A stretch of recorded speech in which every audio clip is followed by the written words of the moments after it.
Alright, we are live, seemingly with no issues. Let's hope it stays that way. Great. Yeah, it looks like we're good. Yeah. Awesome. Yeah, let's hope it stays that way for sure. All right, well, shall we just go ahead and get started? We shall. All right. All right, let's get at it. 3, 2, 1. Welcome everyone to another episode of Football for Fun. I am Daniel, a very happy Texans fan. I am delusional. My team won today. I'm a Panthers fan. Welcome to the stream, everybody. How you doing? Good for you. Good for you. I'm doing good. Yeah, obviously I feel good about my team. I mean, we have a whole slate of games to talk about. You know, we have your team as well, but I'm doing pretty good. It was an okay. The slate was okay. Like a lot of blowouts. Like some, like maybe not as many close games as you've liked. I think Yeah, there's some ugly mostly games every in there. game ended up being a blowout. It was. I wouldn't say it was okay. I would have said it was a horrendous slate overall. But that's just Well, I me. thought there were a few close games. Like the Bucks Seahawks was close. Oh, I mean, I was talking about the early slate. I thought that's what we were Oh, talking I about. was just talking about generally, but yeah, I do. Yeah, Vikings Browns was apparently close. I didn't see any of that. I honestly forgot that The game went about happened. exactly as you'd expect it to go, honestly. I woke up a little late on Sunday, and I actually didn't even realize until I got home at like 1 p.m. to watch the games that like the Vikings Browns game happened. Then I was like, Oof. oh, I wonder what happened, because that was a swing game, right? You Yeah. picked the Browns, I picked Vikings. Yeah, it was close though. No, Cleveland was in full control of that game. They just choked at the end. They let the Vikings offense suddenly have life at the end of the game. Carson Wentz marched him downfield and had the game-winning touchdown to Jordan Addison. So great throw by him at the end. Great throw. All credit in the world goes to him for that throw. Yeah, Vikings and really pulled I through did there. I did see that play on like a highlight. It was a really good throw by Wentz and like good catch by Addison, things like that. So that was a really good play. Yeah, Quinshot Judkins of the Cleveland Browns had a great game as well, so shout out to him. That's about all we can say about the Cleveland offense. Well, Dylan Gabriel actually had a respectable debut, I thought. Yeah. I can pull up his stats real quick so I get it right. I mean, for a rookie making his first start, rookie third-round pick, should have been a fifth-round pick, but that's neither here nor there. 19 of 33, 190 yards, 2 touchdowns, no turnovers. That's pretty respectable for a rookie debut, I gotta say. Yeah, it's solid. I mean, I think especially given the circumstances and things like that, like he wasn't that high of a draft pick. Like, I think it's just like I don't know why. It just kind of feels like Dylan Gabriel and Shador, for that matter, get more pressure to like start than most people drafted in their position would. Definitely Shador, because he's a 6th-round pick, and like no one else would, like no other 6th-round pick would be like it wouldn't be like, when's Shador gonna start, right? But Dylan Gabriel, he was a 3rd-round pick, right? Right. Like I feel he's like, not someone we think of as a starting quarterback in this league. yeah, and I understand like Joe Flacco, like if you feel the need to like move on from him or whatever, but it still feels kind of quick. Like I don't know why. I mean, the way for those Flacco's two- playing, it's like you got to play your best players, and I know I'm notoriously against starting rookie quarterbacks in their first season if you can Yeah. avoid it. Cleveland's in a position where they can't avoid it. Like they got to give the kid a shot and see what he's got before they're in position Right. to draft in the top 5 next year and pick a new quarterback. So at this Yeah, point, you I see what guess- you guys have. I guess what I'm saying is that like you'd normally draft a 3rd-round quarterback to be your backup. Oh yeah. And they're trying to like force Dylan Gabriel into a starting role, which I mean I can understand, but also it's like I'm kind of with you, which is I think you should kind of like generally you should just kind of like soothe the quarterbacks in. But it is pretty interesting. It is interesting to say. Yeah, I don't know if it's more so that he was I mean, he was forced into the starting role for sure, but I don't know if it's that Right. he earned it or that Flacco just regressed that much. Which I'm not going to hate on Flacco. I mean, the guy's in his 40s. The regression was supposed to That's come true. by now. It is And, kind of crazy he's still playing at this point. Yeah, he's Yeah, still it playing in is. starting week 1. Like, yeah. no one's hating on him for suddenly being a terrible quarterback in this league because it's just what you should expect by now for him. Unfortunate Yeah, for for him, sure. but it is what it is. At this point, Dylan Gabriel may just be the better quarterback, and you got to start your best players to try to win games. And in that division, I mean, the Steelers are the overwhelming favorite right now, and they're only going to win like 9 games or 10 games. So if you're Cleveland, We'll talk you're about thinking, the Ravens later and like everything. yeah, like but that. if you're Cleveland, you're thinking, okay, if we can win enough of these games with our elite defense, maybe we can hang in there. And if they had won today, I mean, they would have only been 1 win back from the Steelers. So it would have been an interesting discussion to have, but they didn't win, so we don't have to have that Right. discussion yet. If they beat the Steelers next week, though, we can bring that back. Real quick, what are your thoughts on like I didn't even see the clip, but of Shadur like miming like I have no real thoughts on that. I didn't care to really look really? into it. I saw someone say it Honest- was in reference to something else that had happened, and it was just taken out of context. I saw some people say it just seemed immature of him to do it anyway. Mhm. I Yeah. don't really care. I would like to know why he's getting this much media attention anyway. He's a 6th round or 5th round quarterback pick. I don't even remember which round it was, but it was late. No other quarterbacks picked in those rounds are getting this attention, but I know it's because of his name. It's because of the Sanders name, yeah, but like it's still kind of crazy. Like, just like I was saying earlier, like no other 6th round pick would be getting this much attention and pressure to start and things like that. I didn't see the clip, and if there's like context I didn't know, then like so be it. But I just think it's a little like immature. I'll kind of go that route. It's just like even if it is like in reference to something, you just don't have to do it. Like it's gonna get taken the wrong way. I would think, which again, I didn't see the clip, so maybe there's something I'm missing. But it did seem like it does seem like, especially for like a 6th round rookie, you should just say the right things, right? Just be like You would think, just because the media is gonna take it and run with it because that's what they do. I mean, if Shadur had given a normal response and like a word or two he said was taken out of context, that would have been fine. I just think, okay, I won't make any judgments till I watch it. It just seems a little silly to me. No, I mean, I think the whole thing is silly for all parties included, but yeah, I saw it and just forgot about it. I was surprised we were still talking about it. I really don't care. Yeah. I'm kind of with you. I'm just like whatever. But anyway. All right, I'm gonna take my quick 5-minute intermission. So if you want to talk about something, maybe spend that time talking about the Jets game or something like that. By all means, but I'll be back in 5 minutes. All right. And there's an interesting question. How will Andrews' Week 6 target share change versus a zone-heavy D ranked top 5 in red zone, bottom 10 Ts, and Andrews? Is that Mark Andrews? I would assume. I can't think of another Andrews at the moment. Yeah, I mean, if you wanna, and they've got Mark Andrews in fantasy football, I believe. I think that was mentioned that's right. on okay. the. So, well, if you want to spend 5 minutes talking about Mark Andrews, I do not, but I will answer the question. Okay, I'll be right back. Yeah, I would anticipate Andrews and just everyone else in that passing game for the Ravens. They're not going to do very well as long as Lamar Jackson is out. The Rams have a good defense. I wouldn't feel good starting Mark Andrews against the Rams defense next week. Although I haven't seen his stat line, it's possible he did something today against Houston. If he did anything against Houston, I guess you can start him, but I'm guessing Cooper Rush did not get the ball to him a ton. Yeah, just 3 targets. Yeah, I wouldn't feel good starting Mark Andrews against that defense next week. That does not bode well, but I don't know. With the tight ends anyway, it's there aren't that many who you can definitely start and feel good about it at this point, so you can take a chance and hope for the best, honestly. I would definitely see if you've got any other options to go with, but yeah, I don't know how much it'll change, but he's not getting that many targets anyway right now. 3 today with Cooper Rush, and he should be starting again next week. Yeah, definitely fading Mark Andrews. Daniel went, I believe, to get some pizza. I think that's what he's doing, so we have a brief intermission with him away. On the other hand, though, he did not get to see the late slate of games, so I can kind of give some thoughts on that. Lions-Bengals, we'll go through that pretty quickly. The Bengals scored 24 points, which is about 24 more points than I thought they'd score today, so good for them. Most of that was in the fourth quarter. They got 3 fourth-quarter touchdowns, so you can call it garbage time. You can call it fighting on till the end. I don't really care what you call it. The Lions completely controlled this game. 37-24. Jared Goff had a nice day. Had a nice day. Very efficient. 19 of 23, 258 passing yards, 3 touchdowns. Montgomery 65 rushing yards. Gibbs had near 60 rushing yards as well. Basically, it was exactly what you'd expect from the Lions offense.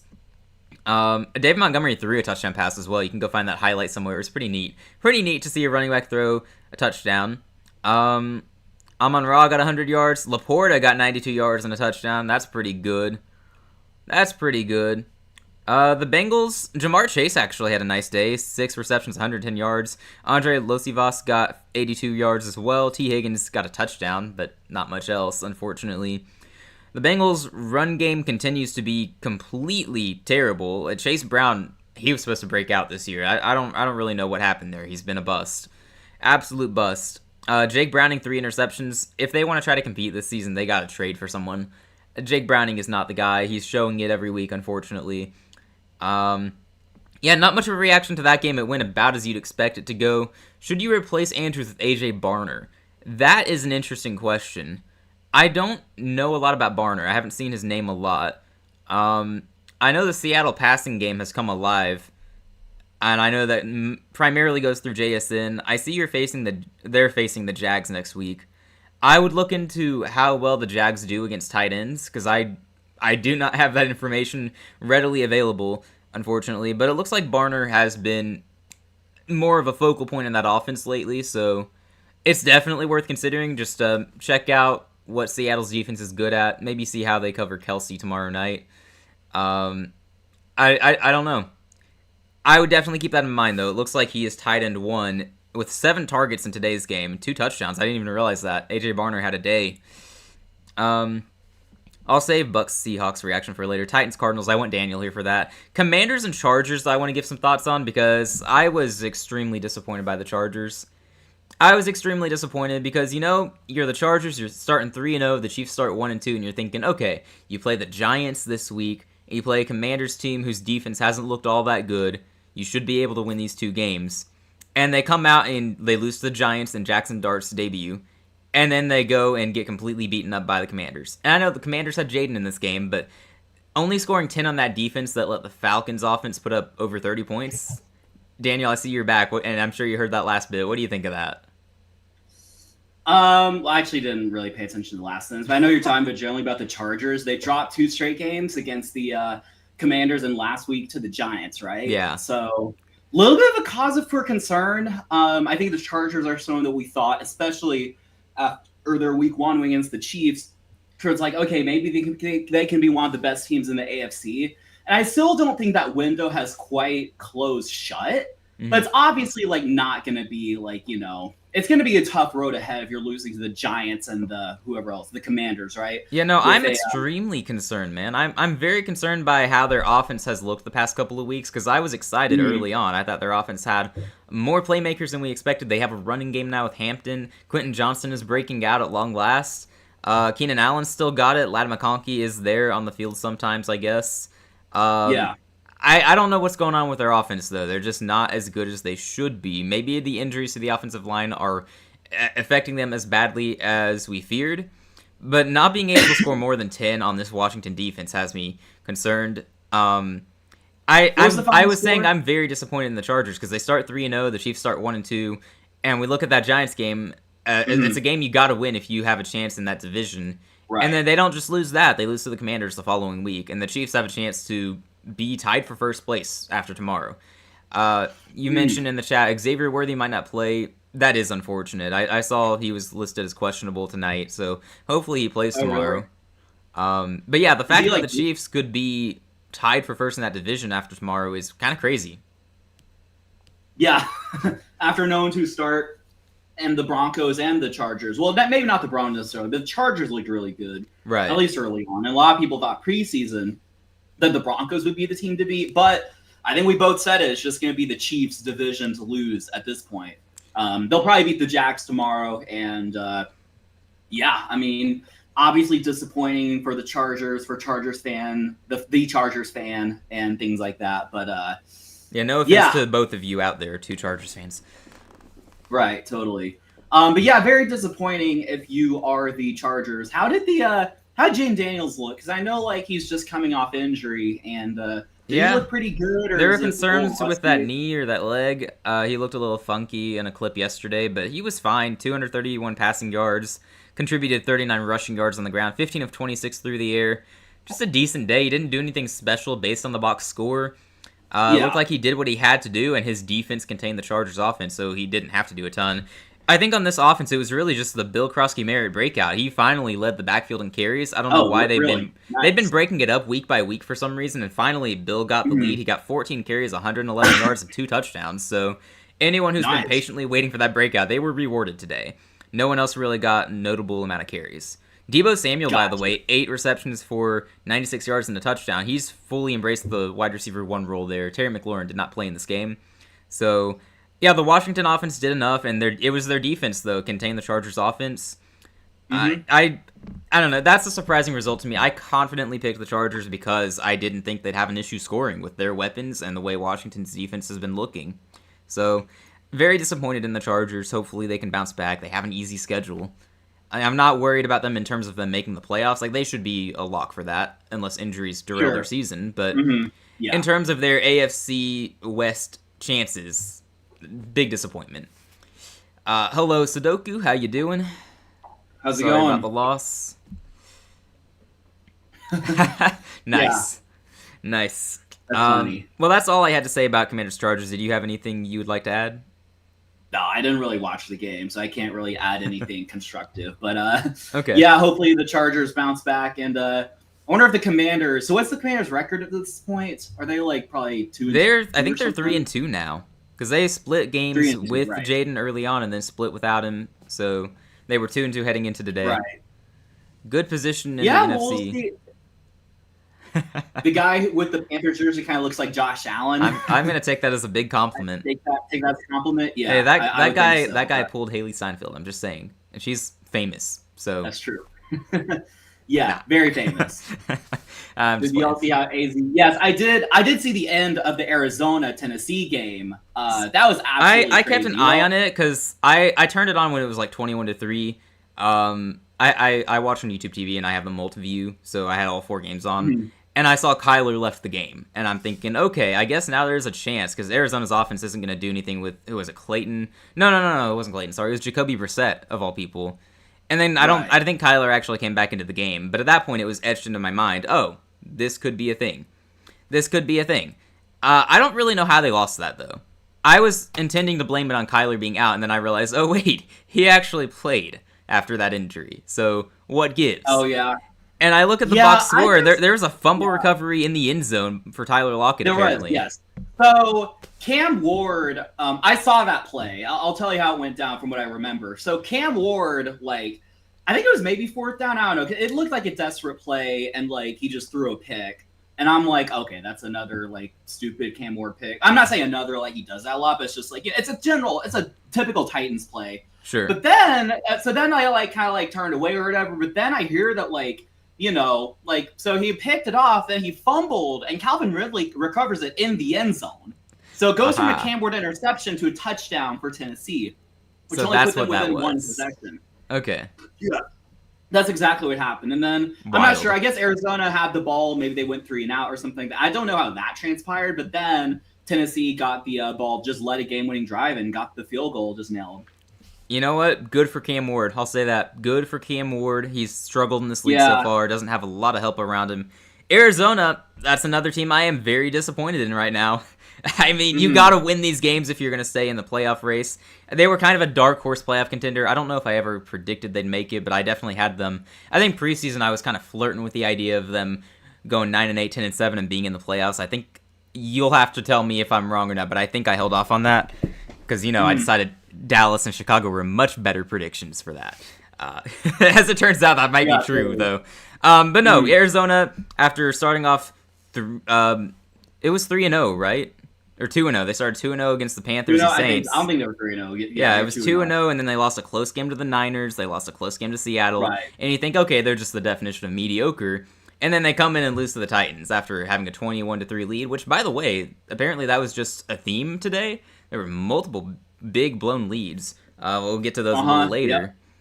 But it's super weird. I'm not even surprised because Arizona's just kind of weird like that. And they've shown that they are capable of blowing a big lead already this season. So good for the Titans. Arizona, that is a big fat L that you couldn't take. I would definitely be worried. If I'm the head coach, I'd be a little worried about my job security. You're going to have to rattle off some wins after that. Yikes. That's unacceptable.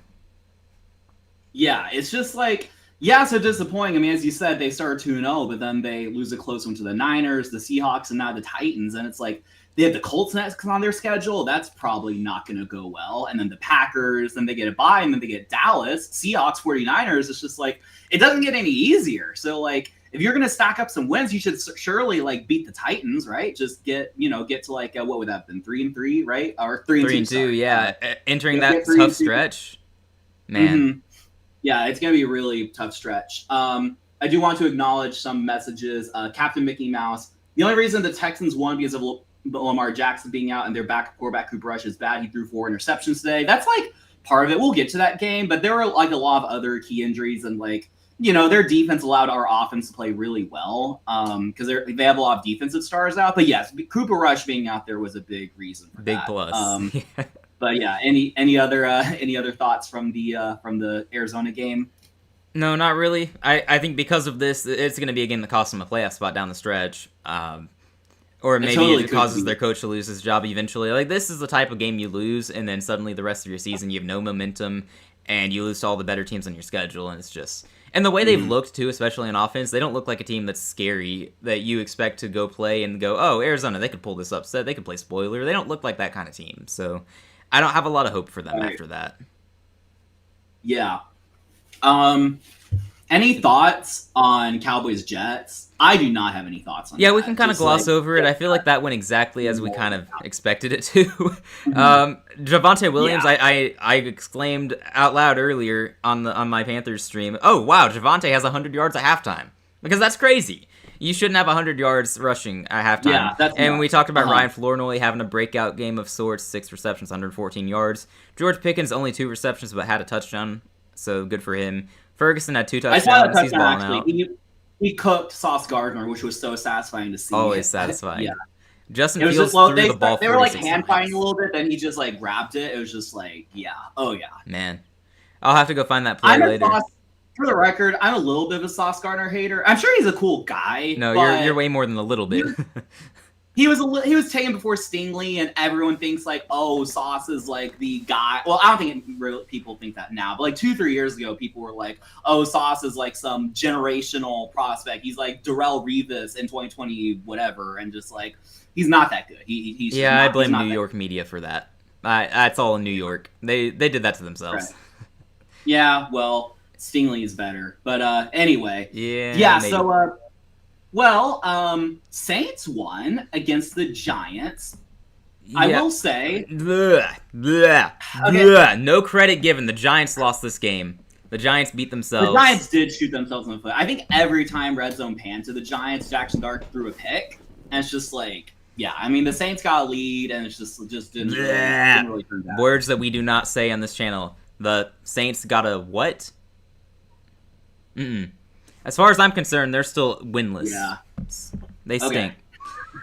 Okay, fine. Objectively, Spencer Rattler had a nice day. Good for him. Taysom Hill is back. That's probably why they did so well. Kendre Miller, by the way, had more carries out of that backfield than Alvin Kamara, so that's something to keep an eye on. Kamara could be a trade candidate soon.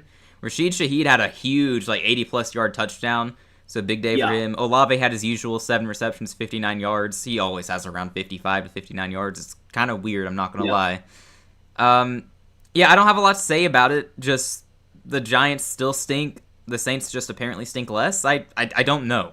I don't know what to do with this. Jackson Dart in his second game, 2 interceptions hurts. Cam Scatterboo isn't elite as a runner, at least not behind this offensive line. He's fine, but not like a game changer, if that makes sense. Like, I'm not trying to hate on him. He's just not an elite game changer on the ground yet.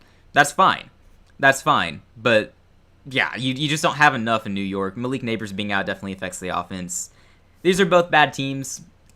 As far as I'm concerned, though, it's really just... Hey, we're 286 now. Wow. He asked about the sub notification. I'm not exactly sure. We don't really get a notification, but we're at 286 subscribers. Thank you for subscribing, everyone. Appreciate you guys. Trying to get to 300. So shout out Captain Mickey Mouse. Also see Chess Crusher here. Welcome on in, Chess Crusher. Nice name. I want to respond to some of Sudoku's comments, though. He said we ignored some of his comments. I'm not going to lie. I hadn't really been reading the chat because I was ranting. It's all good. But Sudoku did ask me why I hate the Saints. I honestly don't. I don't really care. I just kind of play to Isaac's hatred of them for this show. I really don't care. I don't like them. I don't hate them. It's just eh. For me, I mean myself is just eh. But I absolutely hate them. So I'll hate them for you. So Appreciate it.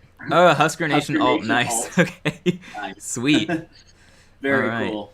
Captain Mickey Mouse. The Saints had a 90-yard defensive touchdown. Someone told me on my live stream earlier, I don't remember who it was, but they said it was like a big fumble recovery touchdown, and I was like, I was very disappointed because I thought the Giants were about to take the lead. So pretty ridiculous.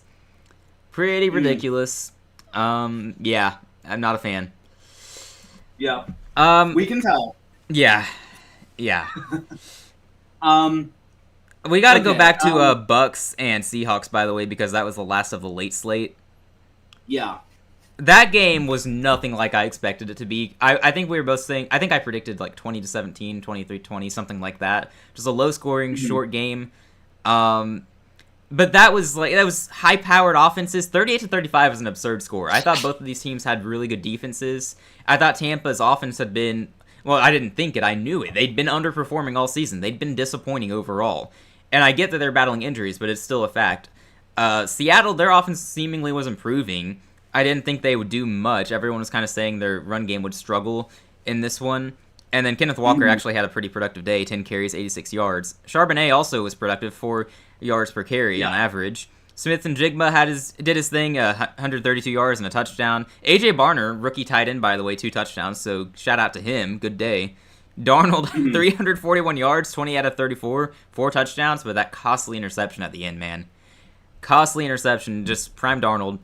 Baker, 29 of 33. Dude, this is absurd. Like, 28 of 34, 29 of 33 for these guys, both over 340 yards. Elite quarterback play in this game. The, once Panthers Castaway Bowl. Yeah, yep. Look, I don't even hate it. It was the right choice when we moved on from those guys. I am genuinely glad that they found homes elsewhere and they are thriving. No, I really am. It probably would have been hard to succeed in Carolina anyway. But, yeah, I didn't really... The play I saw was I saw the Darnold interception. It was kind of funny because it was kind of commentator's curse because whoever was broadcasting, I don't know who, but they were talking about how Todd Bowles likes to blitz, so they were wondering if he would bring on a blitz. And sure enough, he blitzed, and then he threw the interception under pressure. So it's terrible. Yeah, unfortunately, for context of viewers, I didn't really see the late slate games, so I'll be excited to kind of go back and watch the highlights and things like that. So that's why when it comes to late slate, Isaac's kind of carrying, and then like I can contribute more with the early ones because I watched some of those. Yeah, well, definitely go back and watch the highlights from the Seattle Buccaneers game. This with the Elite, I hope they rematch in the playoffs. I hope the Bucs miss the playoffs somehow. I don't know how they would in that division, but I hope they do. But when they make it, I hope these teams have a rematch. I hope that it's an electric playoff game. I'll be rooting for Seattle. That'd be great. To answer some questions though, Captain Mickey Mouse asked about Jimmy Chiarlo. I guess that's how you say that. I've never heard of him. I'm not gonna lie. I had to Google the guy, so I wouldn't have any thoughts about that. Is he significant in some way? Yeah, could you tell us about him? Do inform us. And Chess Crusher said he regrets getting off the Panthers game stream early. Yeah, before we took the lead and won. That was a fun game. We don't have a lot of those. Yeah, both quarterbacks completed secondaries. Yeah, wait, who were you guys missing? I thought you guys were fine in your secondary. I know Tampa's secondary might have been a little depleted. Your defense hadn't given up 20-plus even once prior to this. Borderline elite. That's what I was thinking. Maybe we go back and look at the teams you played, though. Maybe that's all it was. But also, Tampa's offense had not found its groove yet. It was a surprise to me to see both of those teams putting up so many points. Are you all sure that we're a playoff team? I don't know. If you take this week's offense and you take the prior 4 weeks' defense, definitely. I think you're good enough to be a playoff team. You're just going to have to beat the teams you're better than. And I don't know how many of those there are, but I know coming into this game, I was thinking you guys are a 10 or 11 win team. So my opinion doesn't change too negatively about Seattle. Also, you got the same record as the Rams. I can't believe the Niners are leading this division with 3 divisional wins right now. We said they'd win the division because of their schedule, not because they dominate the division. But here we are, 3-0 in division play. Ridiculous. Niners just something else. Yeah, with Mac Jones, but the Mac attack. Yeah. He's basically just better Jimmy G. He's not... I was watching most of that game. It didn't seem like he did anything too crazy. It was like he just managed the offense. I feel like Brock Purdy's the better quarterback, but for that system, Mac Jones might be better. Weirdly enough. Yeah? Oh, Witherspoon was out today? I don't know why. Really? I thought Witherspoon played. Woolen and Emanwari got hurt. All right. Yeah, I thought Witherspoon played, and that was the main thing I would have been concerned by. I don't love... Yeah, Love's a good safety, right? Julian Love? I think he's so. pretty good. And Captain Mickey Mouse says he was in the Bills practice squad and he got drafted. Okay, well, good for him. Good for him that he got Nice. signed. That's a nice story. It Very sounds cool. like. Mm-hmm. Hopefully he does well. Yeah, I mean, the NFL success story. You just he went. You're talking about Jimmy, right? Jimmy Chiarlo. yeah. Oh, he was drafted from Army. Oh, nice. Which is cool. So Yeah, that doesn't happen a lot. Appreciate the service. Yes, yeah. sir. But went to he actually went to several, not several, like 2 high schools, St. Joseph Regional and United States Military Academy preparatory school. So military guy, I guess, but is playing football now. So Yeah. good for him. Good for him. Now, wrapping up the Bucs-Seahawks reaction, because I don't have a lot more to add, I'm just going to say I think these are Sure. still playoff teams. I think Tampa's basically won the NFC South already. Let's be real. They've kind of got that division wrapped up. No doubt that they're going to win it. Seattle should be fine, but we'll continue to monitor them. Not much more to say, just a great game. Game of the day so far. Colts-Raiders, I have nothing to say except the Raiders can just go ahead and give up on the season. It's over. That's just terrible. You lose by 34 points like that. Geno Smith, he fell off a ton, man. Another 2 interceptions today. He's got 9 on the year. It's so sad. You would expect like a small regression, right? But Geno's just been horrible this year. Like absolutely horrible. It's not absurd to say that he's been the worst starting quarterback in the league. And that's coming from a guy who watches Bryce Young, all right?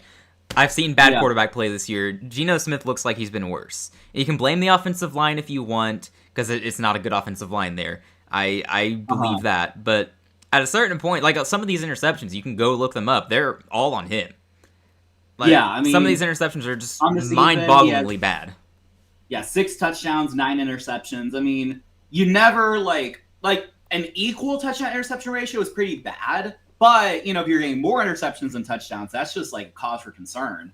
Yeah, and to answer Sudoku, Geno is he's definitely gone at this rate. He's definitely gone after this year. Pete, Geno should retire after this year. Yeah, or be a backup, this is when Geno needs to write back. But Pete, I think he can go ahead and he's probably got another year in him.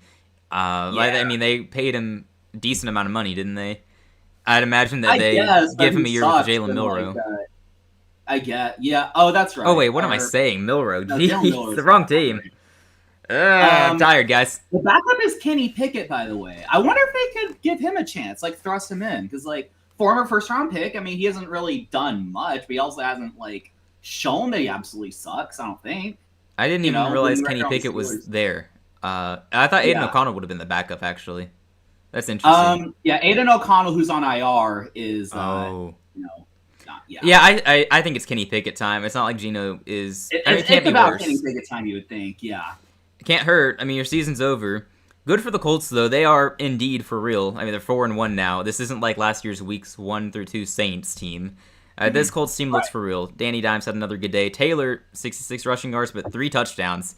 He might be your offensive player of the year winner when all is said and done. Him or Puka Nacua. Those are the names to watch. Primarily. Yeah. But yeah, not much to say about this game. The Colts look like a definite playoff team at this rate. They're demolishing the bad teams on their schedule. Yeah, I feel good about the Colts right now. Bills whiteout jerseys, that's cool. I'm excited to see them in action. I've seen, the promos and stuff like that. They look really cool. I'm looking forward to that. No, definitely. All right, you want to talk about the Panthers? I'll give the floor to you. Sure. I won't ramble on as much this time because I did commentate for a couple hours earlier and then put a short out. Great win. Great win. Bryce Young tried to lose this game early on. It was very similar to the Arizona game where you come out and you fumble and then the very next drive you throw a terrible interception.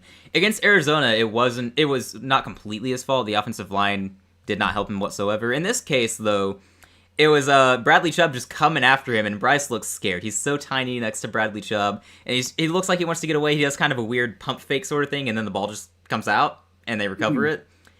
I think I said out loud, I'm watching with my family's in the moving vehicle while I'm on the way home, and I say out loud, I've seen a lot of terrible Bryce Young turnovers. This might be the dumbest one yet. It was genuinely so bad. Yeah. And then, they went downfield and scored a touchdown, of course, and then next drive on offense, Bryce Young overthrows Xavier Legette right into the arms of a defender. Just a terrible interception completely on Bryce. Stepped up into the pocket and threw it. Just a bad throw. So early on, Bryce helped put us in a 17-0 hole, but our defense was outstanding in this game, man. I know I've been saying it for weeks that our run defense improved, and no one really cared to listen to that, but it's true. We held Devon Achane to less than 20 yards on a decent amount of carries. Like, our run defense was outstanding in this game. Achane, 10 carries, 16 yards. Absurd. Tua, 27 of 36. Pretty efficient day, but couldn't get the job done when it mattered most. Jalen Waddle had a big touchdown play, 110 yards. You definitely want to start him every week in fantasy. Darren Waller had a great first half, and then adjustments were made, and we covered him in the second half. Kind of crazy how you cover the guy hurting you. Dowdle, dude, Rico Dowdle. Who could have seen that coming? Dude had 206 rushing yards and 23 carries. I think that's the second most in a game by a Panthers running back ever. Sorry, can you repeat that stat line? 206 yards on 23 carries. That's absolutely crazy. It is. I did think Dowdle will play well. Like, whenever they panned to him, it was just like, it was absolutely crazy. Yeah, just big run here, big run there. Suddenly, we're in the lead. No, he was our offense. If you see any Panthers fans saying, "Oh, Bryce Young won us this game," we won in spite of Bryce Young. All he had to do was not screw it up. And he had a couple of really nice plays that kept the game going for us, kept us alive. A couple of nice fourth down conversions, but genuinely, it was Rico Dowdle. It was his offense. Absolutely insane to have 200 yards. I mostly blame the Miami defense, but it was nice to see us finally have a run game. Ted McMillan, 73 yards. Great day for everyone in Carolina except Bryce Young. He was just fine. So, a terrible day for Miami. I hope that we've done them a solid and gotten Mike McDaniel fired. We will see. That was a trend last year where we'd play a team and win, and then they'd fire somebody. So, I'm assuming that's going to happen again. That's all I have to say, though. I'm sorry, Miami fans. Hopefully we got your coach fired. Panthers fans, don't read too much into it. It's Miami. They're not a good team. At least we're not the worst, but let's not get crazy. We're not a playoff team. And on that note, I'll end it and turn it over to you for the Houston game. I did not watch a single moment of it. I just saw y'all blew them out. So, floor is yours on that one. Yeah, obviously a really good game. So it was a game that a lot of us, a lot of people expect it to be tough for the Ravens because they're missing Lamar Jackson, things like that.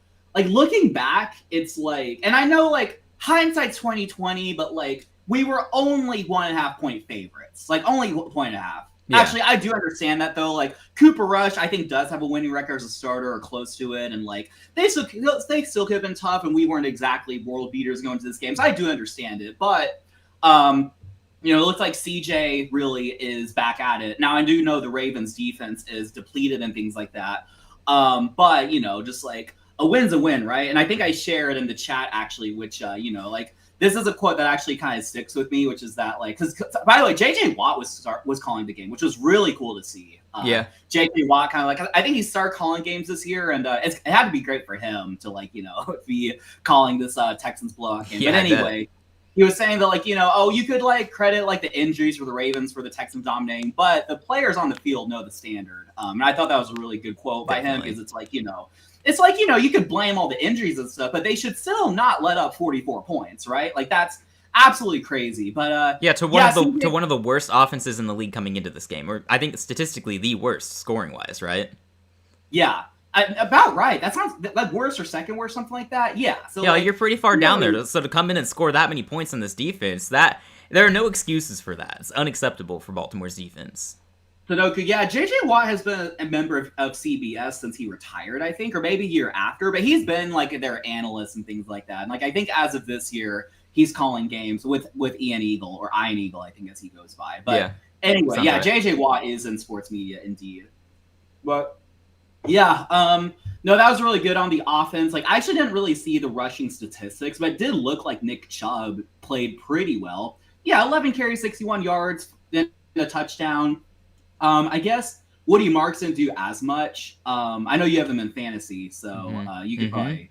I have him in a lot of leagues, Daniel. I have him in a lot of leagues. Can you contact Houston and tell them to play him more?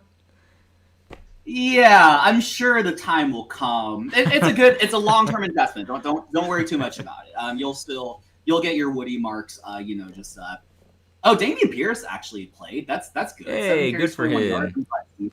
I'm sure a lot of this was in, like, garbage time, though. But so the entire second half.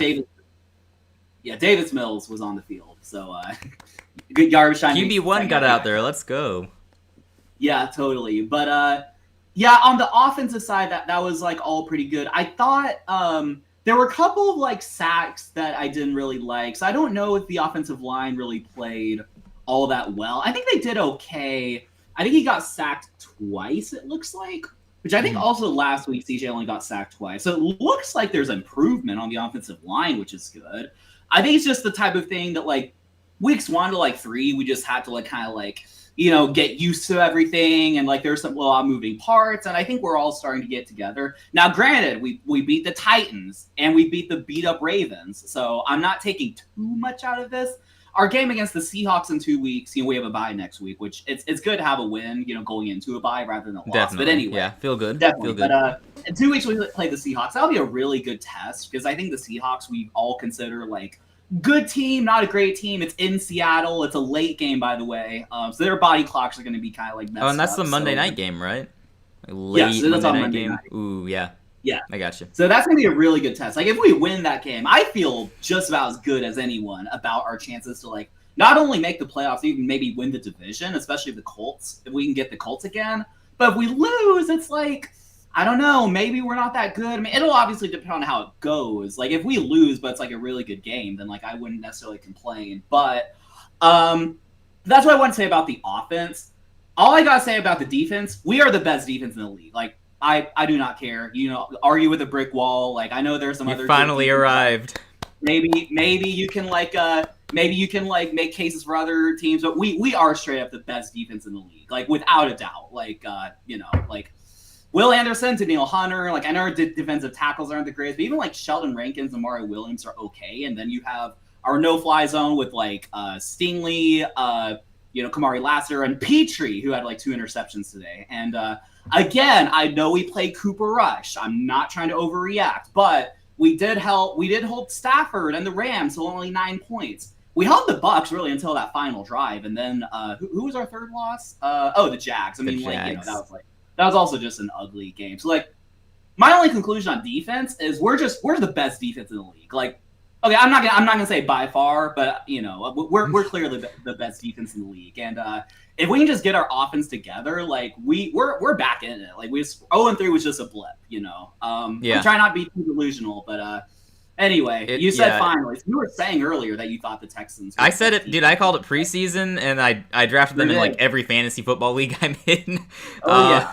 Yeah. So that's I mean, obviously, I agree. Y'all have the best defense, so I'm not gonna contradict you there. I fully agree. Yeah. I don't know who else would have the best defense in the league right now. It's got to be Houston. Yeah, I mean, we'll see like throughout the course of the season, like how it progresses and everything. But I think anyone just watches the defense and it's like we're so physical. We get at the quarterback. We intercept their passes, things like that. Yeah, Sudoku, I agree. We actually mentioned that during our predictions, I believe. I think we mentioned it's kind of weird that they are bringing in a quarterback completely different from Lamar's style. God, I don't really know why they wouldn't have someone more like Lamar as their backup. You got to change the offense. Yeah, it's kind of weird. Like, I'm not exactly sure. Like we were saying earlier, like you have to have like 2 separate like game plans, like for Lamar Jackson, for Cooper Rush, and it's like, did they just think Cooper Rush was a really good backup? Like, I don't know why they did that. I don't know. Yeah, Denver's got a good defense too. I think they've actually been not as good as I expected this season. I think they've gotten better as the weeks have progressed, though. But yeah, I put them up there. They're among the best defenses. Coming into the season for me, it was Houston and then Denver. So I think that is the consensus on paper. I think they had a pretty good defense. I mean, they allowed 29 points to the Colts. Like we're not going to do that. You wouldn't think. I can see just based on you say that now. We'll see. Right, based on the scores, I can see how that's the case. But I think we're. Now, I haven't like watched like every single snap of like the Broncos, so I wouldn't be entirely sure. But like, I think the media like really overhyped the Broncos defense, and that's why a lot of people are still going to say that. But I watched the Houston Texans. I think we're the best defense. But we'll see if it's clear that another team is better or our defense falters or something. I will change my mind there. Fair enough. I just think like. Hopefully our offense can really get back together. We'll see how they do against the Seahawks. And I think we do play the Broncos actually the week after that. You do. They're coming up. It'll be really interesting to see how those games go. We'll actually get tested. Yep. Now, before Sunday Night Football kicks off here, we'll give one more reaction to the final game we haven't covered, which, in fact, is Denver defeating the Eagles. Philadelphia was in full control of that game. I was kind of monitoring it while I'm watching Carolina because I kept going, wow, we're the only close game on right now. Everyone else is down double digits. And then suddenly, Denver scores a touchdown, makes it interesting. They're down 17-10. And then they get the ball back, they go downfield, and they score again. All in the fourth quarter, by the way, 2 fourth-quarter touchdowns. And they decide to go for 2. When they get that second score. And you know what? They got the conversion. They take the lead 18-17. I'm thinking, okay, this is crazy. Yeah. we're going to see 2 big comebacks here in this early slate. That's awesome. And they won on a 36-yard field goal, extending the lead 21-17. Philadelphia got the ball back with 1:11, and then did very little with it. Like, there were some weird decisions. You never felt good about Jalen Hurts being the guy who has to throw down the field to move the ball. Because I'm not trying to criticize him because he's obviously a very successful quarterback, but you don't rely on him in the passing game. That's not his forte. He can pass, but you know. Yeah. So he got them to midfield and they had a Hail Mary, and actually the ball was in Devonta Smith's hands in the end zone when he threw that Hail Mary. Really? Like they had a chance of reeling that in, but for some reason he and AJ Brown were like on top of each other. It looked like AJ Brown basically was playing defense on that play. So AJ Brown trying to get his catch, of course. Yeah, I mean I don't think it meant to be that way, but that's what it looked like. So it's a failed Hail Mary. The game ended. They may have missed pass interference the play before that though. That should have given them the ball. Well, it would have been a spot foul, so it would have been at the inside the 5. Controversial there. I thought it could have gone either way. I didn't think it was that bad of a miss, but still. Yeah, Philadelphia blowing this game was kind of surprising. I mentioned this on my stream earlier. Saquon Barkley only had 6 carries in this game. Only 6 carries. You led all the way into a fourth quarter, and you only ran the ball 11 total times. 6 carries for Saquon, 2 for AJ Dillon, 1 for Shipley. Handed off 11 times. Or no, it ran, yeah. Hand off 9 times, and then 2 Jalen Hurts runs. I would love to know why they threw the ball 38 times. That smells inconsistency to me, because it wasn't last week that Jalen Hurts didn't have a passing yard in the second half. Yeah, and now they're really trying to pass it. I just don't know what their identity is. The noise. I mean, their identity has been consistent through 4 weeks, and then today they just flipped the script. It was like the noise from AJ Brown and Devonta Smith, all the cryptic tweets and everything. They finally got to them, and they're like, "Okay, we're gonna force feed you the ball." Well, that didn't work because that throws your offense off. You didn't have a run game. It makes no sense. No sense at all. Yeah. I don't know why they did that. And when you have the lead, you're up 17-3. Why would you not be leaning on the run? That's what you're supposed to do. You kill time, you lean on the run, and you try to get to the end of the game. Instead, they kept throwing it, and Denver kept getting the ball back, and eventually they figured out how to score points. Because that's how that tends to go. And I think that's kind of I think an example of that is kind of why a good reason why the Falcons blew the 28-3 lead is because they were still relatively pass happy, even when they were up 28 point or 25, I guess, whatever it was. And they should have just ran the ball. And if you're up, they were up 7, I guess, were they up 14 points? Is that correct? Yeah, it was 17-3 in the fourth quarter. Yeah, 17-3. Yeah, there's no excuse to not run it more than 6 times. You got to pound the rock. I agree. That is very questionable, game planning there. But I question the play calling and the coaching there immensely. That should not have happened. For sure. Do we get any more AJ Brown cryptic tweets, quotes, anything like that? Not that I'm aware of, but I'm sure there's going to be something. Sudoku points out they had 2 shots from the 29. So I said Hail Mary. I say that because as I replay the play in my mind, Jalen Hurts dropped back near his 40, and I guess to me that looks like a Hail Mary. The play itself looked like a Hail Mary, but it was only from the 29-yard line. They did get to the 29, so despite some weird plays, Jalen Hurts and that offense did get into position to have a chance. So credit where it's due. They did get into a position. Very much so. They just needed to play, and they just didn't do it, but they got in position, as you said. Yeah. But that was our last reaction. I think we got through all the games before kickoff, which we've only succeeded at doing that. Yeah. I think this might be the first time you and I together succeeded at that. Last week I soloed and kind of ran through them. Because if only one of us shares thoughts, obviously it has to go... I mean, you would think it goes twice as fast, right? Yeah. There's not the back and forth here. Here, this we finally synced it up. We finally got it. So Bravo to us. Bravo to us. We did it. Bravo to us. Just in time. So let me... Any thoughts on the Bills, Patriots, like predictions, expectations, things like that? Yeah, I'm not going to change my thoughts on this. Buffalo, I had them at one of my power rankings even before Philadelphia lost today. I didn't understand why Philadelphia was one for most everyone else. I think they're the best team in the league right now. I think the Patriots are good, but not great. I think if the Patriots beat Buffalo this year, it's going to be in New England, in Foxborough. Yeah. I feel like the Bills should be able to win this game, but it's a divisional game. Anything can happen, and the Patriots showed they can score on offense last week. I feel like I've heard a lot that Drake May is playing really well. So he's balling out. He is balling out. Is he actually? Okay, yeah. I mean, that's really interesting to see. Also, I'm still here, but, just 1 second. All right. You wouldn't be surprised at a Pats upset. Buffalo has not looked that good. They're undefeated because of their schedule. That's definitely a factor.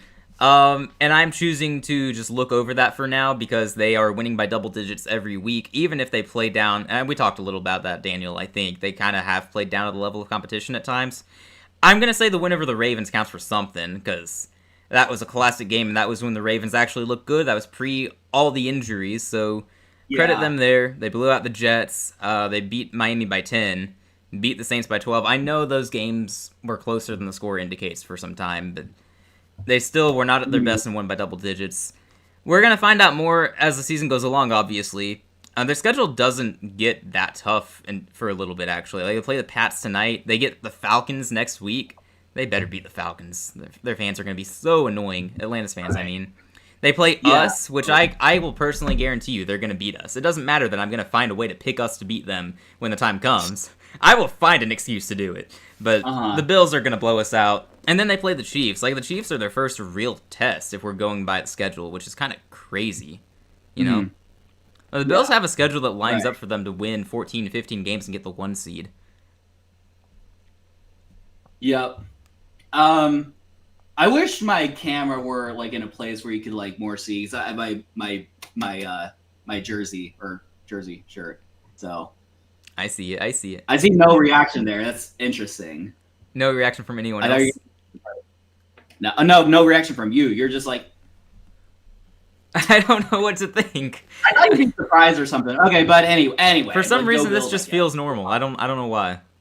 Okay, no, that's fine. That's fine. I was also trying to figure out whose number that is, so I was kind of contemplating and trying to. Is it reversed? Does it not? It's 17, and I'm trying to figure out who 17 is. Sometimes I'm just not good with players' numbers. Is it someone obvious? That's Josh Allen, right? Probably. I couldn't remember his number. Well, you're not gaslighting me, are you? Josh Allen 17. Yeah, Josh Allen 17. I don't know. Okay, well, why would I know? Well, because you like Josh Allen's like you know Patrick Mahomes' number, right? 12? Is it 12? No, it's not 12. What is it? I don't. 15. Oh, 15. I mean, look, Wait, I didn't realize how bad you were with jersey numbers. Holy smokes! Yeah, I'm not good with jersey numbers. You know Bryce Young's number, right? 9. He's 9. Oh, we're starting this game with a first down, by the way. Patriots throwing and completing it. Getting it to the 45. Good start there. Why do you care about Falcons fans being annoying to say 30-0 end of argument? You'd be surprised, because that does not end the argument. They keep yapping, and they say it's a fluke, and they say that they're going to beat us later this season, and they will, because that's how that works. Falcons fans, don't shut up. Isaac, you suck at... Wait, what does he suck at? The numbers. The numbers. Oh, yeah, he sure does. No worry, I fully acknowledge. No, Newton's number is 1. I've owned 2 jerseys in my life. Sorry, I've owned 3 jerseys. I have an Andrew Luck jersey, too. Aren't you wearing a Newton jersey now? I am. I decided since I'm done with Bryce, I'd wear my Newton jersey. I went out of my way to find it, too. I hadn't seen this thing in a long time, but I knew I had it. Crazy. Now, just one more question to test your, true, co-host friendship. Do you know CJ Stroud's number? He doesn't. He doesn't know CJ Stroud's number. I'll give you some time.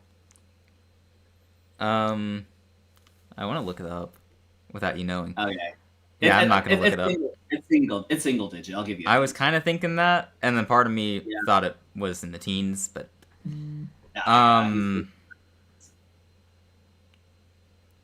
8? Close. It's 7. All right. Well, that'll be Sudoku See, guessed it. I have stuff I can make fun of you to work with. So great. I'm glad I've given you this ammo. That's fantastic. I guess most people just watch football and just naturally know the numbers and things like that. Like, I don't know. No, not me. I'm only good with my team normally. Although if you called out numbers, I probably wouldn't tell you the players. It's more like I see them on the field and go, oh yeah, I know who that is. But a lot of the time, no, I'm not good with numbers. Interesting. Bills defense, by the way, I know we're kind of making fun of me right now, but we got to acknowledge this. The Bills defense got to stop here, so Patriots are going to be punting the ball. Yeah, they got a sack. This jersey, it just looks like the Raiders, right? Like the white and gray, the gray numbers, white jersey. I can kind of see where you're coming from. Yeah.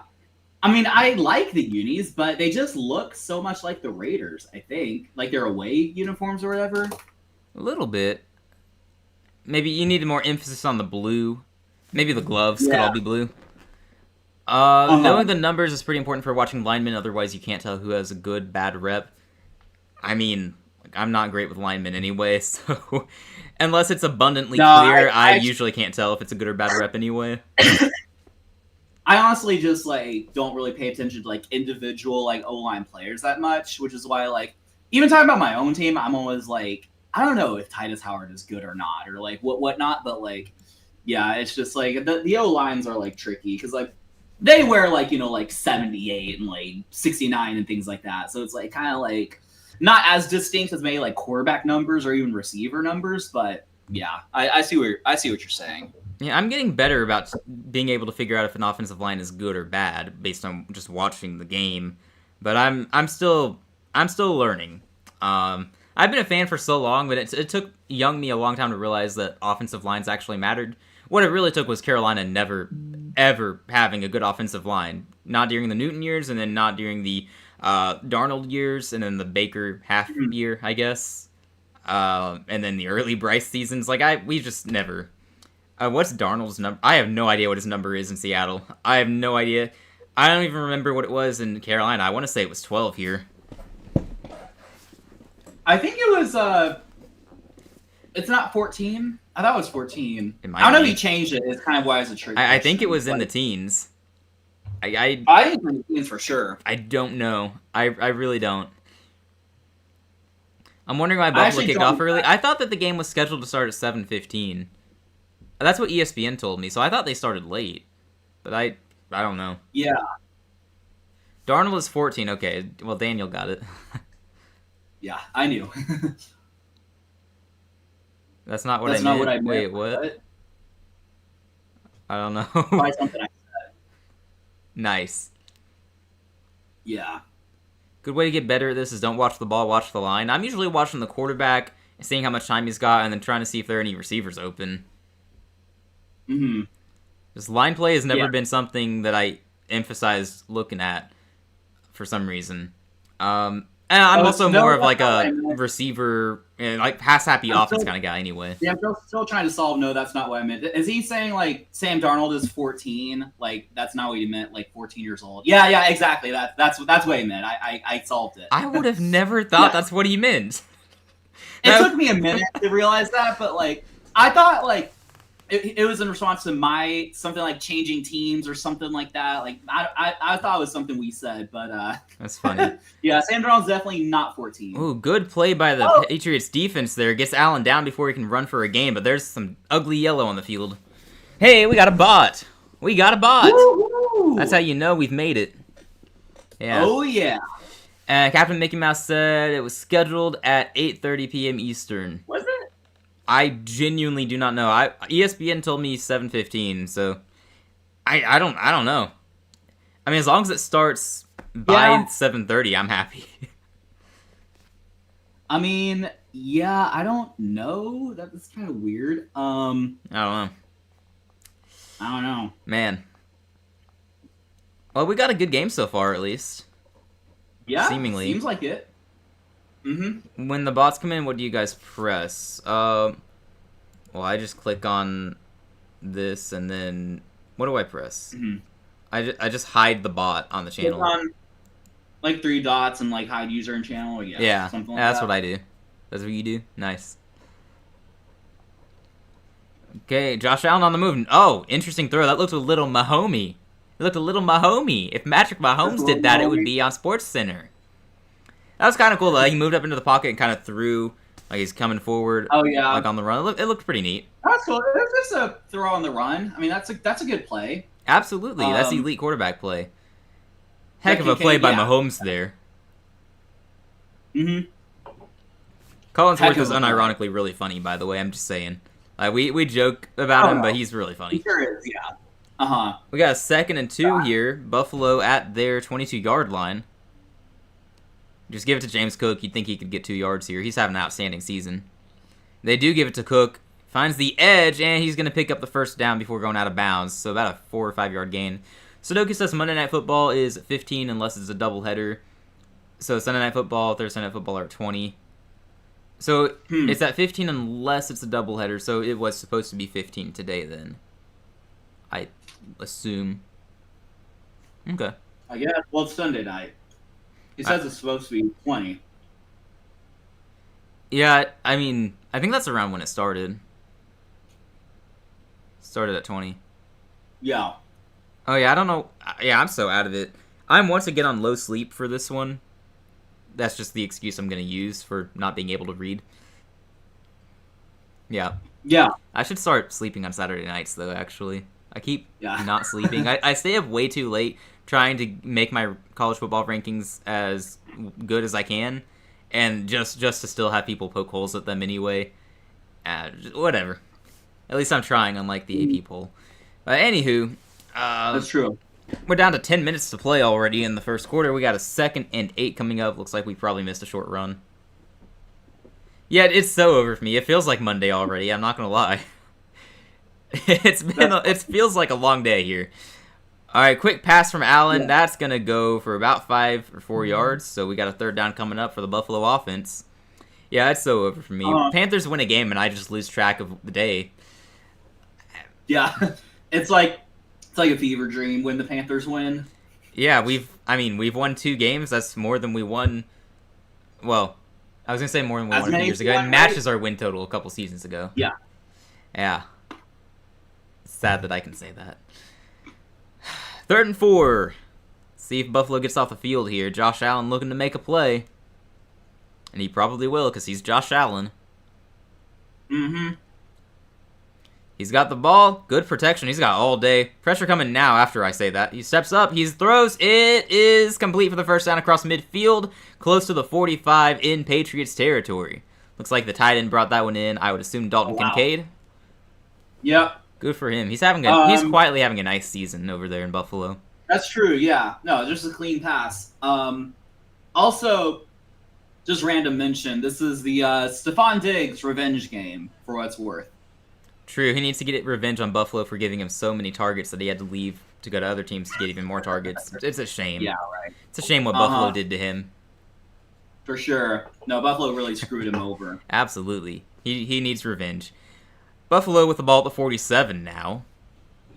Mm-hmm. It's like, the ball is out! Oh, it's a turnover! Wait, oh my goodness, Patriots have the ball! Looks like a mishap on the, just a handoff or the end around. Some trickery there on the offense, and someone dropped the ball. Oh, yeah. Yeah, mishap for sure. Looked like the guy was going to grab it, then just dropped it. Like, I can't really tell what happened. That's exactly... It looks like they just weren't synced up. Josh Allen was trying to give it to him, and he was going too fast, and he just couldn't hold on to it. That is a turnover. New England has the ball. That's a big swing in this game. Wow. For sure. I mean, Buffalo was driving, and, like, you felt good about their chances to get, like, 7-0 or at least 3-0, but... No, I felt very confident they were about to go up 7-0. Very confident. Right, but now, Patriots, they have a chance to kind of, like, get the first score. Yeah, it looks good for them after that. Man. We'll see if their offense can do anything. Wow. Well, great stroke of luck for their defense. I mean, it looked like Buffalo was getting rolling on offense, and the Patriots defense wasn't going to have all the answers. But, look, if you can win the turnover battle, you got a chance against anyone, right? That's true. No, I think you do for sure. And yeah, Patriots have the turnover, so we'll see if they can capitalize on it. Yeah, if I'm the Patriots riding this momentum, I might just immediately take a shot. If you think you can get it, get a one-on-one matchup somewhere, 50-50 ball type of thing, I'd take a shot here. You're around midfield, why not go for it? Yeah, might as well at this point, just see what happens. Couldn't hurt. Well, it could if you turn it over, but I'm assuming they won't do that because this is a quality team. Yeah. I mean, look, the Patriots last week they beat a now 2-3 team by 29 points. So I'm really impressed with the Patriots. I think they're the best team in the league right now, obviously, with their quality win over Carolina. You agree, right? I guess. Awesome. I'm really attention. I'm Pizza. Just okay. All right. Fair enough. I'm just hyping up Carolina by saying New England is that good, and whoever beat New England must probably be Super Bowl contenders. Yeah. Oh, yeah. The Raiders beat them in Week 1. That loss looks even more baffling as the weeks progress. How did the Raiders win? Oh, that it sure game? does. Yeah. I don't know. Week 1's weird, bro. Like a lot of things unexpected just happen. Yeah, no kidding. I feel like it was less weird this year, or at least at the time it certainly seemed that way, but looking back, Raiders over Patriots seems very odd. Because the Patriots look like a good team, the Raiders look like they might be in the running for worse in the league. And we need to start talking about them as a team that could be drafting a quarterback next year. True. I don't know if Pete Carroll really wants to work with a rookie, though, so maybe they find a veteran. I don't feel good about the Raiders. But they have Geno Smith. No. No, and no. Patriots ball at the 47. Drake May dropping back to throw is a short pass complete down. Oh my gosh, the ball is out. It's a fumble. What? The Bills have the ball. I think they picked that up. Oh my gosh, that was Ramondre Stevenson. He still got a fumble problem. I don't know who got the ball though. I thought the Bills got it. I didn't see the ruling, though. He might have been down by contact. We'll see what they call. Wow. My gosh. I mean, he clearly had possession. He did a football move. Yeah. He did multiple football moves, yeah. Yeah, the ball looks like it's pretty clearly out. Let's see. Unless a shin was down, I guess. No, that looks like the ball's very clearly out. There's no debate. The ball's coming out. That is absolutely a fumble by Ramondre Stevenson. With his fumble issues, I don't know why he's still getting so many touches. I would genuinely love to know why Travion Henderson is not your clear-cut starter at this point. How bad is he doing in practice for you to not be starting him? It's a good question. Bill's ball, Maybe man. they're preserving him? I don't know. Maybe they're what? Maybe they're preserving him, like just saving him for later in the season? I don't know. I guess so. So weird, though. It's so weird, because he's been... I mean, Ramondre hasn't been that good. Gibson hasn't done anything special. They both had fumble issues. Did you see that flea flicker? Or, like, did you see that play? No, I saw that Allen threw the ball. I didn't realize there was a flea flicker. I see the replay now. That's pretty cool. Well, he handed it off, and the running back threw it back to Allen. Yeah. And he completion. Yeah. Yeah, that's pretty cool. I like the creativity here. Yeah. It's pretty good. Yes, sir. I think that last play was blown dead before the snap, so I don't know why. Yeah, that's weird. Let's see. The bots, yes, sir. The bots. Legends in our chat. Oh, yeah. Indeed. Yeah, the ref came up as the snap was happening, actually. That's kind of funny. The ref was flying down there to blow the play dead before the snap. He got there as the snap was happening. Weird. I don't know why he did that. I wonder yeah, that's... Someone making a substitution or something? Because no timeouts were called, no flags were thrown. 77 minutes in the first quarter. Did you see that? Wait, what? It just said 77 minutes for a second. Oh, that's weird. Instead of 7. Nice. Yeah. Hey, I missed that. Okay, Cook takes the ball up about 5 or 6 yards on first down. It'll be second and medium coming up. Wow, this has been a weird game already. I mean, you have that fumble by Buffalo, and then New England immediately returns the favor. I feel like I jinxed them when I joked about an interception. Right. No, yeah.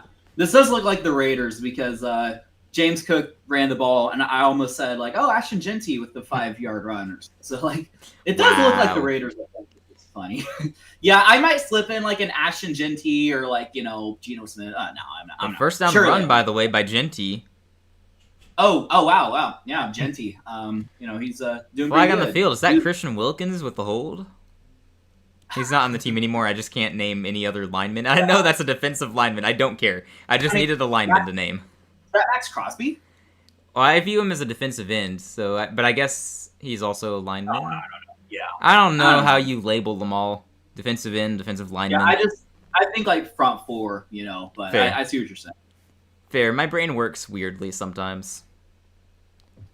Yeah. But because they call him an edge rusher, my brain didn't think, oh, defensive line. Even though he lines up on the defensive line, so that makes him defensive line. Anyway, we're going to pretend none of that happened because we got 2nd and 10 here. Yep. More important, the game is going on. Ball at the 42, Buffalo looking to score. Josh Allen, he's throwing for the first down. He couldn't bring that one in. He got rid of the ball pretty fast, back shoulder type of pass, and couldn't get to it. It'd be 3rd down and 10. Let's see this replay. Yeah, just back shoulder, as you said. Targeted Jacoby Myers, couldn't quite bring it in. And just like that, it's 3rd down and 10. 3rd down and 10. I mean, if you're Buffalo, you feel like you got to capitalize on that gift of a fumble. You would think, yeah. I mean, if they don't, it's going to be a very sloppy first quarter. It's already has been a sloppy first quarter, and that'll really just kind of cap it off. Yeah, and it goes on with the incompletion on 3rd and 10. Gave his guy a 50-50 shot, and it didn't feel like he ever had much of a chance there. Jones in coverage against Keon Coleman. I don't know. Right. Oh, I was gonna say I thought that was Trey Tucker that he was targeting.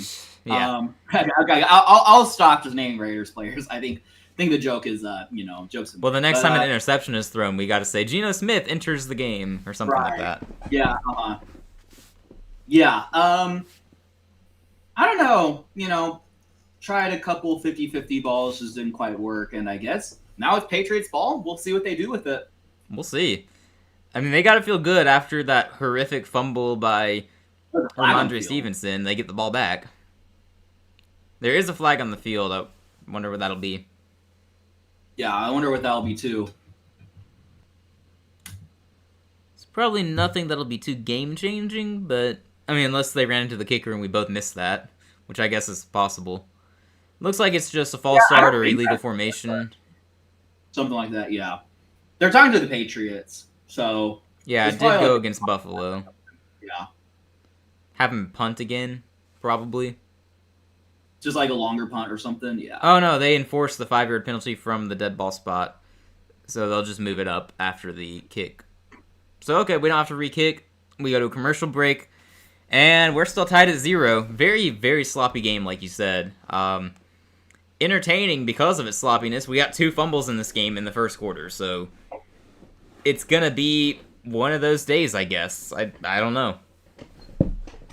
Yeah, I guess it will be just one of those days. I mean, we'll see if the sloppiness continues or if they play. I mean, there's no score, and hopefully this is just not a bad all field goal game or something like that. That would not be fun. We've had enough of those. Thank you, Atlanta. Yes, had enough of those indeed. So, yeah. What is this commercial, by the way? It's so weird. But it's every commercial ever, right? Nowadays, commercials have fallen off so much. Oh, for real. But yeah. I mean, I guess we'll see what happens. I mean, Patriots playing pretty stout, except for that fumble. I mean, I think otherwise they've been doing pretty well. Yeah. On defense. Bills maybe not quite on rhythm yet, so we'll see what happens. Yeah, and just a quick shout out to whomever our 287th subscriber was. Thank you very much. We appreciate that. If you're listening right now, big shout out to you. Well, welcome to the channel. We are working hard to get to 300. If you're not subscribed yet and you're listening, we would appreciate if you would subscribe. It's completely free. You'll catch all of our featured streams and content that way. And we're just 2 guys who talk football for fun. We're trying our best to give you good content, though. So thank you for all the support. Oh, yeah. just football content. We do like obviously games, streams, commentaries, predictions, picks and reactions, things like that. So, shorts, rankings. So do check us out for that type of content. Yeah, I feel like at this point we do a little bit of everything. I do a weekly college football stream as well. I think I might move. I do it on Tuesdays. I might move it up to Mondays though, so I can do reactions and feel like it's not too late. Because I can't ever do college football reactions on Sundays if I'm gonna be live for the Panthers games. Yeah, so I might move that to Mondays and then do predictions separately. I've not really decided yet. I need to decide by tomorrow. But yeah, we do a college football weekly stream, predictions, rankings. We do NFL rankings here as well. If you want to yell at one of us for them, yell at me. I do those. So yeah, and I acknowledge they're not perfect. Right, but I do appreciate that you're trying to go with the actual product on the field rather than who you think should be ranked higher or something like that. So yeah, it's like Patriots have the ball, and I don't know. That was Gibson in at running back per the broadcast. Ramondre Stevenson might be out for the game. Probably not really, but. Oh yeah, that's funny. No, his fumbling issues are so bad though. Really, Patriots fans were telling me that this offseason, and I was like, oh, I'll take your word for it. Good thing you got Henderson. Great. And I figured Henderson would be the day one starter based on all I was hearing, but again, to me, it's baffling that he's not. And I trust Mike Vrabel, so I'm sure there's a good reason. Maybe, like you said, they're preserving him. Gibson, I believe, at running back just ran that for a first down, by the way, so the Pats are moving at the moment. Nice. Yeah, they're showing that Ramondre fumble again. Yeah, that's rough. That's rough. It's like, there are two guys I know of for sure in the NFL with fumble issues. Sorry, make that three guys. You got Derrick Henry. Congrats to him. No fumbles today, I think. So, feels good for him. One of the few bright spots. Just 2 yards of carry. Mm-hmm. Yep. It's still an improvement. No, I'm sorry. I'm sorry, King Henry. Don't hate me. Derrick Henry's had a fumbling issue this year. Ramondre Stevenson and Bryce Young. They've been players with fumble issues. So, if you got a guy with fumbling issues, you probably don't want to keep putting the ball in his hands. Unless you're a future Hall of Famer and one of the best in the league like Derrick Henry. Or you're a quarterback and you don't have much of a choice like Bryce Young. Yeah. In the case of Ramondre, you've got a rookie running back who's playing pretty well when he's given the chances. It just seems baffling to me. I don't know. Yeah. It would be. I tend to agree. I'm nerding out, so I'm trying to see who leads the league in fumbles this year. So, actually, a lot of players are tied. So, Bryce Young has 3 fumbles, as do Stafford, Russell Wilson, Derrick Henry, Baker Mayfield, Tua, Jalen Hurts, Justin Fields, and J.J. McCarthy. It's a little surprising that so many quarterbacks have so many fumbles. That's I guess true. I only think of Bryce because I've seen him. I'm pretty sure he's lost all 3 fumbles, right? That's probably right. I actually didn't say, fumbles. I know he lost one today, and I know he lost one against Arizona. Yeah, he's lost all 3 of his fumbles. Of course. Because, a lot of the other guys only lost 2 fumbles, but, yeah. Yeah. Yep. Yep. Yep. We got 3rd and 8 here, by the way. New England trying to convert. Oh, he stretches it. He gets the catch, turns around and stretches it. That should be a first down. Great effort by the receiver there. Kayshon Boutte. No, you have to see that. You have to see the effort. Absolutely. Gets his 1 reception per game. Yeah. Yeah, Kayshon Boutte had that random breakout in week 1, and we think, oh, wow, he could actually be in for a huge season at last. Next LSU receiver to be great. And then Drake May forgot he existed, I guess. I don't really know what happened. I shouldn't blame Drake. He's had a great year. I'm just joking. It's been weird, Kayshon Boutte. We got a run here. It's a pitch. That's a good run. Takes it near the 50. I assume that's Gibson. Yeah, they're refusing to play Ramondre right now. It's funny. That's so funny, yeah. Going with Gibson. Yeah, for real, though. I mean, you make that kind of mistake, it's kind of deserved. It wasn't even on a run, though. That's the funny thing. It was on a reception. Yeah. So technically, he hasn't failed you as a running back. Just yeah. Hey. Gibson's still the back here on 2nd and 4. 2nd and 3. See what we get. It's a handoff to Gibson. He's not going to get very far. We got 3rd and short coming up. Josh McDaniels, the offensive coordinator. Hey, do you think he gets another chance to be a coach in this league? You think someone's gonna do it? Oh heck no. You would think. I mean, maybe the Browns will like sign him. I don't know. Like For he some reason, should that feels like such a good fit. First 0-17 team in history. It actually does. But I mean, he's had 2 failed attempts, so he really shouldn't be getting like a third. No, he like, shouldn't. I mean, even if like those were the 07 Patriots again, like I don't think you can afford to give him a head coaching job. Yeah, I would be surprised. Like it seems clear he's just a good coordinator at best. Speaking of which, his offense got an incompletion there, aiming for Stephon Diggs, just couldn't bring it in. It looks like.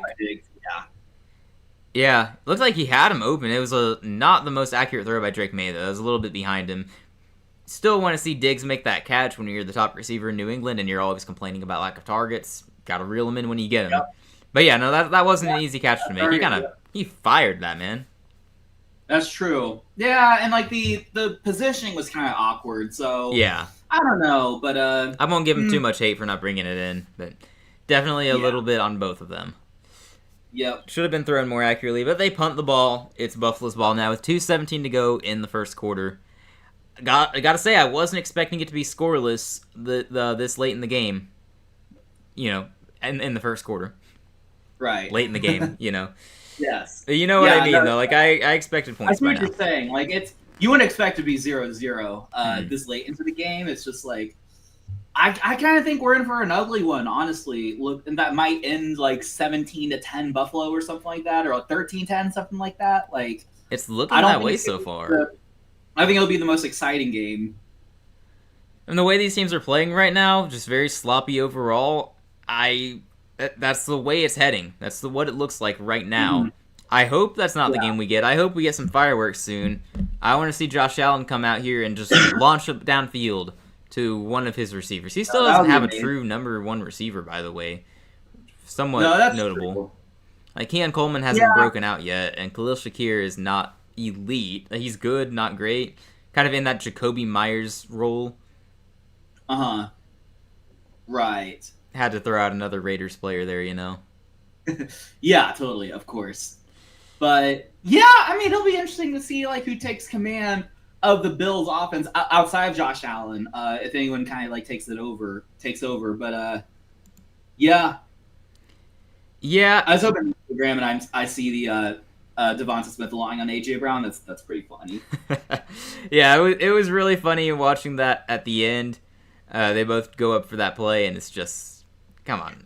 Devonta Smith and AJ Brown in the end zone playing Twister after Hail Mary. Aye. Amazing that's pretty accurate. AJ Brown on Devonta Smith. The memes are getting out of control. And yet, it's not enough. They deserve all the roasts. That's true. Man. Miami is feeling good about them blowing that lead, though. Not enough people are going to talk about the Dolphins now. Uh-huh. Yeah, I was going to ask earlier, do you think they fire McDaniel after this week? You think he's gone tomorrow or Tuesday or just whenever? Dolphins are at 1 win? Yeah, they're 1-4 now. Their 1 win is against the winless Jets. I believe the only winless team in the league now. Weirdly enough. Yeah, it's kind of tough to say. Like, they could. I also haven't really heard anything, though, like, from, like, the media. Now, granted, I haven't, like, really been on social media a lot, but of like, you know, if there are rumors of him, like, about to be fired. Like, I feel like he has another week or 2 in him. Mm-hmm. It's also, like, it could be a situation, and, like, I actually don't know, like, why more teams don't necessarily do this. Like, do you remember when, like, Adam Gase was pretty bad in New York Jets? But I think they just wouldn't fire him because they wanted to tank for the 1 overall pick. So they just kept him, is what I heard. I don't know if that's actually true, but I wonder if they would just, like, keep him to, like, I don't know. It's really that's a strategy, and then there's also the thought that you want your players to be happy and do what's best to try to win games. So some teams will look at that and go, I should fire him now. The Jets are really dysfunctional compared to the Dolphins. You know, so I don't know. It's hard. I feel like McDaniel has another week or 2, but that's probably just about it if he doesn't win another game. I hope they fire him this week though, so that the Carolina Reaper lives on. Because that was a trend last year. Every time we won a game, someone would get fired right after it. Or maybe not a head coach, but at least someone would be fired. It was a really funny trend. Yeah. Like, losing to us is so bad, you have to fire somebody. So, even this year continued. The Falcons fired their wide receiver coach after losing to us because he was the problem. He was the reason they scored 0 points. I think back in the day, the Texans fired some bad AFC South coach. I think we fired Gus Bradley and Chuck Pagano, stuff like that. So yeah, I understand where you're coming from there. It's pretty satisfying. It is. So I want him to be fired this week. I want us to get the credit, even though they're just saying we're bad by giving us the credit. Yeah, it's fine. We might have no, we didn't. I was wondering if we fired Vrabel technically, but I don't think we were the last game. I think it was the Jacks or something. I'm looking. Yeah.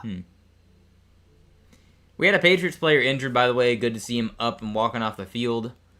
Don't honestly know who that was, but good for him getting up. Yeah. Yeah, dysfunctional in ownership.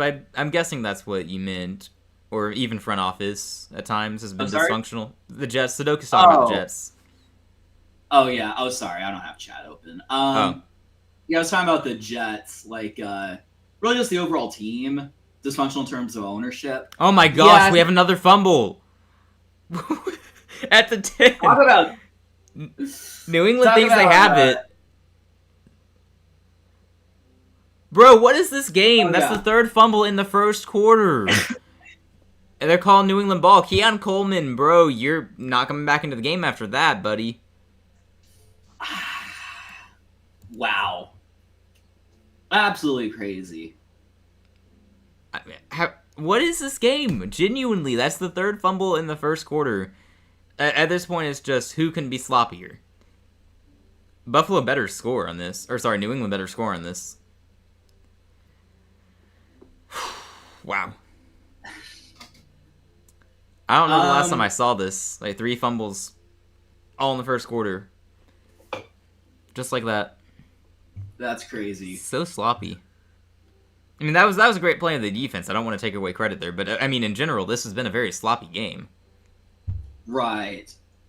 Also, I am just seeing Sudoku's comment on the Jets aren't really dysfunctional. I'd probably disagree because, you don't make the playoffs in 15 years. You lose all the time. I think that's I understand, you said, maybe you think they're just bad but not dysfunctional. But I think if you're consistently bad, that's pretty you fire coaches and things like that. I think that's pretty I think a true mark of dysfunction is you running through coaches and it just doesn't work. Adam Gase, Robert Saleh didn't work out.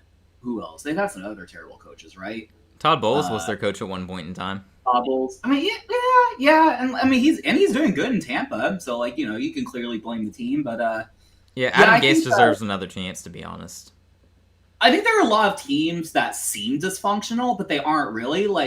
I think a lot of people would said the Texans were dysfunctional, that 2-3 year stretch with the whole Watson stuff and everything like that. But in totality, we're not that dysfunctional.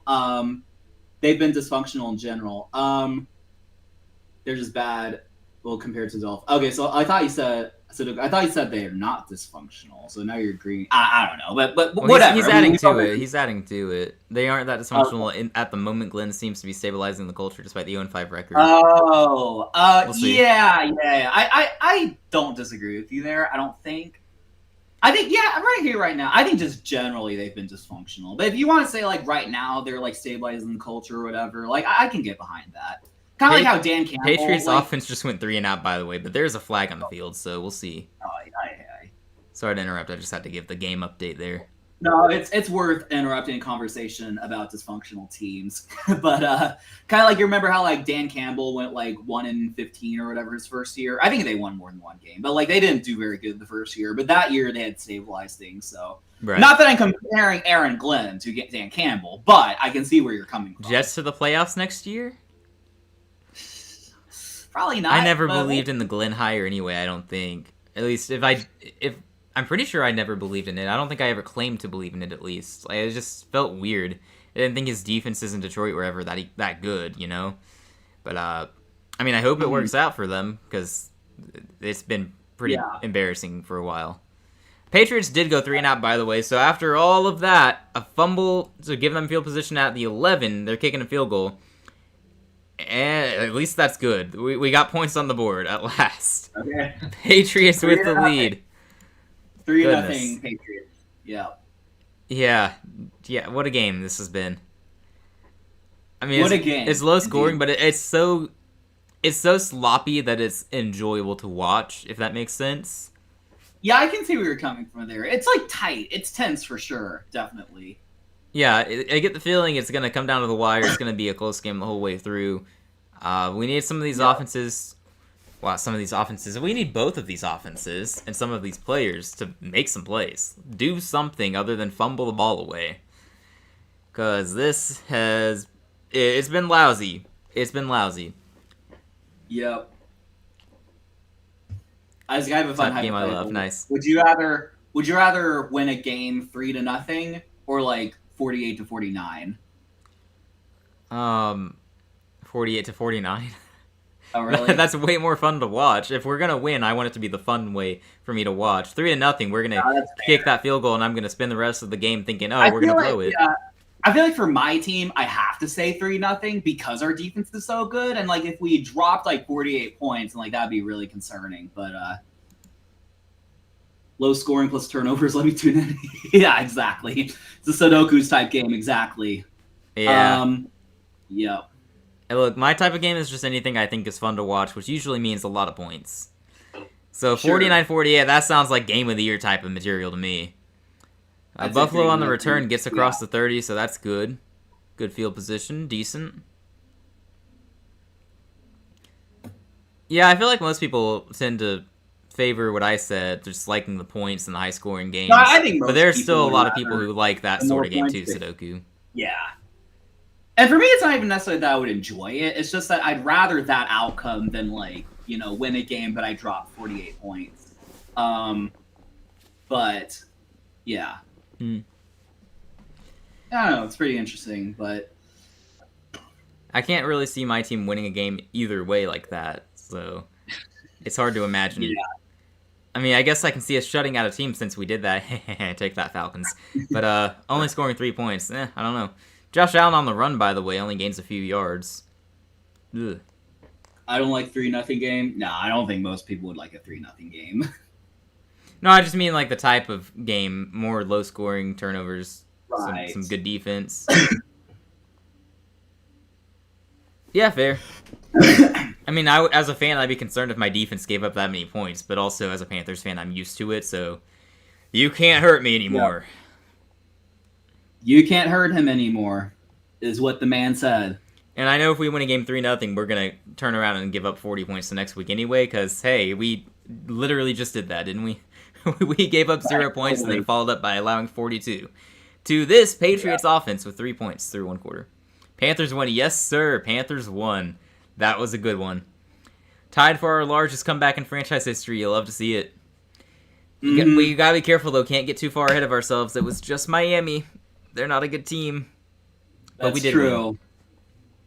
Oh, yeah. And the Patriots, after week 1, do look like a good team. If we just forget that they lost to the Raiders... yeah, they look like a good team since then. They look pretty good. I think they kind of do look like what we predicted they would be. Yeah, they've definitely improved to that degree, at least. Yeah, for sure. Good team, not great. Probably playoff team, but it could also depend on like a couple factors. But end of first quarter, 3-0. How have you all never come back from anything more than 17 points? That's kind of sad. To be fair, we've not been around as long as some other teams. We've also not had that many teams that were good. Like, genuinely, we've never had back-to-back winning seasons. That's what's really sad. We've never had back-to-back winning seasons. We nearly pulled off the comeback against Arizona a few weeks ago, but Bryce Young and the offense decided to give up at the very end, basically. That's what it felt like. I don't know. Like, you can interpret it at, and you are a team that off case of those big deficits, no offense. Yeah, that's fine. No I don't know offense. if that was intentional or not. No offense. Yeah, no offense, no offense. None taken. I get it. Yeah. As delusional as I am, I know how we are. Biggest comeback is 21. We were down 28-7, I think. But, yeah, it is. Yeah, I can. Yeah. I mean. I think every I team can in the see league that. except us has completed a comeback larger than 17 points. Might be mistaken. Mhm. But I remember looking at it at one point in time, and we were lower on the list, and I was like, I mean, I'm not Yeah, surprised, but I'll take it. That was the fourth time we've done that, by the way, so it's 17 is our number, I guess. right. Yep. And I was going to look something up. I don't remember. Oh, Yeah, yeah, it I'm was not the sure. standings. Oh, yeah. Yeah, I wanted to see standings. If the Bills lose this game, by the way, it'll be them and the Colts atop the AFC 4-1 each. So somewhat notable. I don't know who By the wins that way, tiebreak. y'all do. I did bother to pull up the stats. Y'all do have the lowest, like, biggest comeback ever at 17. The next lowest is the Bears have the next lowest comeback at 20. The Chicago Bears have never had a comeback bigger than 20, and they're like a historic franchise and everything. Like, It doesn't even that's surprise crazy. me. That's a very Bears thing. Yes. It is. Um, yeah. Yeah, and Texans is actually tied for like third last, but like several teams have like their biggest comebacks only 21 points. So And it's either the Vikings or Colts with the biggest comeback. I know they played each other. I don't yeah, remember which team choked. Vikings biggest, It was the and Vikings who then choked, or the Colts who choked. the Colts choked because Nice. remember Justin Jefferson had that crazy catch. Yeah, Vaguely. so Yeah. Vikings, and then the Bills Oilers game was the second biggest comeback. It was the biggest comeback forever until that game. So I was Yeah, pretty happy I remember about them talking about that now that you say that. Yeah, That's yeah, funny. yeah. All right. Colts A would nice have the conclusion. tiebreaker. They lost to an NFC team. Bills would lose to an AFC team. Hey, I'm glad you know how tiebreakers work. I was not aware that that was how what it would come down to. Very interesting. Very interesting. Jeff Saturday year. Jeff right, Saturday that's year. That how- was legendary because they won a game with him too. They beat the Raiders. Yeah. It all comes full circle. We've been making Raiders references all night. Yep. No, this game has major implications in the AFC after this week. Indy would be the 1 seed if Buffalo loses. I was only looking at the standings to see what happens with the Patriots because I'm looking at the playoff picture. Right now, Buffalo, Indy, Pittsburgh, and the Chargers are division winners. And that won't change after tomorrow's game, I don't think. I think Kansas City, Mhm. I mean, they don't have the tiebreak, so yeah. Right now, Kansas City is the 7th seed, though. I think it's really just 9 teams that are competing for playoff spots, and maybe Baltimore if they turn things around after the 1-4 start, soon to be 1-5. Yeah.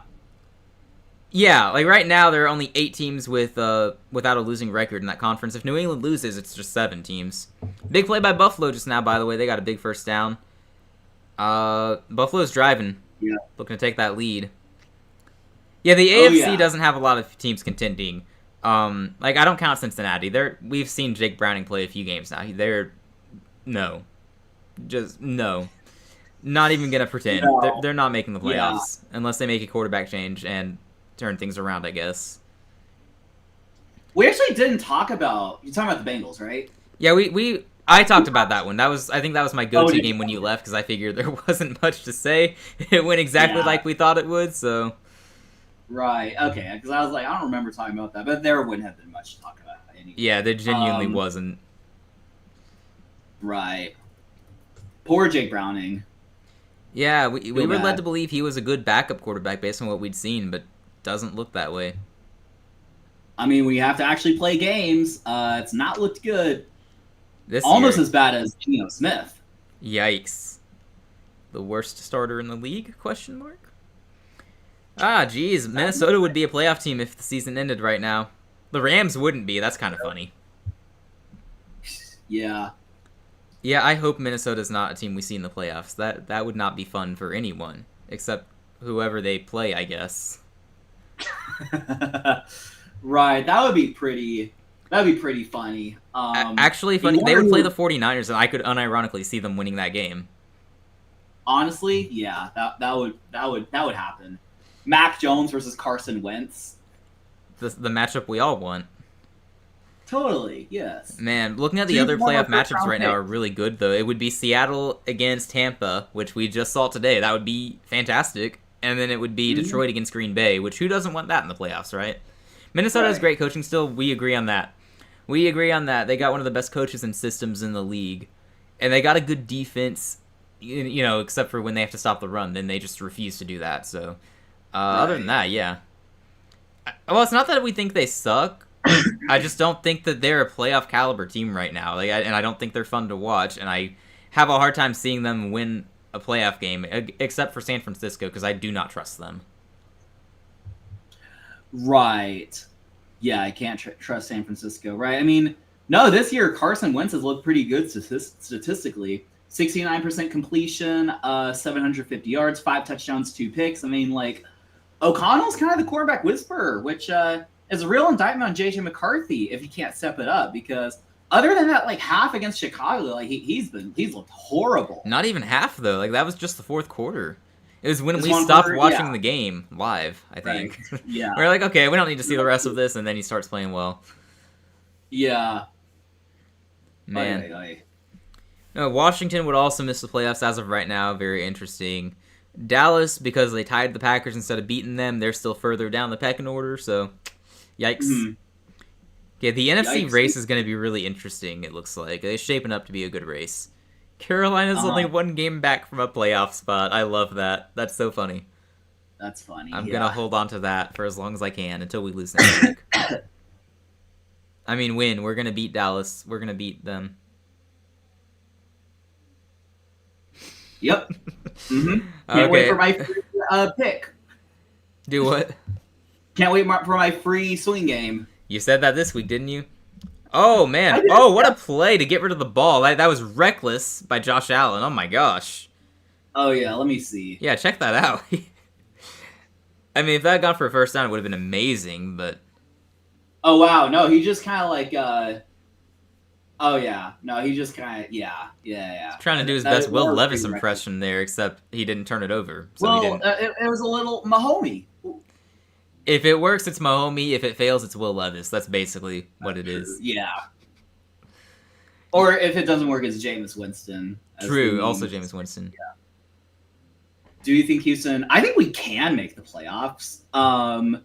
It's just going to come down... I think it'll be closer than maybe I would have thought, like, when we started 0-3, but I'd have to look at our schedule. I still got you going, like, 9-8. And being the 7 or 6 seed. Yeah, that sounds... I mean, 9-8, I feel like maybe or maybe doesn't get you in. Like, it feels like a 50-50. But we get you guys. We get the Seahawks. And we get the 49ers. See, we get Seahawks, Niners, and Broncos. Those are 3 teams that look pretty good. Then we get... Then our break is, like, the Jags, who just beat us. And then we get our bye week with the Titans. Like... I don't know. I still think it's a long road ahead. Like, I probably won't pick us to make the playoffs. Like, I probably wouldn't at this point.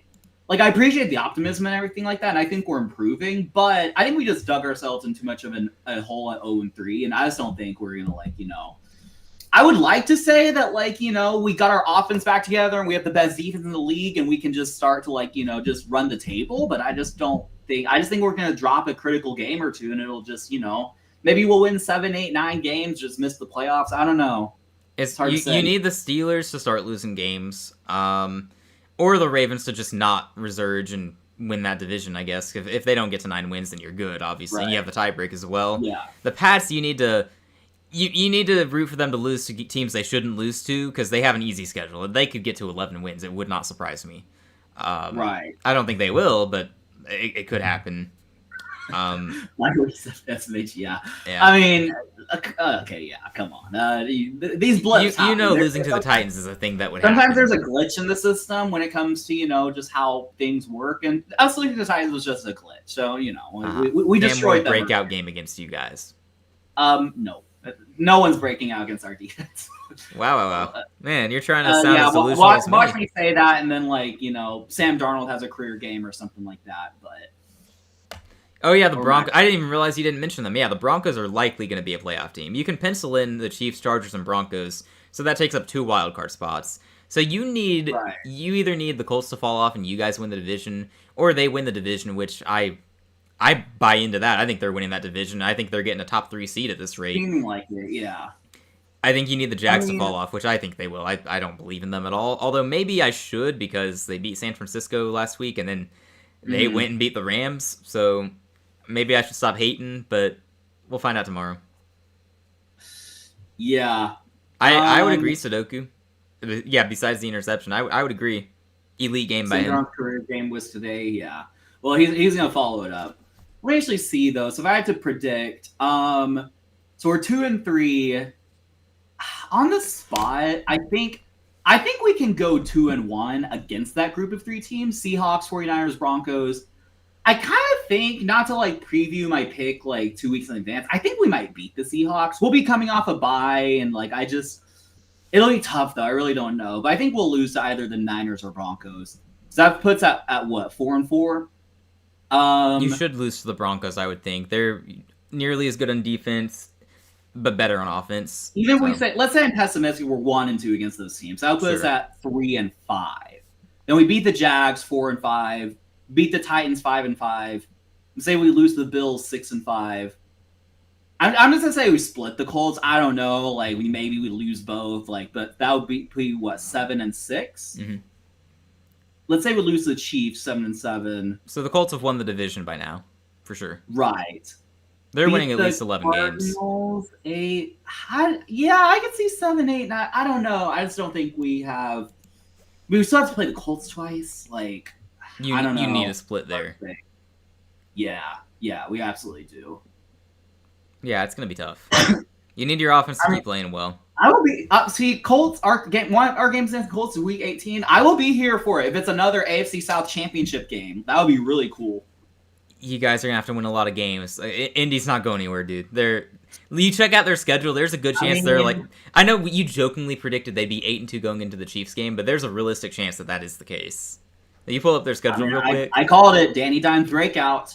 Well, I kind of called it. I mentioned it. You manifested it accidentally. Yeah. Cardinals, Chargers. I mean, it's a decently easy schedule. I don't necessarily see it as like, it's not like the Jets and Browns all these weeks. They play the Chargers, they play the Steelers, they play the Chiefs, they play us. Like, Seahawks, it's decently tough. They'll be challenged, I think. Well, I'm basing it on what we've seen so far. Yeah, there's a fumble pile. The Patriots got the ball. The Patriots have the ball. There's an injury. That's what they're panning away right now. Colts should beat the Cardinals. Right now, I'd probably pick them over the Chargers based on their recent collapse and their lack of an offense. They're gonna beat the Titans, most likely. They are definitely, without a doubt, better than the Steelers. They're better than the Falcons. I'm not going to say they're better than the Chiefs. That's at Arrowhead. The Chiefs probably win that. I'll give you a split with Houston.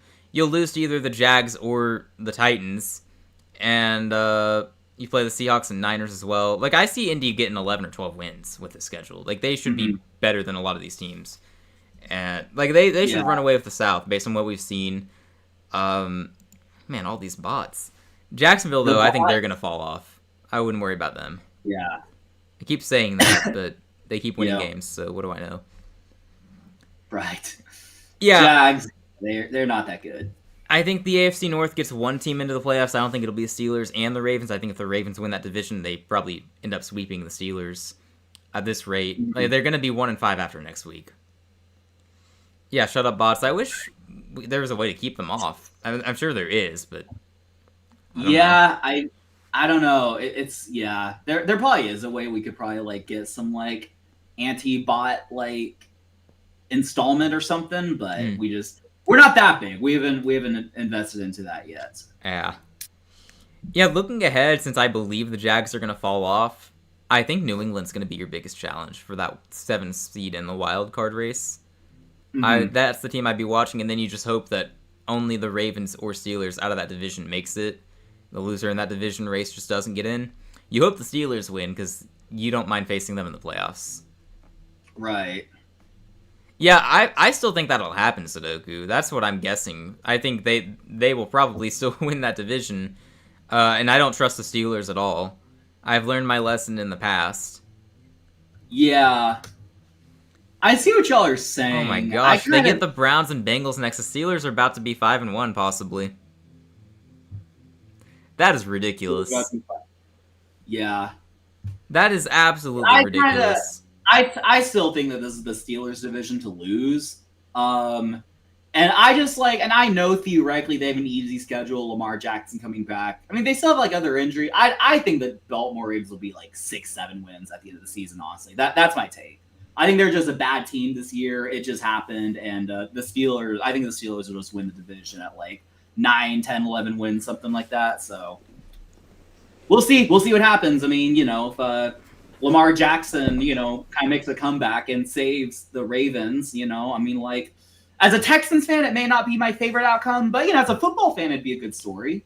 Come back from 1-5. Yeah, it'd be pretty awesome. We'll see what happens. I hope that it happens because I really don't want to see the Steelers in the playoffs, and I'm not even saying that because I'm hating. I'm saying that because it won't be a fun playoff game. It'll be the annual playoff blowout, most likely. But hey, if that's how Aaron Rodgers goes out, then so be it. For the record, see, you'd have to be really optimistic about the Ravens, because apparently now this stat news thing is weird, but apparently sorry, my thing is all jumbled up. Only 4 teams have made the playoffs after 1-5 start. According to AI, which I mean, the AI overview, which I don't really trust AI that much yet, but and 2018 happened, or no, sorry, it didn't happen. In 2018, 2015, and then 1970, so yeah, it's not happened very much. I mean, if they get some players back on defense and Lamar can return to form when he's healthy again, then I could see them doing it. I really could, especially with that schedule. I don't blame you. I think the logic is there for sure. I just don't happen to think it'll happen, but we'll see. I'm not predicting it yet. I need to look into when they get defensive players back. Yeah. I mean, they should lose next week, and then they get a bye week, so they have time to get healthy before going on that easier stretch of the schedule. Mm-hmm. I don't know, though. Right. NFC playoff field is a lot less wide open. I agree. There are a lot of teams that could be in the playoffs there. I mean, as of right now, the Vikings would be a playoff team, and I think they finished with a losing record. I've said that since preseason. I'm standing by it until proven wrong, I guess. Yeah, NFC is way more interesting. I wish it wasn't. I wish it wasn't, because then I could start convincing myself Carolina has a shot here. But we're not winning 9 games. I'd be shocked. No, that'd be that would be crazy. Assume Eagles and Bucks win the division. That's pretty safe. Lions or Packers, and then 49ers, Rams, or Seahawks. That's already 7 teams if you're they're all playoff worthy. I would agree. I would agree. I think those are the 7 best teams in the NFC. Washington could factor in, but I like all those other teams better than Washington right now, I think. I don't know. I'll have to think on that as the week concludes, but I don't know. Yeah, those 7 plus Washington is crazy. Yeah. Washington hasn't been that good this year. I know they missed Jane Daniels for a couple games, but even with him, they haven't been all that impressive. No, they got waxed by the Packers, and then the Packers fell off after that game. They beat up on the Giants. Right. They beat up on the Raiders, so 2 of the worst teams in the sport. Their defense gave up 34 to the Falcons. Their only good game was really today. I'm not really sure what to do with them. I don't trust them. I had them missing the playoffs preseason. I think I'm gonna stick with it, but I don't know. At the same time, they're only 1 game back from Philly now. Atlanta's no slouch. Agree to disagree. Haters gonna hate. You don't get to lose 30-0 to Carolina and get respect for it from me. Nope. Yeah. Oh, Drake May threw deep to nobody, by the way, so we're not even commentating on the game. There's just not a lot of action. We're totally just ignoring it. That's so funny. Yeah, we'll wait until something good happens, because we're having fun discussing potential playoff implications moving forward. That's true. Speaking of not being a slouch, though, you got Dallas and you got Chicago. Those are still teams to watch in the NFC. They have schedules that allow for them to get to 9 wins. Bro's going to bring up 30-0 till the end of time, until we lose to them later this season. I'll bring it up all the way until that point. When I think they'll bring it up maybe a little longer than that. But yeah, while there's a punt, let's actually play if the season ended now. I'll just give you the matchups. I want you to tell me who you think would win. So this one will be Broncos at Chargers. I'll take the Chargers. Yeah, I probably agree there. Chiefs at Steelers. Chiefs. Double-digit win. Jags at Colts. Probably Colts, right? Hands down. Yeah. Packers at Lions.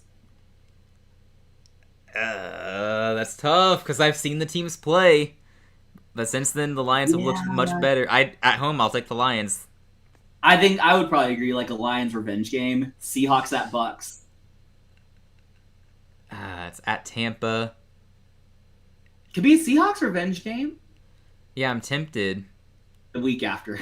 Man, that would be. Oh yeah, week right.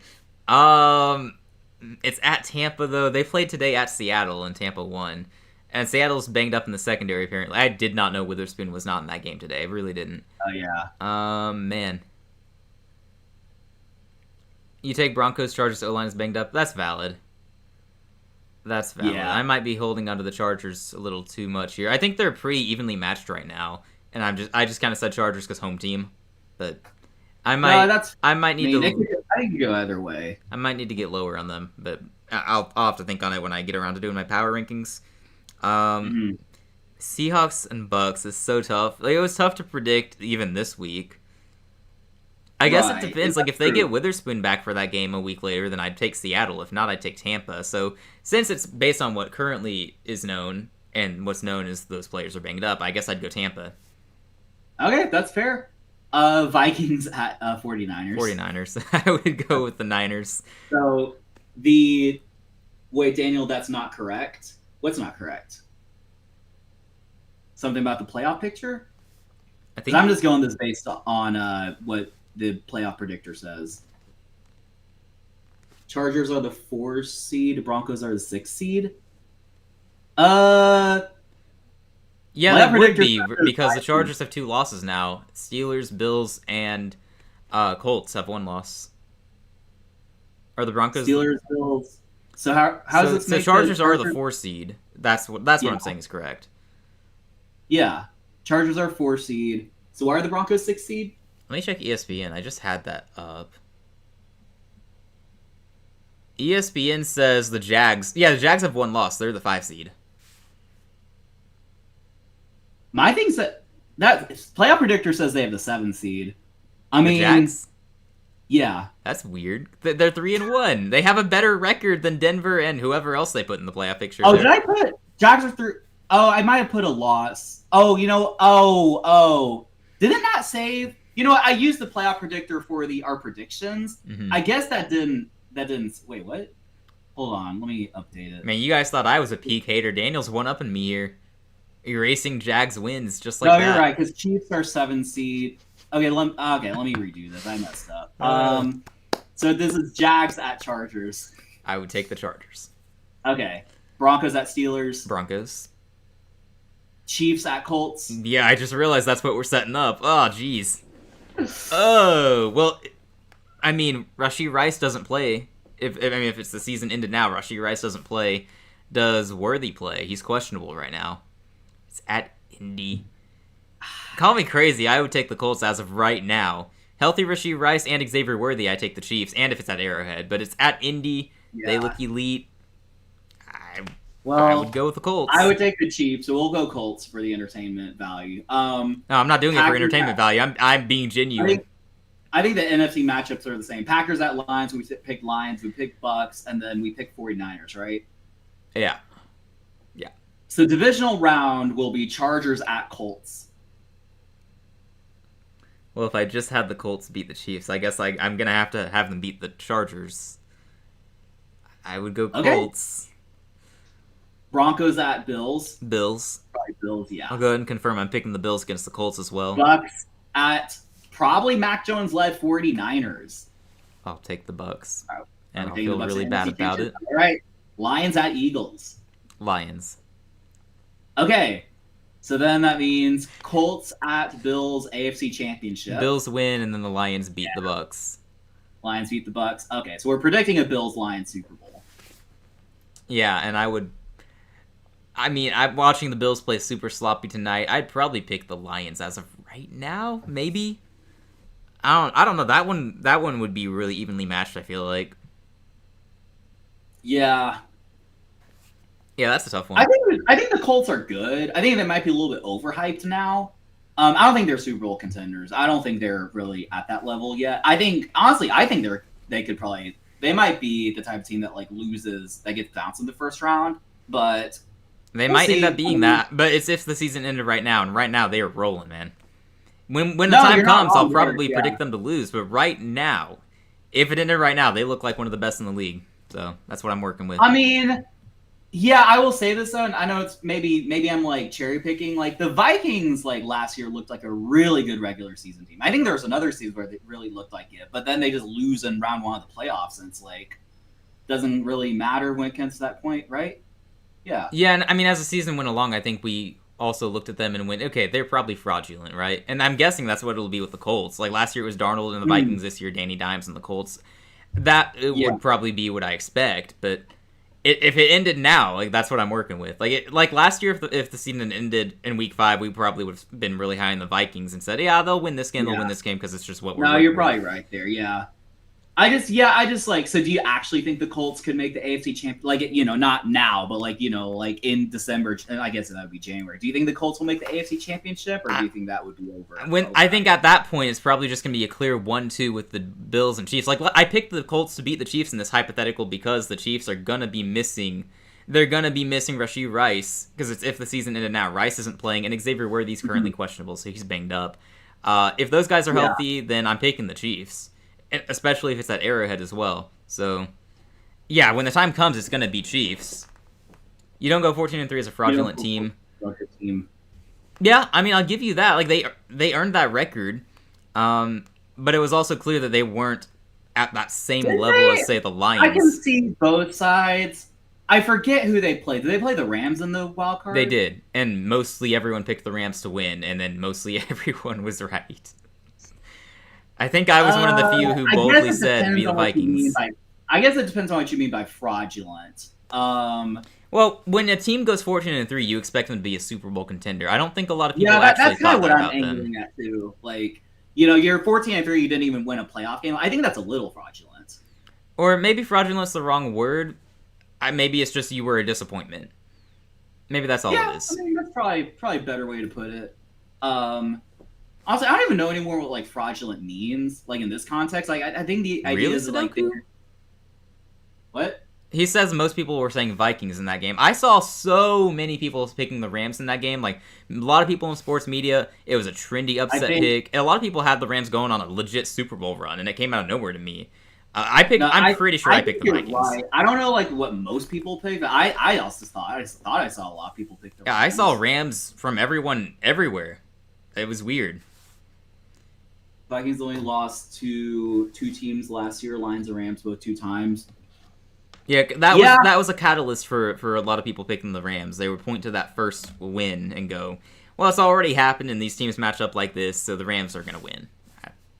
Trust Stafford in the playoffs more than Darnold, I guess.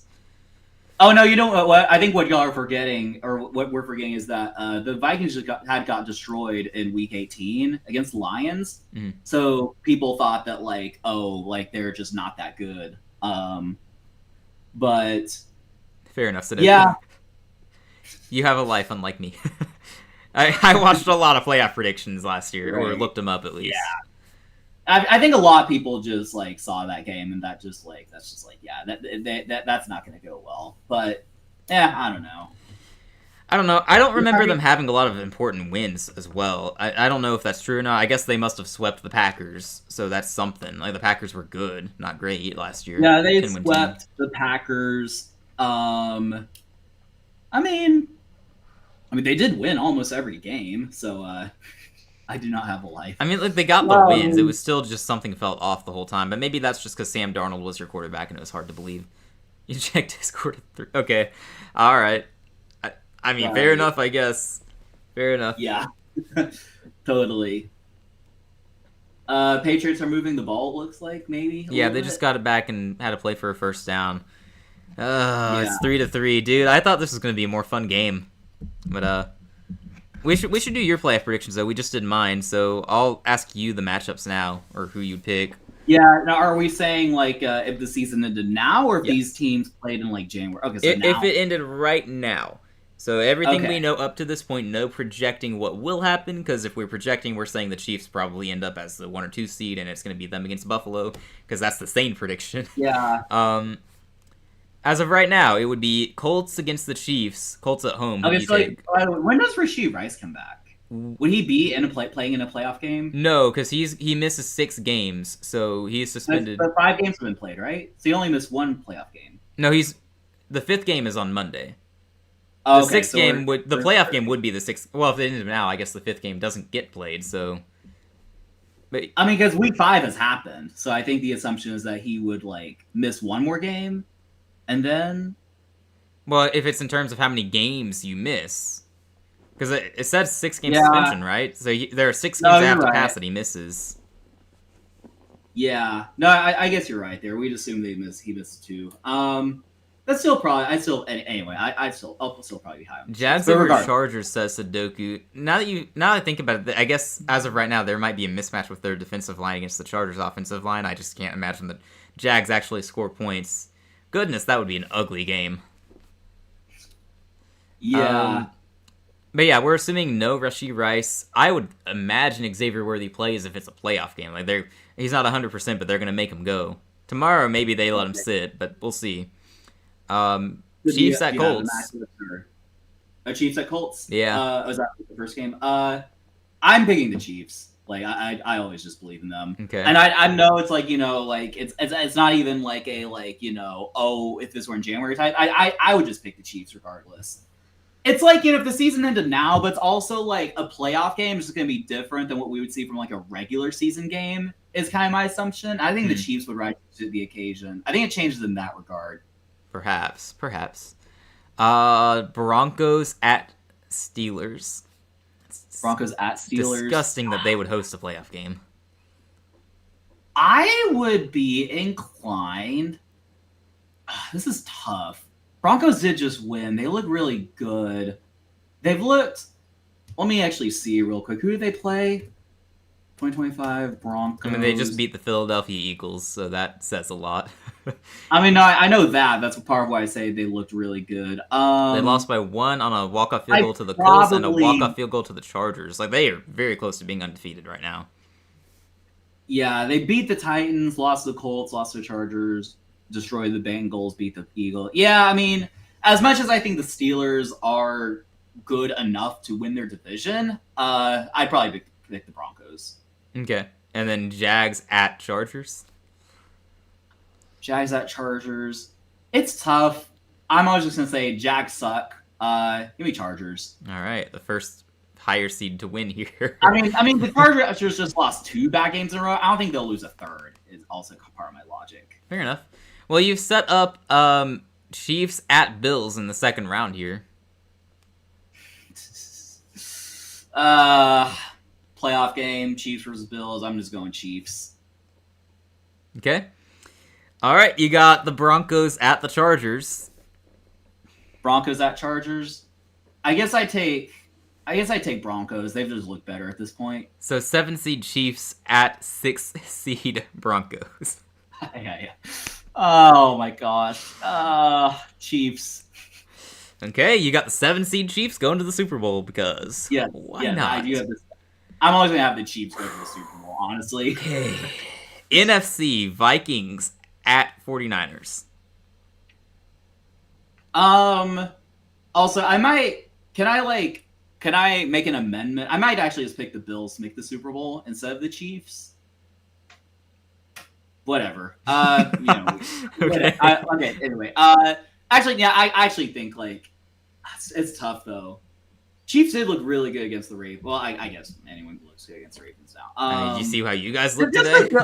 Just put Bills in there just to make it different. But so Bills over Chiefs, and then you face the Broncos, and the Bills beat the Broncos. I would do Bills over Broncos. Yeah. Okay. All right. Sorry. What's the NFC matchups? Vikings at 49ers. Yeah, I would go 49ers. Okay. Seahawks at Tampa. This is tough. But I'd probably go Tampa. Okay. Packers at Lions. I think you already showed your hand. It might be the same in the NFC. I'm not sure. We'll see. Yeah. So so you picked all favorites, right? I guess. Niners, Bucks, and Lions. Make it different. All of us have the Bills in the Super Bowl, right? Right.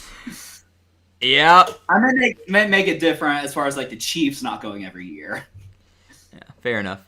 Yeah. Lions at Eagles. Lions at Eagles. See, I might be inclined to pick Eagles, actually. Okay. Bucks. I know they lost, but I still think they're one of the best teams in the NFC, if not the best. Like I think they're really good. I don't want to see them in the Super Bowl, dude. They're so boring to watch. Even in a high marquee matchup any week, you don't really want to watch because you know it'll be boring. Just like the Sunday night game that we've forgotten all about because this has not been a fun game. This is not it, no. I hope the second half comes alive. So Bucks at 49ers, I assume you're taking the Bucks there.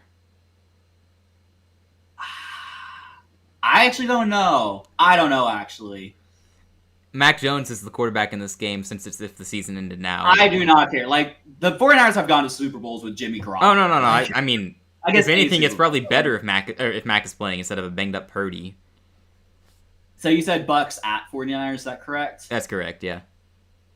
I mean, Bucks have to travel cross country. I'm going to pick the Niners. I think the Niners, like, it ended now. I think the Niners are that good. Jeez, you've really got Niners-Eagles NFC Championship game. I would hate to see that. We got Mac Jones versus Jalen Hurts NFC Championship. Mac being part of that game would be the only good thing. And Sudoku makes a good point. Purdy would be healthy by then, actually, since it would be a few weeks after. I guess that's a good point. True. Yeah, that makes me not want to root for them. I'll root for Mac.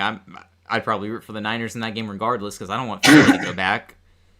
Yeah. Oh, so NFC Championship, Eagle. I would take the. So it's in Philadelphia, right? It's in Philly, yeah. I take the Eagles. I'm not going crazy with taking the Niners to go to the Super Bowl at this point, so I'd take the Eagles to go to the Super Bowl. Thank goodness we got the Eagles in the Super Bowl again.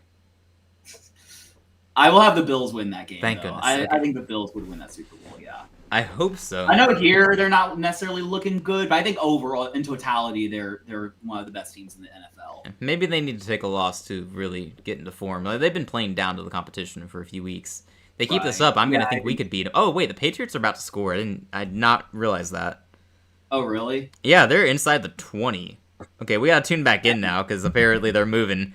All right, we're going to start caring about the game again, you guys. Patriots driving downfield inside the Buffalo Bills 20. That's great. Yes, we have been very well aware of the happenings of this game. Totally, yes. We have been breaking down every play, the analysis, and things like that. Like it's been very fun. We definitely weren't making playoff predictions instead. Right. Definitely we would not. never. No, who would never do that? No, of course not. Anywho, we got 2nd and 7 for New England with 46 seconds to go, and they're inside the Buffalo 20. So, despite an extremely boring and sloppy first half, it looks like the Patriots may take the lead here. Yeah, seems like it. I mean, that would be good for them. I mean, a little boost. I mean, like in a low-scoring game, any lead is going to be somewhat critical. Yeah, May just ran it in himself for a first down inside the 10. Clock is winding down under 40 seconds. It looks like a timeout is called by somebody, presumably New England. Stop it there. Yeah, that would make sense. Or maybe Buffalo, actually, so that they preserve time to try to get the ball back if they score here. Looks like it is Buffalo who used the timeout. Okay. Yeah, that could be the case. I mean, I could see that. If New England wins this game, then that's... you should be rooting for Buffalo here, I think, as a Texans fan. Like, this is one of your competitors in the wild card race. True. Yeah. Who gets the ball at half, barring a muffed kickoff? Oh, imagine. I think the Patriots started with the ball, if I'm not mistaken, so it'll be Buffalo. Patriots started with the ball, then I think they punted to Buffalo, and then who fumbled? That was when the whole fumble happened. Yeah. Yeah, they fumbled, and then the Patriots fumbled right back. Yeah. And then not long after, we had another fumble.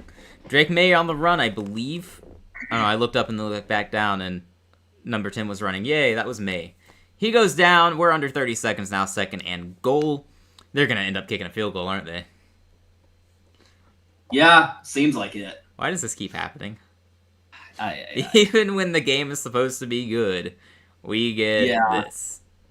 Vrabel, good with clock management, lets the time tick down to 17 seconds. The Bills have no more timeouts, so they would like to keep stopping the clock to get the ball back in the event New England scores, but Mike Vrabel is not going to leave them too much time to work with.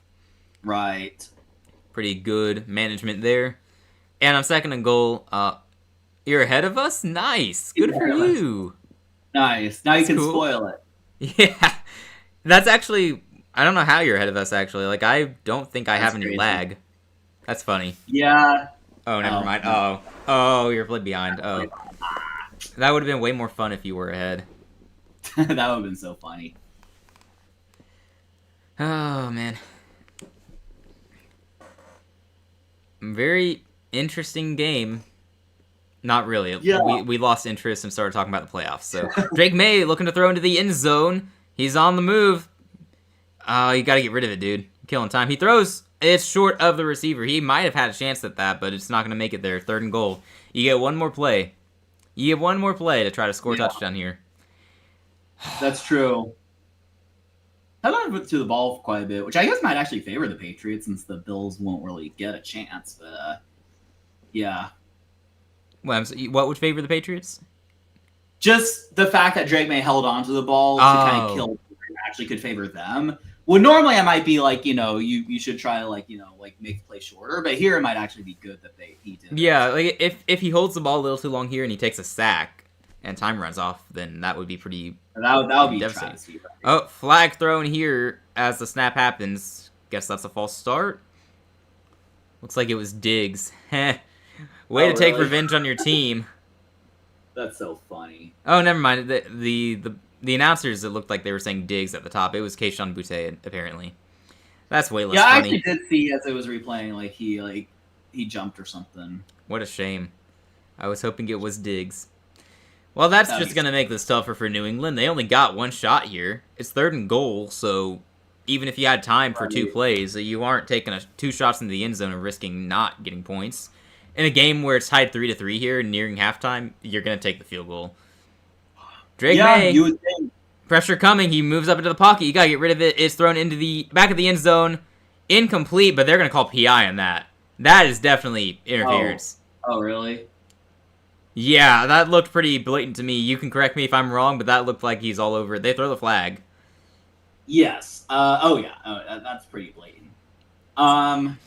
Yeah, Sudoku, I think we just refuse to pronounce it that. I refuse. I ain't saying that. This is a family-friendly stream. Thank you very much. Man. Yeah, we're not trying to get we're not trying to get flagged or anything like that. We're not trying to get demonetized.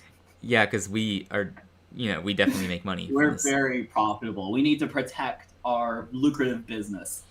First and goal, they're going to try to punch this in. And you know what? Why not? You got a timeout. You run one play super fast. You're at the 1 yard line now. That is a key, crazy, terrible penalty for them. Like, that could cost them the game, potentially.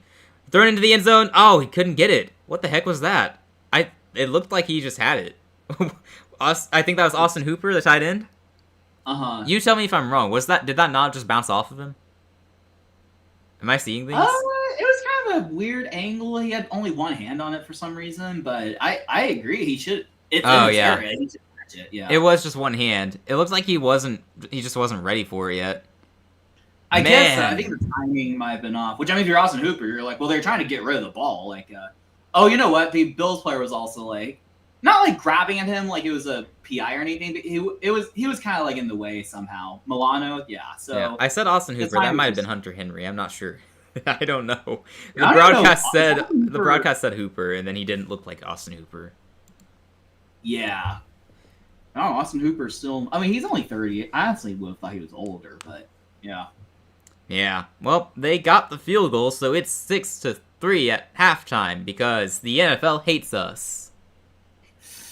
Yes, the Sunday night slate is turned to the new Thursday night slate. No, the Thursday night games have genuinely been so much better than the Sunday night games. Like, every week so far, I think it's been a good Thursday night game. I cannot say that about Sunday games. What was it last week? I think last week was fine.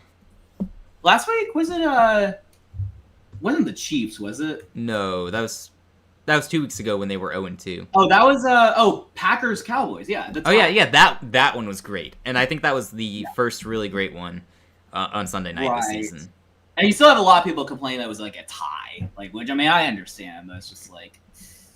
Kicking a field goal from the 1 is ridiculous. I get it, but also it's 3-3, no one's scoring. You got to take points when you get them. I wouldn't be against going for it, but if you had a running back you could trust, then maybe, but you don't have that, apparently. They refuse to trust Henderson, and Stevenson probably would have fumbled it if they gave it to him.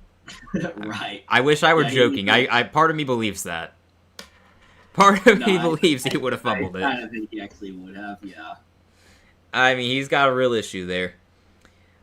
I don't know, you could do a QB sneak with May. He's mobile enough to probably get that done. I don't know. Okay, Isaac, since we're at halftime, I'll give you a non-football related anecdote, actually chess related. You know how I met Sagar Saw yesterday, or I really just got a picture with him. He mentioned me in my story, or his story. Oh, that's cool. Yeah. I'm not going to lie, I don't really know who that is, but he was there, so he's somewhat famous. Do you know Chess Base India? Vaguely, I mean, I know of Chess Base, okay.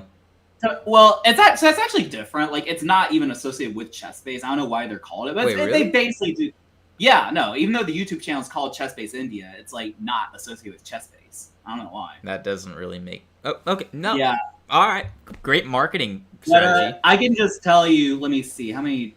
You should go make your channel called Chess Base Daniel. See if you get any subs from that alone. Almost 3 million subscribers. So, and this guy runs the channel, so they do. It's like coverage primarily of like Indian chess events, but they also cover like other stuff and like they do like player interviews and things like that. So pretty big deal. That's awesome. Yeah, I had no idea. He added me. He had the hearts, which is cool. Nice. Very cool. Now you just need Hikaru to repost as well. Right. Yes. That'd be something. Daniel was Mr. Celebrity yesterday, meeting all the famous people in the chess world. That's true. To those of you unaware, yes, there are famous people in the chess world. Yes, very much so. Indeed. Yeah, it was a pretty good experience. I enjoyed it. Yeah, I bet. I wish I got for like a couple more players on my bucket list. I wish I had gotten pictures with, but didn't. Mainly Gotham Chess and Fabiano, but what I got was like pretty good. Like I'm pretty happy with it. I mean, you got a picture with the Louisiana State champion. I think that's big. Yeah, that's huge. I mean, it's just such a Louisiana State legend, right? Honestly, I mean, he went 7-0 there. I don't know if anyone else has ever done that. Genuinely don't know. I don't know their history. I don't know, yeah. I don't know. I know it'd be pretty historical if he did it in Alabama. I don't think anyone's done that in Bama since probably the 90s. We also moved to a 6-round format, though, so it's part of why. Anyway, that's all pretty cool. That's pretty cool. You're about to be too famous for football for fun, man. At this point, right? Right. Jeez. Well, what a first half that was. I'm so excited for the second half. Indeed, yeah. It'll be really fun to see. Well, I mean, I do think we could be in for a tight finish at least because it's a close game and maybe stuff happens in the fourth quarter, sort of like how Bears-Vikings was in week 1. Mm-hmm. Maybe it could be that style of game here. We be in for a good ending at least. We just have to suffer through the rest of this first. Yeah, that's possible. I mean, I think it's a tight game, so I think it's still, in that way it's like a good game to where you don't really know what's going to happen, especially with the Patriots having the lead, but we'll see. It's also not been really fun to watch, but it's whatever. It's all good. It is what it is. We got our playoff predictions out of the way early, so that's cool. Yep. Husker Nation in the NFL Fans Club says, I don't know if anyone has brought up this fact, but doesn't Mike McDaniel look like Gotham Chess? Thoughts on that? I can see it. I don't know if I necessarily... Well, I don't know if I actually see it, but I can see how you would come to that conclusion. Yeah, I'm of the same mind there. I don't really... It's an interesting comparison. It's not completely out of this world, but I just don't think they really look like they could be cousins. I guess, Yeah, I don't know. I don't know. I can kind of see it. You squint your eyes, they basically look the same, I bet. Maybe he's like Gotham chess would be Mike McDaniel. They'd look the same if Gotham was, high. Right. Yeah. Right. Hi. Yeah, I know. Mike McDaniel has a certain look to him. I don't know how to describe it. It's weird. By high, you mean like tall, right? Yes, that's what I mean. Yeah. Okay. Good. Just want to clarify. Because Gotham chess is tall. Right. Yes. Yes. I totally actually do not know his height. I have no idea. I think he actually was pretty tall. It was funny, like, I think he's probably like, I don't know if he's quite 6 feet, but I think he was a little taller than me, and I'm 5'8", Okay. or 5'9", depending on who you ask. But I think he was a little tall. Although maybe his hair kind of inflates the height. I don't know. I bet it but, does. It was funny because sometimes you see these people and like I didn't realize how short Robert Hess was. Like I guess maybe because he's like a commentator or something, I assumed he would be much taller, but he's probably like 5'6" or something like that. He's not that tall. Really? He's shorter than me. Yikes. He's shorter than me, yeah. Yeah, he was like I'm a solid head taller than him. Oh, that's crazy. I wouldn't have guessed that either. That he would be that short. And that was part about the shock factor. It's like I saw him, I heard him talking, I'm like, he's so short. That's great. That is great. Great. I didn't say that. I didn't tell him that. That should have been how you approached him. You're so short. No. That probably wouldn't have had that, that conversation if that had been the case. But, no, probably not. And I think it's pretty well documented that Hikaru's also pretty short. He's only like 5'6" or something. Okay. I would have guessed Yeah. closer to like 5'8" or 5'9", so that's interesting. Well, I'm definitely taller than Hikaru. I think you might be, but I mean, you and I are about the same height. I think you were slightly taller. I think I'm a little taller, probably by like an inch. Yeah. But I think maybe he's a little taller than I think. I wonder if it's actually documented. How tall is Hikaru? Sudoku, he's saying Robert Hess is short, about 5'6", 5'5", something like that, right? Yes. Right. I said Robert Hess is short. Yeah. Or like he's not a midget, but he was a little shorter than I expected. I mean, it's like like some people you approach them, they're like around your height, but then there's some people they're just clearly shorter than you. Like he was clearly shorter than me. Interesting. Yeah. That's pretty cool though. Yep. A random internet person says Hikaru's 5'7", so. Fair enough, I guess. Random internet people are usually right. I'm 5'7". I'm 5. So like I say I'm 5'8". I actually think I'm 5'9". I'm always just modest when I say it though, because like last time I checked it was like 5'8.5". So like 5'8", 5'9", depending on who you ask. Fair enough. 5'10". Yeah, no, you're solidly taller than us. Man, you just tower over us. Just we have to like look up to like like every time Sudoku is in chat, it's like Sudoku says he doesn't know about the Colts. Like, yeah, must be nice being tall. I don't know. I wouldn't know. I have no idea. I got to 5'7" at the age of 14 and then just stopped. My genes gave up, I guess. God. Yeah, that's unfortunate. Yeah, it is what it is. When I stopped growing in height, it might have been around that time too. I was always pretty tall for my age, but I just never really like followed it up. Oh man, that's how I was probably like 5'7" at like 14. Well, hey, who needs to be tall, right? Because we get to play chess and talk about football, so we're doing great. That's true. Height doesn't matter when we get to do that. Exactly. We have all that we need. That's what we're going with. Totally. Good stuff. Oh man, you only reached 5 feet in 7th grade. Oh. You still made it all the way to 5'10". That's nice. Yep. That's pretty nice.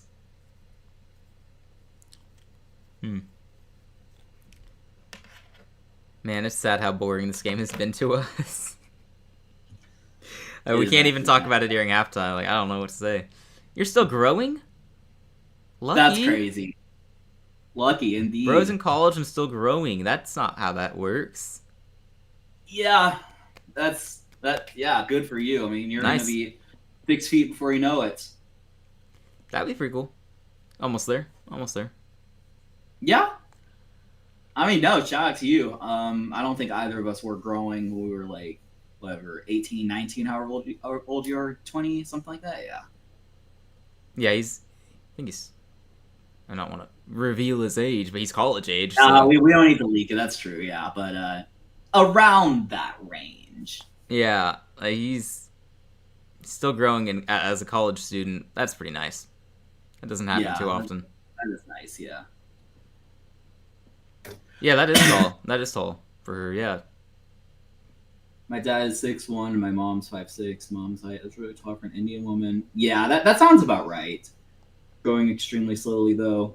It's funny because my family is like pretty short. So like I have like 2 parents and 6 siblings. Now, granted, a lot of them are younger, but among my immediate family, I am the tallest. Nice. Yeah, that's nice. I think my dad. I think my mom and dad are just about identical. They're both like 5'6". Interesting. Okay. Yeah. So what's it like being the tallest? It's I enjoy the distinction, I guess. Although it's I think it's like because my background's like it's like Hispanic, I guess. Like Hispanics are not exactly known for our height. So yeah, my mom's side is Hispanic, so I got the Hispanic height genes is what I'm going with. No, I think we have had like Thanksgiving gatherings of like 30 people, and I was the tallest. So nice. Yeah, I can't relate to this at all. Maybe in like society I'm not that tall, but in my family I tower over everyone. And that's all that really matters. I actually wonder. I have a sister who might actually be pretty close. She's probably like. I actually want to ask. She's gonna be like, "Why are you asking? How tall?" Best not to give the answer, because then we have even more questions. Well, we were talking about height on our Football for Fun live stream during Sunday Night Football of 2 teams we do not root for. The game got so boring, we had to talk about our heights. Well, she's like generally aware. I think she's aware that like that it exists. So, nice. But anyway, I'll just give a generic reason, like just wondering. Yeah, I was wondering how, because I actually wonder because I think she would be in my immediate family. She's next after me. So if I'm 5'9", she's probably like 5'7", if I had to guess. She's pretty tall actually for like a that is female. Tall. Yeah. So Imagine if she grew taller than me. That would be tragic. Don't let that happen. I don't know what you do to stop that, but don't let it happen. I'll just wear stilts or something. That works. Proven method to being tall. Oh, Can't go wrong. Oh, yeah. Uh-huh. Obviously. No. My 14-year-old brother made it to 6 feet this year, so, that's been so fun for me. That's funny. So fun. Mm-hmm. Yep. So, are you the second tallest in your family? My dad is right at 6 feet, so he would be second, and I'm currently third, but I'm guessing I'll have another bro who beats me. Oh, that's sad. Yeah, I know. From all your brothers, yeah. Yeah. You probably land in prison though.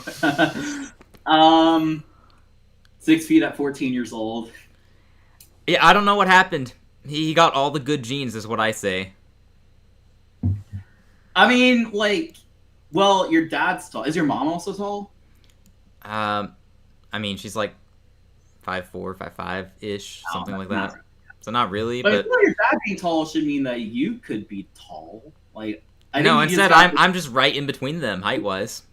No, you got the short end of the stick. No pun intended. Mm-hmm. Yeah. Mm-hmm. Mm-hmm. I see what you did there. Yeah, totally. It's all right. I accepted my fate long ago. Yeah, no, I got you. Oh, the game is back, by the way. We'll let you know if literally anything interesting happens. Right. Buffalo ball. We might just be mentally checked out until the 4th quarter. Yeah. I'll be right back. Okay. All right. Well, maybe the game gets interesting. I don't know. We'll see. Yeah, I really thought this was going to be a better game.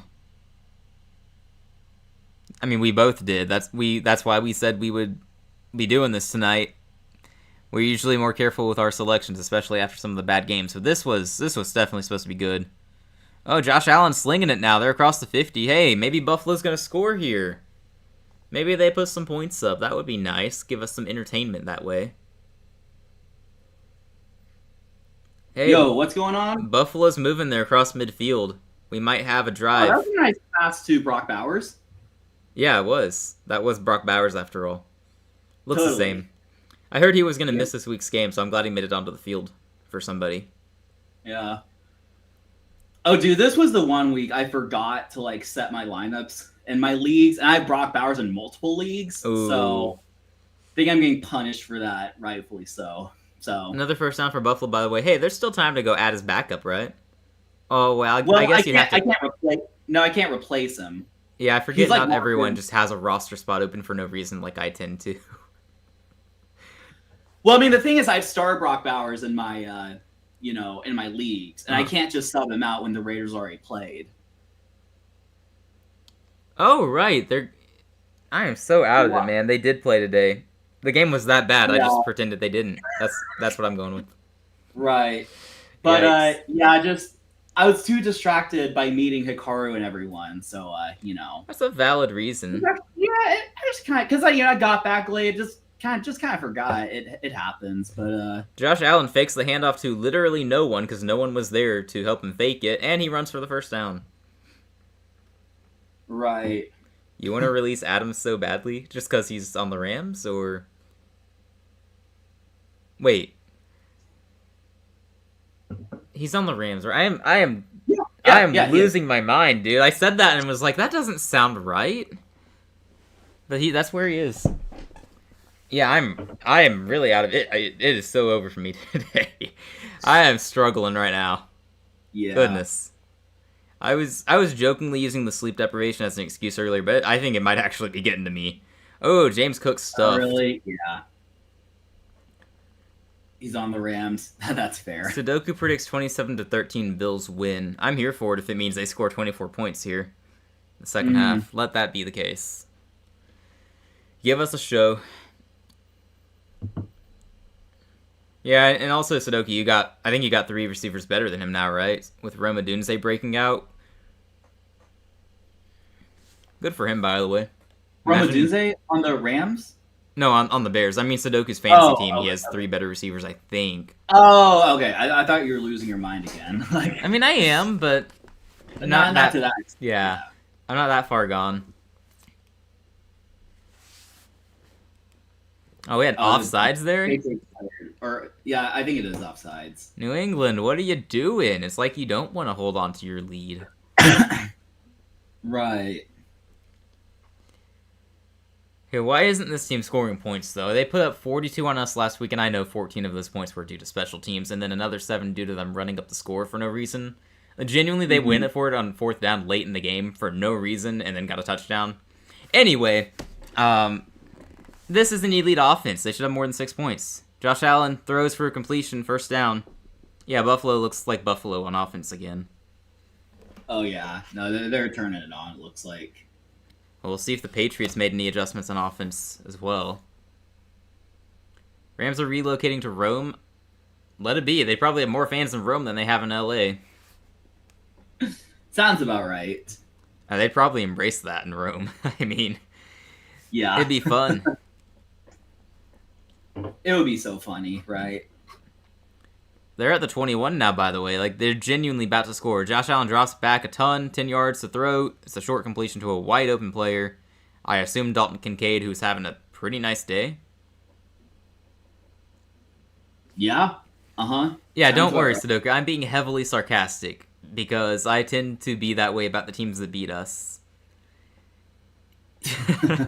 I know the Patriots are not good, and I know that them scoring 42 on us was not because of their offense. It was because of special teams mostly, but that's not what a lot of the media said because no one was really watching that game. Uh-huh. It's like, oh, the Panthers' defense is so bad. Yeah, well, you're not wrong, but also you're exaggerating. First down, New England. First down, Buffalo. Inside the New England 10 now, 1st and goal. I should have taken an afternoon nap today. That's what I'm concluding. That would have been wise. Yeah, instead of watching the afternoon slate.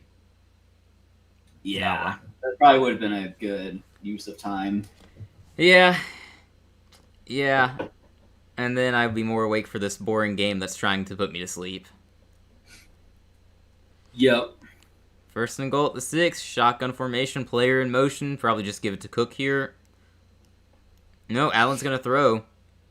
Running out of the pocket. On the move. See if he can direct the traffic and throw it to anyone. He's just going to throw it out of bounds. Probably the right call. I didn't see anyone there.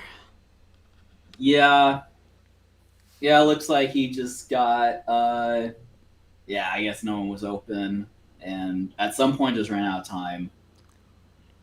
Yeah. Ran out of time. Found a guy open in the stands, it looks like, so good for him. Yeah, why is he running up? Is he just, like, thinking security or something? He got the ball, right? So he got the ball and just ran out of there? Yeah, that's what it looks like. That's wild.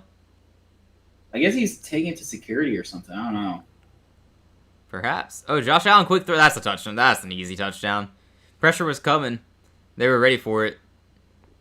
All right, well, least exciting touchdown reaction ever. Buffalo has a touchdown. There we go. Nice. Finally on the board with a touchdown. Curtis Samuel. Yeah. There we go. Honestly, did not realize he was in Buffalo. He kind of disappeared after he left Carolina. Like, he was good for us 1 year or 2 years and then left and then just wasn't good again. Yeah. No, it felt like he was like a name you recognized, but he was never consistently good. Yeah, no. Not really. We made the right choice letting him go. And it's not often I can look back and say we made the right choice regarding one of our best players. Yep. PAT is good. Buffalo leads 10-6. Hopefully New England goes downfield and scores, because then we got a game. A watchable game. We got a game, indeed. Let's go. Now that looked like a Buffalo drive. That looked like their normal offense. Like, we watched them a little bit against Miami a couple weeks ago. We watched them against Baltimore, obviously. That looked like normal Buffalo again. So hopefully that's a sign for things to come in this game. Curtis Samuel doesn't play a position. Not really. Like, I think he classifies as a receiver, but he's used as such a gadget type weapon. He's like Deebo Samuel. What do they call that? A wide back? Is that what they? Wide back? Yeah. Yeah. He's more like a wide back. I didn't even realize he was that. I thought he was just receiver, honestly. Like, well, Carolina at least he was used in the run game and receiver game, very much like Deebo Samuel. It's just that he didn't do anything after he left Carolina. He got overhyped and then didn't do anything else for his career. So. If you had told me he wasn't in the league anymore, I probably would have believed you. Sure. But glad that he's still around. Good for him. Yep, I liked him in Carolina. That season or two, he was good. I bet. Yeah. Yep. This doesn't feel like it should be a 10-6 game right now. Like, I feel like we saw enough to where these teams should have scored points, if that makes any sense. That's why Vrabel should have gone for it. I would tend to agree. You would have thought there'd be more happening by now. We'll see if the Bills pull away. Apparently we missed Antonio Gibson is out for this game. Had no idea. I guess he got hurt. That sucks. Oh, yeah. And Ramondre Stevenson only has 1 carry. They have not let him do anything since that fumble. That's really funny. I'm not going to lie. So Travion Henderson is RB1 right now. It's about time. Okay, now you've got me a little bit interested. Oh, yeah. Yeah, Drake May not having a very good day. 9 for 16, 89 yards. He's had a great sophomore season so far, but that's not it. That's not it. Yep. That ain't it. Allen having a good day, 14-17, 147 yards, 1 touchdown. James Cook, productive as usual, 12 carries, 48 yards. Allen adding 35 on the ground. Kincaid, 4 receptions, 68 yards. I think I started him in a league or two where I had to... Oh, nice. I was unable to start Bowers, so he was my... Kincaid is available in a lot of leagues, actually. If you want him, I'll be cutting him soon.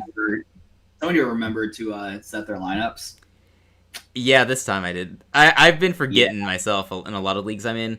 Part of that is I'm in too many leagues I don't care about, but we don't talk about that. No, I got you. All right. We got kickoff here, New England ball. See where they get the return. It's across the 20, down around the 25 is where they'll spin them down. Okay, cool. Cool. So we'll see what Drake May does in the second half here. Bad first half. Not bad, just not good either. Mediocre at best first half. Yeah. Yeah. Run game didn't do much in the first half. Gibson is out. Ramondre Stevenson is also out because he's bad. Different reason for Gibson. He's injured. So Travion Henderson seems like he's going to be the featured back in the second half. We'll see who's on the field, though, for this 1st and 10 play at the 26. I do not know who that is. I hope it's Henderson. Drake May looking to throw. He's throwing across the field. That is... that's caught. They're calling that a catch. Complete around the 42 to Stephon Diggs. Getting his revenge. Look at him. So inspiring, Stephon Diggs. Someone's throwing a beach ball. That's crazy. But could be worse. Yeah. It has been worse in Buffalo. Yep. Yeah, but no, nice catch by that was Diggs, right? That was Diggs, yes. There we go. Diggs finally getting his revenge on the team inspiring. that totally screwed him over. So inspiring, man. We should all be like Stephon Diggs. I feel so happy for Diggs, just making the statement against his former team. Drake May's throwing across the field again. He's got a man open inside. Not inside, I guess near the 40 of Buffalo. Yeah. Can I just do a mental reset? My goodness. Just restart your brain. Honestly, I could use that. Doug Marrone, wasn't he the Jags coach once upon a time? Yeah. So he's an assistant in New England I think Doug Marrone was also a coach we fired. Oh, nice. I think. I'd have to fact check that. I wouldn't be surprised. It was probably 2018 or 19. Ooh, flea flicker. Pressure coming, though. You gotta get rid of that, May. You gotta get rid of that. He's on the run. He finally throws it away. Ah, jeez. Oh, jeez. Yeah, not a very well done there. That was Henderson at running back, by the way, so that's good. There's a flag on the field. I wonder if they're going to get him for grounding. Maybe leave the stream for a few minutes, honestly. Take a little nap. Yeah, take a power nap. Honestly. Daniel's done that a few times, true. It's my turn. Oh, they called that on the Bills, by the way. Penalty on Benford, the cornerback. Hands to the face, I think? Or holding? Either way, it's an automatic first down. Dang. Okay, well, the Patriots are moving. Pats are moving. That's true. In Buffalo territory. The Patriots did not move into Patriots territory, like I tried to say. Do you have caffeine? Not with me. I've had a lot of it today to stay awake. Even though I'm not sure if it actually helps me that much, but I like to think it does. Like on you, yeah. We got a handoff here for 1 yard. That doesn't go very far. Think that's Henderson at running back. Again, it's so funny. Ramondre Stevenson has 1 fumble as a receiver, and they're just done with him. Just like that.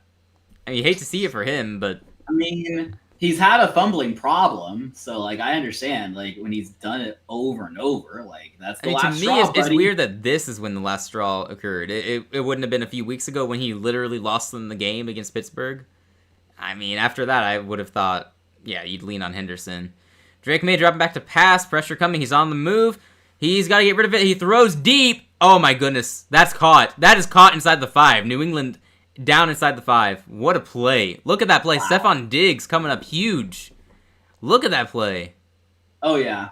No, Drake May just rolled to the right and, yeah, just caught and grabbed and everything like that. Good play, definitely.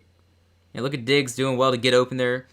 Good moves. He was wide open. Lost the corner. Safety had to come over to try to stop him, and he just wasn't there in time. Yeah, that's definitely a catch. I don't know if they're going to debate that or not. I don't think they will. Diggs having a good day. He had a good day last week. Having a good day here. It's a handoff. That is in for the touchdown. New England goes downfield and retakes the lead. We got a game, Daniel.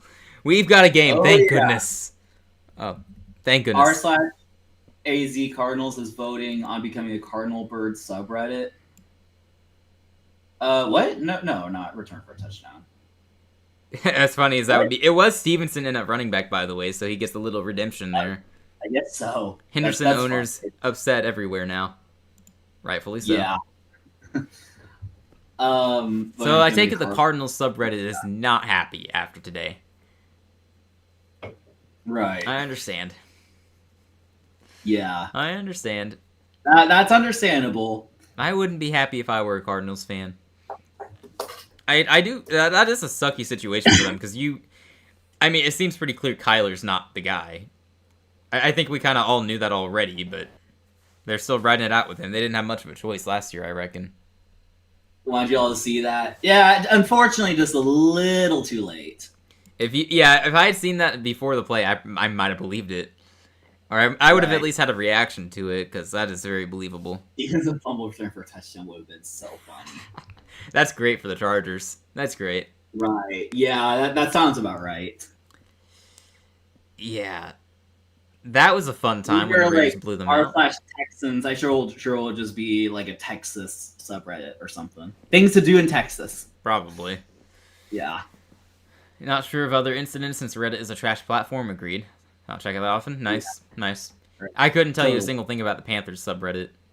Or Reddit. I don't know what is the difference between a Reddit and a subreddit. I think Reddit is like a the channel website, and the subreddit is like kind of like a channel or discussion topic or something like that. That sounds right, but why do we call it a subreddit instead of just saying Reddit? Like, why not say Panthers Reddit instead of subreddit? I don't know. I mean, it doesn't matter, but... I mean, it's like, yeah, I mean, I think... Sleep deprivation thoughts with me. Woohoo. Yeah. I don't know. Whatever. I don't know. Maybe the one in our chat who has no life would know, but you know. Right. Definitely. No, I don't do anything on Reddit. It's Twitter, as I like to call it. The kids these days call it X. I think Twitter is more fun to say though, so yeah. That's where I'm active, and I see Panthers fans complaining everywhere. No, our fan base is so weird though. There are still a lot of people believing in Bryce even after today. I thought after that fumble and interception that people would finally see the light and go, yeah, Bryce isn't the guy, but nope. There he is, Devin! Devin got bored and decided to join us. Welcome, Devin. Welcome, Devin. He must really not be enjoying this game. Yeah, for sure. He was like, oh, I can only watch one or the other. And chose to actually watch the game. Which, I mean, yeah, that's understandable, but, Only two things are understandable here. Watching Tom Grossi instead of us, and then watching the actual game instead of us. I get it. Yep. I would watch those over us, too. Mm-hmm. Subra is like a server, yeah. Fair enough, I guess. I get it. Egbuka is the GOAT. Okay. Godwin and Mike Evans just aren't that good.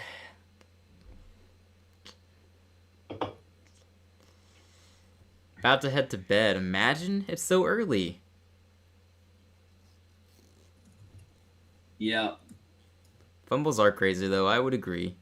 Hasn't been a fumble since the first quarter, I think, so that's a little unfortunate. Let's go back to the Fumble Fest. Right. Let's get back to it. All right. We got kickoff. Buffalo on the return. Please fumble. It'd be funny. He makes it near the 30. He'll probably go down at the 29 with forward progress. Your team won. Your team could have lost by 50 points today, and you'd still be the overwhelming favorite in that division. Could have done Seattle a solid and given them the win. That Drake May throw to Stephon Diggs was fantastic, by the way. They're showing it on the replay again. That was really good. That was really good. Oh, yeah. That was a good play all the way through. Like that's the sort of play that shows you the potential of Drake May. Just he can be one of the best in the league if he continues to develop and improve. Perfectly timed and everything, yeah. Looked a little Mahomey. Just a little. That was a heck of a play by Patrick Mahomes. Oh, we got a handoff and first down. It's not going to go anywhere. Patriots defense all over that. Yep. Are we really going to escape Week 5 with 0 undefeated teams? Because that is looking like a real reality right now.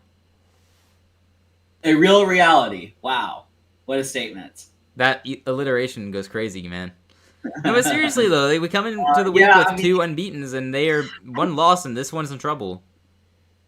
I don't know if they're in trouble yet. There's still like 21 minutes to go in the game total. They're only down 3 points. It's low scoring. Like, we'll see. If it were 6 minutes left in the fourth quarter, I would understand. It's kind of panic time, but I don't mean trouble as in I'm panicking. I just mean they're trailing and they're in a tight game against a division rival at home. It's a little troublesome from what you expect of these teams. But they're moving the ball now. Oh, flag on the play. They had a first down and a flag on the play. Drake May is what people thought Young would be. No, I think they're completely different players. That's kind of a random comparison. I'm not If they were both in the same draft class, I would have been pushing for us to take Drake May. Genuinely. Yeah. I really liked May coming out of college. They're not similar at all. Like, Bryce Young is more like the short, mobile, accurate guy who has was supposed to have great reads, really smart, high IQ player, that sort of thing. That's it. That was his whole game. So, yeah, great anticipation, which we see that sometimes. But Drake May is that's not Drake May's game. I don't know how I would describe Drake May's game though. Is the dig at Young being trash? Well, Young has 2 wins this year. No, not really. We won it 2 games in spite of him. Right. I don't know how we have 2 wins with how he's played. Yeah. They put the graphic of the 2018 QB class. Yeah, that was a different draft class. That was something else. We got a deep throw here from Allen. It goes to no one, so it's going to be 2nd and 10 now. Unfortunate play there, I guess. Not on the same page with his receiver. Yeah, I mean, it happens. It's just one of those. If only Boswell's 60-yarder didn't go in, then each team would have a win and a loss, assuming Bills lose. Wait, who did he hit his 60-yarder against? I don't know. I don't know what he's referring to. I know he hit a 60-yarder at some point. I don't know who that was against, though. Mayfield, Darnold, Allen, Rosen on the graphic, imagine. This does not belong. They put Rosen on the graphic. That makes his quote on draft night, I think on draft night, so much more legendary. Like 9 mistakes at taking ahead of me or something like that? Yeah. Yep. Famous last words, man. Yep. We got a 3rd and short coming up for Buffalo, by the way. I believe they are in field goal range at this point. Or am I going crazy? Did they not get into Patriots territory? They did. Okay, thank goodness. I said that and immediately thought I was wrong. No, I think, yeah. No, you got it. You're not completely going crazy. Not yet. I hope this game doesn't go to overtime. No, Allen, first down complete, I believe, to Kincaid. Having a great day. He's down at the 15. Buffalo offense looking good here. Against the Jets in week 1. Aha. Man, I wish the Jets had beaten them. That would have been so funny.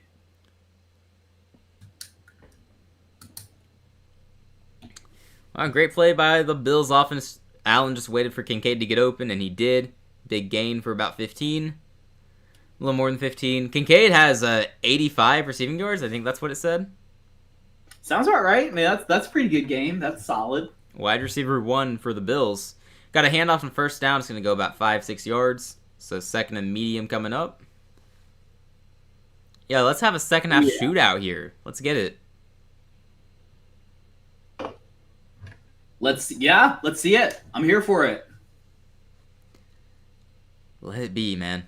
2nd and 3. He got 7 yards on that run. That did not look like 7 to my human eye, but their human eyes said otherwise, I guess. Okay.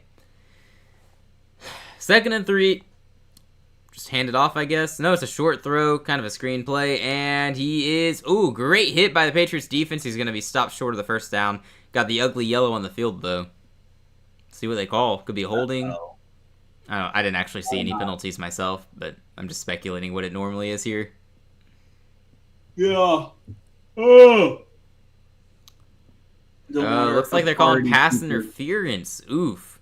They're calling that on the... Are they calling that on the offense? They are. They're calling that on Khalil Shakir. Offensive pass interference. Yikes. Dang. That's going to back them up. That could cost them a touchdown, potentially. Buffalo with 10 penalties in this game, by the way. You aren't used to seeing one of the best teams in the league being so heavily penalized. So they played a very sloppy game. There's no denying that. Right. Yeah, just one too many penalties. Definitely. We'll see if New England's defense can capitalize by getting the stop. It's 2nd and 13 now.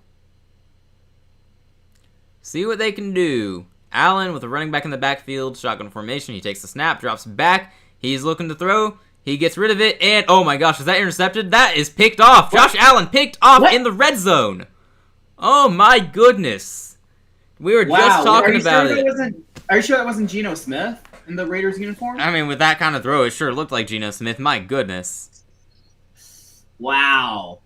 Oh, wow. Now I might actually be inclined to say the Bills are in trouble. I mean, that was just a bad throw by Josh Allen. You just missed the guy.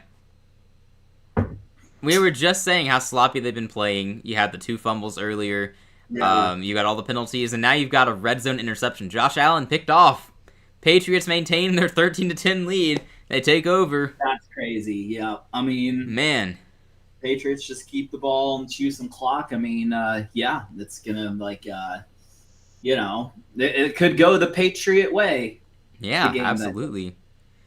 Okay, we're getting ahead of ourselves here with this question, but if the Patriots win today, they're only going to be 1 game back from Buffalo and holding the tiebreak. Mm-hmm. What do you say their division chances are at that point? I still don't think they're very good. I think the Bills will be fine regardless. I mean, yeah, I would still say it's it does make it closer for sure, and maybe it'll go down to closer to week 17, 18 rather than Bills clinching it by week 15. But I don't think much really changes. It would just have to. It would kind of depend on how the future weeks go. But for now, I don't think it would change much. No, I agree for sure. Yeah, I would agree. Baker looking like MVP. No, this was his first really good game of the season. The offense there has been a disappointment so far. Come on, man. He got all those last-minute drives against worse teams, but I mean that counts for something. But no, Baker's not MVP right now. Let's see what the MVP odds are. My MVP, I'd have Stafford high. I'd have him pretty high up there right now.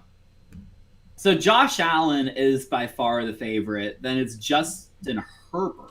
He's going to fall in the odds after today's game. He didn't do very well. Yeah, Mahomes, Stafford, Lamar Jackson. Okay, they have Baker at 6. Where's Daniel Jones? Because he needs to be near the top right now. If the season ended now. Maybe this is before. Oh, no, this is 1, 2, 3, 4, 5, 6, 7, 8, 9, 10, 11. Jones is 11, just behind James Daniels and just above Rodgers. Okay.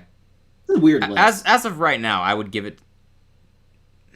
I might give it to Jones right now, honestly. Quarterback of a 4-1 team, and that's if the Buffalo Bills lose this game, that's one of the best records in the league. Right. Tied for best record in the league. And this is just right now. Looking at the stats, Jones looks like coming into this week he was 3rd in the league in passing. This was as of September 14th or something. So this isn't even outdated. That's way outdated. Okay. That's very nice. Let me see the Vegas Insider. This is from so it still says Allen, Herbert, Mahomes, Stafford, Jackson, Love, Goff, Baker, Hurts. So it still doesn't have Daniel Jones in the top 10. Is it because they're odds and they're projecting with those odds? Is that the idea? Maybe. I mean, Jones is 12, I think, in this list.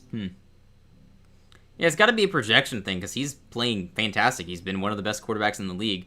And I'm not saying it's going to stay that way. I wouldn't predict it, but if it's right now, through 5 weeks, he has a good case to be MVP right now. Which I can't believe I'm saying that. But I'll be interested to see if you can guess this. The top non-quarterback. Puka Nacua or Jonathan Taylor, you would think. Or Christian McCaffrey. It's Puka. It's Puka. I mean, he is on a record-breaking pace right now. I'm sure you've seen graphics and stuff. He's on pace to shatter the receptions record and break the receiving record. Yeah, I know. He is absolutely crazy. Man, having Matthew Stafford as your quarterback really helps, apparently.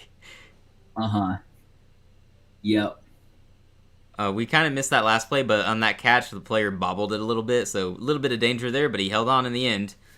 It's 3rd and 7 for New England.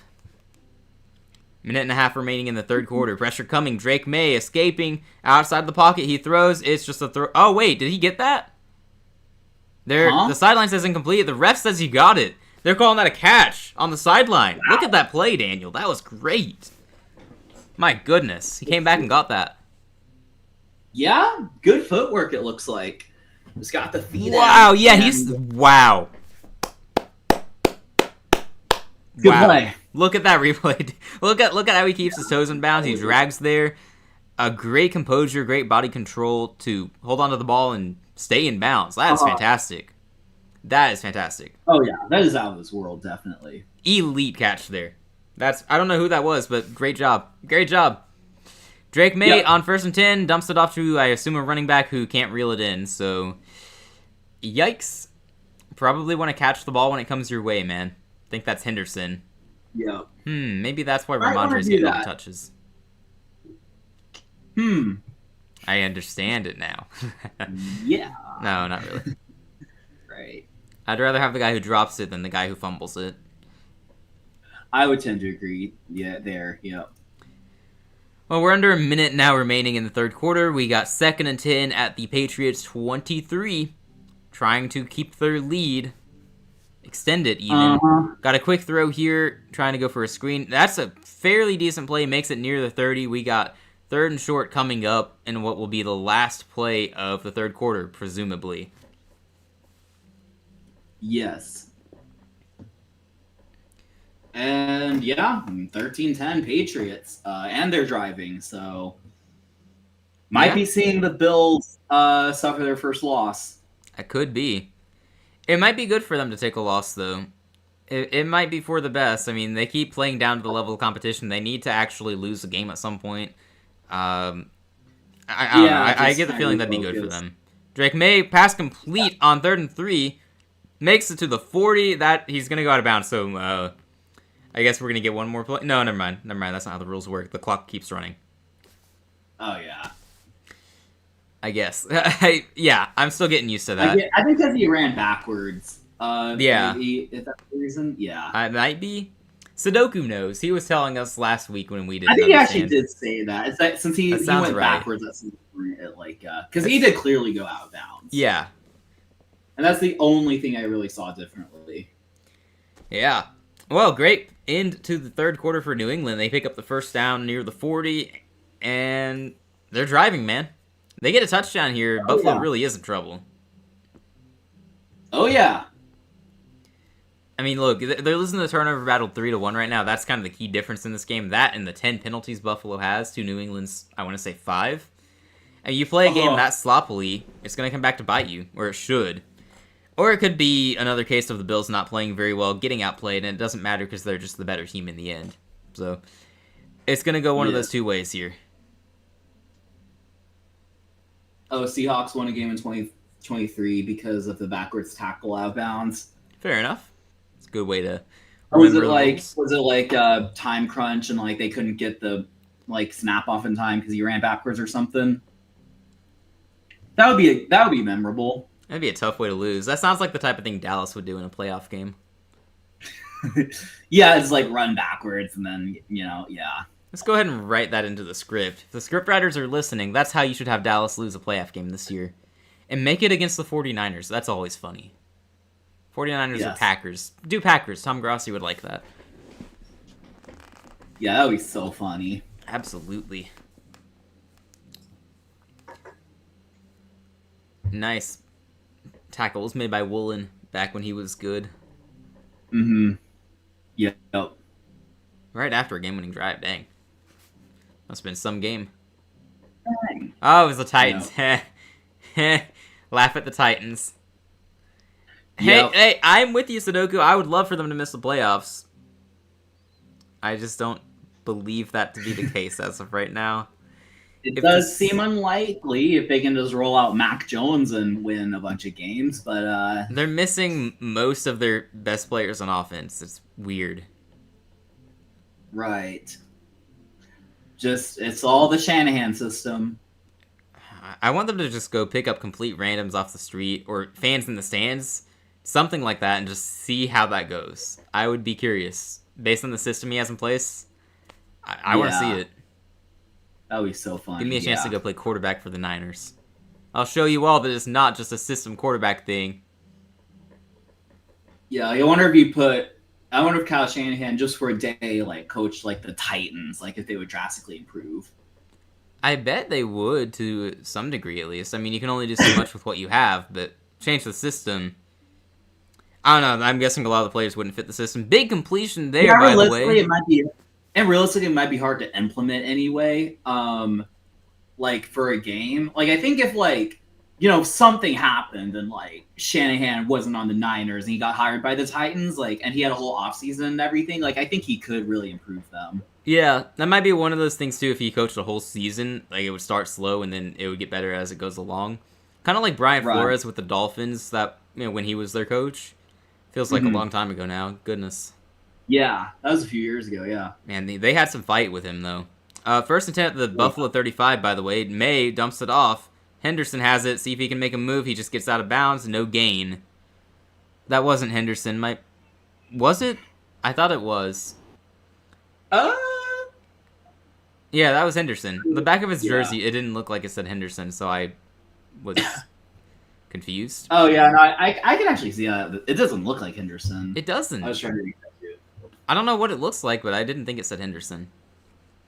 It's weird. Flores was a terrible head coach. I don't know if terrible. That might be stretching it. He wasn't that good though. I don't know. I'd like to see him get another shot at it. Oh, big play here. Patriots inside the 10. Inside the 5. Oh my goodness. We got first and goal New England. Yeah, I'd like to see Brian Flores get another chance. Like if Carolina hired him after we inevitably blow it up this offseason, I'd be open to it if the off-field stuff isn't that much of an issue, which it probably is, but we'll get there when we get there. Off-field? Oh, did he have off-field issues? Well, yeah, like with the NFL, didn't he have kind of some legal stuff with them? Did he? Well, yeah, something with the hiring process and racism. I guess he did. Like, I guess I thought you meant like he got in trouble or something like that. Oh no.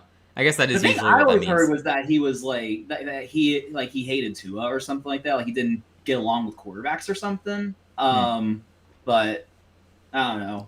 I'd like to see him coach again to see if he was really an issue or not.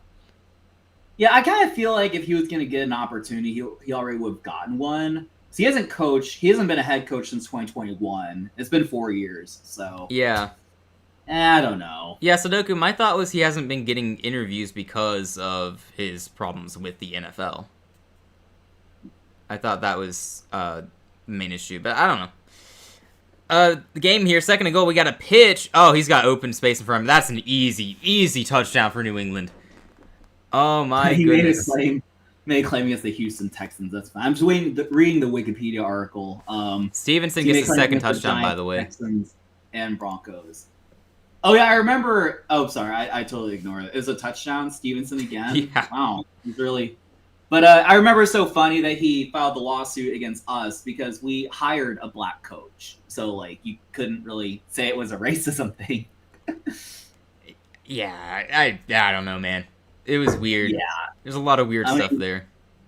Sometimes you just put stuff in lawsuits like make it sound more extreme, but yeah. Yeah, I barely remember a lot of that because at this point it was years ago, but I remember thinking it was probably just going to be nothing. Oh, and that is 20-10 for the Patriots. Man, who could have seen that coming? I mean, not long ago. Oh yeah. Also apparently the owner, Stephen Ross, like offered Flores $100,000 per game he lost. Like, remember when they were tanking Yeah, he refused to tank because he wants to win. Right. Exactly. Yeah, he gives me the impression that he's like a no-nonsense leader of men kind of coach, which is what Carolina needs, which is why I'm very open to that. Let's see if I can read this over the commercial break. In February 22, Flores filed a class action lawsuit against the NFL, New York Giants, Broncos, and Dolphins about racial discrimination. Actually, never mind. I don't want to read all this. But I'm just trying to see. The Giants, who scheduled an interview with Flores on January 27, had allegedly decided on Dabble by January 23rd. Oh, yeah, because I was like, because they were like, I think the part of the accusation was that they were bringing in Flores for interviews despite having decided, like just to check off like minority requirements or something. Because the NFL enforces that, right? Yes, right, totally. I mean, because that's like an actual thing, right? They have to have a certain number of hires or interviews before they can actually hire somebody. That's exactly it. Flores also accused John Elway and the Broncos management of conducting another sham head coach interview with him in 2019, arriving an hour late and appearing hungover. Ooh. Yeah, that's not okay. If he did that, that's pretty lame. At least be professional. Lawsuits additionally alleges that during Flores' tenure with the Dolphins, team owner Stephen Ross pressured him to deliberately lose games, offering him $100,000 for each game he lost. We talked about that. Flores alleges that he was fired by Ross in retaliation for his refusals to tank and to tamper. The Palm Beach Post reported that the quarterback was Tom Brady. Wait, what's the context there? There was tampering with Brady. That cost him a draft pick, didn't it? Right. Yeah, I think so. Tamper with quarterback. Right. Yeah. Lawsuit seeks damages. Yeah. I agree, Sudoku. I think I'm rooting for New England as well, because upsets and no undefeated teams is somewhat fun. Yeah, no undefeated teams is fun. Yeah, I'd probably tend to agree there. He was asking if Diggs was a diva in Houston, too, by the way. I assumed that he was, but... I don't really think he was. I think he got hurt too early for us to really determine that. Well, I guess it wasn't even that early. It was like mid-season. Like, I actually don't to complain. think he probably was behind the scenes, but I don't think he made much public as far as like being a diva goes. No, he wasn't around for a playoff loss, so that helps. True. Buffalo on the return, gonna make it around the 25, so nothing noteworthy here. Buffalo pretty much has the score here, you would think. If they end up going 3 and out and punting, then that does not bode well for them. Yeah. Like that interception and then giving up the long touchdown drive, that's a huge momentum swing. Like, New England's got it all now. You need your offense to go out there and take it back. Yeah, that sounds about right. I think right now the Bills are in trouble. I mean, you're down 2 possessions.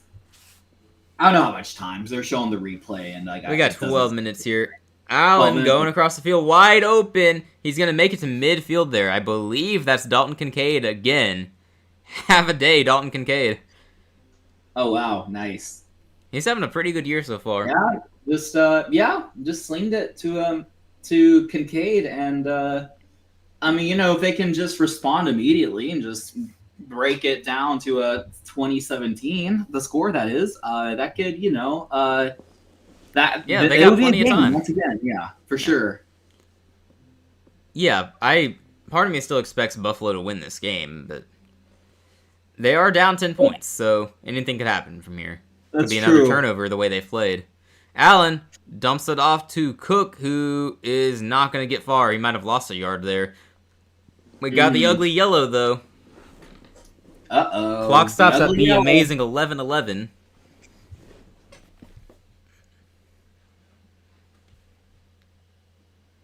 What is that motion? What is that call? It's good question. It's on New England. Right. Yeah, that's roughing the passer. Yeah, that's a big one. That's a big no-no. Ooh, yeah. A big no-no. Yep. Ooh, yeah. I see why they called it. Yikes. Yeah, I think that's one, like, no matter where your stance is on how soft the league is sometimes, that's one that they're going to call every time, unless you're Tom Brady or Patrick Mahomes. Right. Wait, I said that wrong. I meant unless you're facing Tom Brady or Patrick Mahomes. If it's Tom Brady or Mahomes, you're especially getting that call. Right. I'm thinking things and then the words just come out wrong. It's great. Oh yeah, if you're Brady or Mahomes committing the penalty, then I question why they're playing edge rusher. Yeah, just to throw off the opponent, see what they do, right. Get in their heads. That would be pretty funny. Put him out there just to trash talk and then stand and do nothing. James Cook is gonna lose yards in that run. Oh, late hit! You gotta call that. Yeah, flags are flying. That late hit. My goodness, what are you doing, New England? Well, gosh, that was bad. Oh, yeah, like That's one you don't even have to talk about. That was obviously a late hit. That one's like, yep, just automatic, whatever that is, 5, 10, 15 yards for a late hit. Yeah, I think it's 15. Yeah, that sounds about right. 5 would be very soft, but it's at least 10. It would be quite a little bit, yeah. Oh, wow, that was really, really stupid. Extremely dumb. Don't let him back onto the field. Oh, that was a rookie too. Oh, yeah, he really might not be going back into the game after that. Oh, yeah. Rookie mistake, but that's... I mean, let me see the replay. How late was it? He got cooked down, and then another guy just comes after him for no reason. Like, the play is very clearly over. Cook is blatantly down, not trying to do anything. I mean, I guess he's trying to get back up after he went down because, you know, you don't want to stay on the ground, because why would you do that? Dude's getting up and immediately tackled down. That's crazy. 1st and 10 at the New England 25 now. Yeah, he's really stupid play there, unfortunately. Wow, that sounds about right, yep. He's going to have to learn from that. He's a rookie. That's the only saving grace. Allen on the run. Pressure was coming. He gets a couple of yards out of that. Takes a solid hit. He should be fine, though. He's Josh Allen. He could never get hurt. Basically Superman. Right. Basically Superman at this point, totally. Yeah, I don't think he's ever missed extensive time with injuries, which is worth noting considering the way he plays. I don't think he's ever even missed a game, honestly. That would be impressive. I'm sure he's missed at some point. No, I think I've looked it up before. I think besides his rookie year, he just didn't really start. But I guess when was 17? I guess in 2022 he missed one game. I don't think he was hurt though. Yeah, I don't think he's ever missed a game due to injury. That is impressive. We got a first down to Kincaid here, by the way. Oh, in 2022, it showed one less game because of the DeMar Hamlin thing. So right. So yeah, I don't think he's ever missed a game due to injury. My bad. That was Dawson Knox. I mean, they basically look the same out there. I'm sorry. I think they're both in the 80s. Their numbers are both in the 80s. So Commanders didn't deserve to win today. Why not? I didn't watch that game too closely because they scored more points than the Chargers. So, I mean, I'd be interested to hear the explanation. We didn't really watch the game that much, so maybe Allen on the run here. He's gonna go out of bounds near the first down marker. Gonna be 2nd and short coming up. They're inside the 5 or 6 at this point. New England about to make this a game. I mean Buffalo, but yes, New England. New England is helping here with those penalties. They did their part, yes. Right. No, those back-to-back penalties though, the roughing the passer and then the late hit is ridiculous. It's like you want to lose. Packers Nation 12, Commanders didn't deserve to win. I'm very curious why. I would think a Packers fan would be happy that Commanders won since you beat them so easily. Looks better for you guys. I don't know. It'd be interesting to see the reasoning if he provides it. He or she. We don't assume gender here. Handoff is going to be short of the line to gain. James Cook couldn't get there. It's going to be 3rd and 1 now. Good defense by the Patriots. No late hit on this one. Chargers had 16 flags today. That's impressive. 1 punt was called back. Yeah, I saw something about Ladd McConkey return that got called back. First down, Bills. Continuing. 2 touchdowns were called back, all for holding. Then a fumble in the red zone today. It made me mad dang. I mean, if they were the right calls, that's one thing. I cannot tell you if they were or not because I didn't watch, so I can't really hold a real opinion on that. But yeah, I don't know, man. I don't know. That's rough. I mean, I remember looking at that earlier, going, "How they didn't do anything special on offense?" It looked like the Commanders didn't do anything special on offense. It looked like the Chargers' offense just got contained, which really weirded me out because the Washington defense hadn't been that impressive. 1st and goal at the 2 now, by the way, Buffalo. But Allen looking to throw into the end zone. Wide open, that's a touchdown. Keon Coleman, his number I know. That is 0 coming down with the touchdown. No, nice. Yeah, nice. Bills are making it a game now. Just got the feed in, made the catch. Yeah, I mean, that's a clean touchdown by Mr. Keon Coleman. There we go. And yeah, Sudoku, they did win by 3 scores. I think the 3rd score was really late in the game, to be fair. It was close for a while, but yeah, they did end up winning by 3 scores. The Commanders aren't the same team as last year. Their defense sucks so bad. I agree. At least I agreed coming into the game. I don't really know what to think after the Chargers game. I think my reaction earlier, Daniel, correct me if I'm wrong. I think my main reaction was the Chargers' offense is just not doing as well as they should be doing. It was I was giving. You're right. No, you're saying that a lot, like how like McConkey and players like that weren't doing what they needed to do. I think that's correct. Yeah, I think that's what I was saying. I wasn't crediting the Commanders' defense so much as I was discrediting the Chargers' offense. But I said that more as a box score viewer because I did not see a ton of that game. By the time I had the games on, it was already to the point where it looked like Washington was going to win. And I was more so focused on Bucks-Seahawks since that was such a good game. Yeah. Ravens season's so cooked. Hey, not so fast, my friend. Don't count them out yet. Be careful with that. They got a favorable schedule if they get some guys back. I mean, they probably should be cooked. It would be ridiculous. Ravens season is cooked. I would tend to agree. If they run the table and everything, so be it. But I don't think they're coming back from it's like we say 1-5. They're not even 1-5 yet. Like they could beat the Rams, but it is unlikely. They should absolutely lose to the Rams, probably by double digits next week. But then they have a bye, and then they have time to get healthy for an upcoming schedule that doesn't look very scary. But they have to actually win those games, so they might be done. They really might. Their defense is so bad, man. It's so bad. Yeah, on another level, bad indeed. Yeah, I think they're making history for all the wrong reasons so far. Indeed. I mean, look, it's shaping up to be the Bills' season. I mean, Joe Burrow goes down in Cincinnati. Also, they don't have a defense. Everyone's going down in Baltimore, which means they don't have a defense or currently an offense. It just leaves the Chiefs and the Bills as the main threats in the AFC. The Chargers, you can call them a main threat if they can gain consistency. And the past 2 weeks have been so disappointing to me that I'm scared to still call them a Super Bowl contender. Last week I was on the fence about it. This week I'm completely off the fence. I can't say it right now. Right. Chiefs, as they get healthier and they get Rashee Rice back too.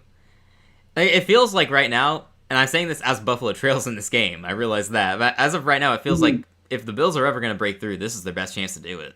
Yeah, no, I tend to agree with you there. I think this is their Super Bowl window. I don't know how long it'll be open, but it was funny. Like I think a lot of people were saying that like the Bills window closed like when Stephon Diggs left and like they lost. Remember they like lost a bunch of players to, like free agency or retirement or whatever, and like vaguely, yeah. People thought the Bills like Super Bowl window was closed. But, like nope, they're just as good as ever.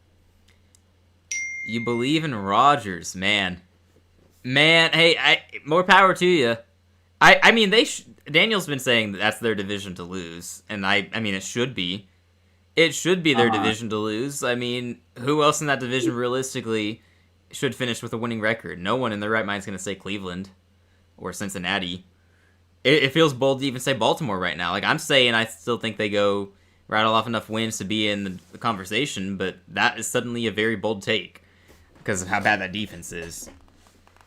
Right. But part of the reason I say it, though, is because I can't see Pittsburgh winning more than 10 games. And, like, I mean, I don't think, like, I say it's the Steelers division. I don't even think they're, like, an amazing team. I just think they're the best team in the division. Like, right now, definitely. Yeah. Yeah, everything's gone right for the Steelers to win that division and then get blown out in the first round of the playoffs, so good for them. Upholding tradition, as always. One way or another, they go 9-8, make the playoffs. Right. If they don't get it done this year, they probably never will. I would be inclined to think that, but then again, they could have a big change this offseason, really improve their team. I don't know. Pass is complete. Drake May to whoever that is. Do not know who that was. Ramondre? I guess? Maybe? Ramondre? His name is covered on the back of his jersey. I couldn't tell. Sorry, it's the Patriots ball. I think he was 38, yeah. That looks right. Well, he did well to get the ball out and complete it, so it'll be second down now for the Pats. Buffalo's got to get a stop here, or at least not give up a touchdown. They could give up a field goal and it'd be fine. But we're down to 7 minutes remaining in this game. Yes. Drake May, after a bad first half, by the way, he's turned it around. 20 of 28, 240 yards, it looks like. Jake, 28 of 28? I hope I didn't say that. I meant to say 20 of 28. I mean, I might have just heard wrong. I hope was you like, did, but I 20 don't or trust 20. myself right now. I'm so sleep deprived I can't use Yeah, words properly. I'm gonna assume that you said the right thing. I'm gonna assume I didn't. Yeah, I don't know. Man. And the AFC North is really interesting, though. If the Bengals would trade for a quarterback who doesn't turn it over 3 times a game, they could be interesting again. 3rd and inch as the Patriots try to run it. Quarterback run, it looks like. There's a flag, though. That usually means false start. We'll see. Uh-huh. Yeah. I didn't really see a false start, but maybe it just happened split second before. They called a false start on 59. If the refs called it, it happened. That's always the way it is, right? Unless it's the Chiefs game. Because their fans will tell you, they never commit penalties. Right. I mean, I didn't see it. It all happened so fast, though. Because they snap the ball, they all move immediately forward and try to push the quarterback forward, I guess. I don't know. Yeah, it's funny that, like... that was barely... I don't know. I guess they did flinch. But it's funny that the Eagles will do that on the tush push. Get no calls. Yeah. It's crazy. Drake May trying to escape. He might have lost a yard there. I think they're going to mark him out a yard or 2 back from the line of scrimmage. So, Patriots are going to have to punt here. It's 4th down. Not a very good play execution, at least on 3rd and medium. Good stop by Buffalo. Yes, no one was open. I don't know. Panthers legend Shaq Thompson having an effect on that play. Love to see it. Uh-huh. Genuinely love to see that. We're big fans of Shaq here in Carolina. We're still all baffled that we let him go. He wanted to be a Panther for life. I don't know why we didn't. That bothers me. Anyway, Patriots punt. We got 5:55 here, counting down. Ball goes into the end zone, so the Bills are going to have manageable field position. Yeah, they're probably scoring a touchdown on this drive, Sudoku. Probably. I'm inclined to agree with that. And then we'll see if Drake May has time for a game-winning drive after that. Time and capability. Mm-hmm. Hey, I'm just glad this turned into a good game. It was really boring in the first half. So boring that we just stopped paying attention. And we didn't miss a thing. That's true. No, suddenly it's a 2017 game. It looks like a pretty normal score. And, it might be a Josh Allen classic game-winning drive. Shaq Thompson, he's Buffalo's linebacker right now.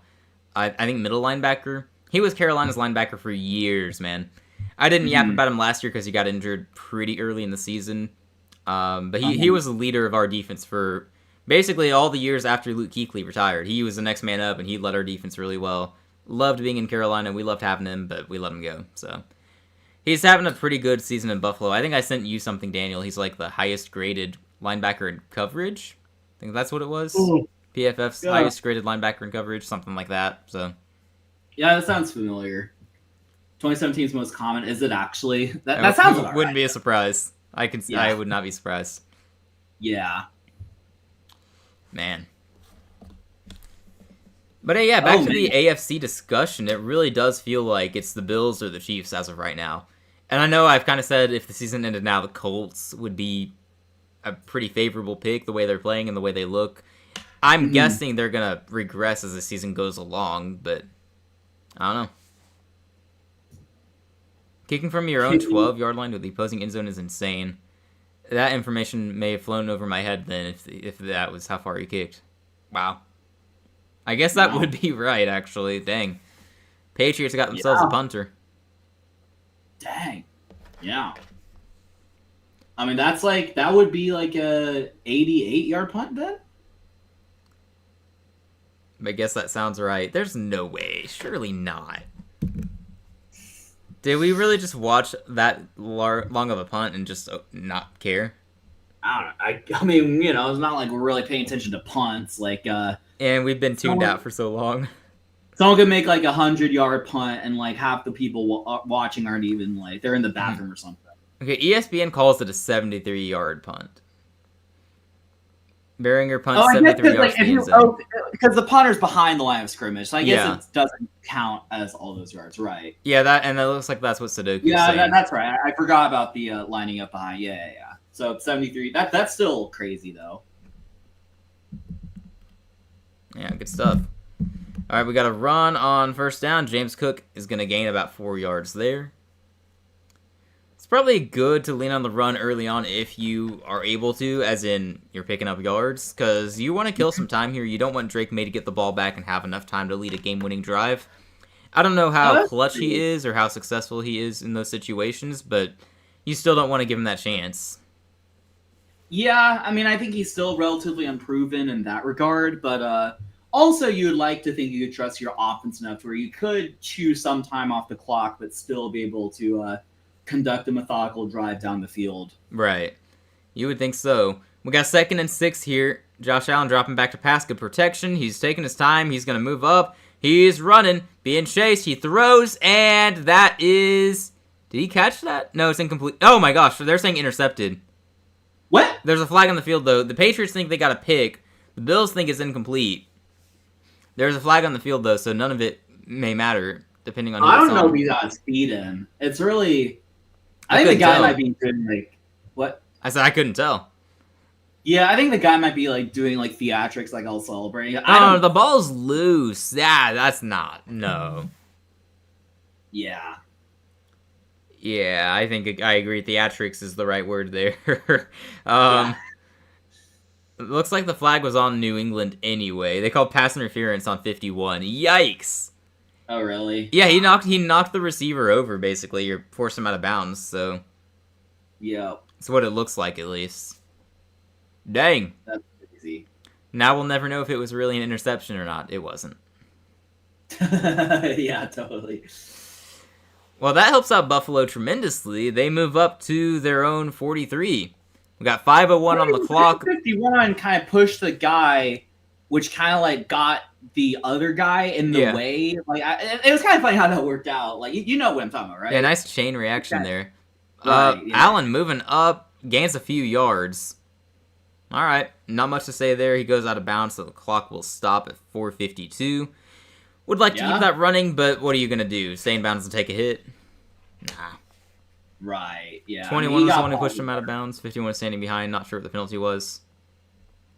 No, 51 did something. Yeah, I thought that was 51. I don't trust myself at this point, but... Like, what I was saying, like, 51 pushed the Patriots guy. Wait, no, the Bills guy.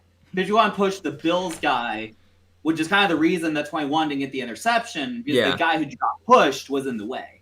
Yeah, they were all impacting that play. Oh, Allen almost takes a sack, and then almost gets a completion to James Cook, but he drops it, which might be for the best. I don't know how fast the defender was getting there.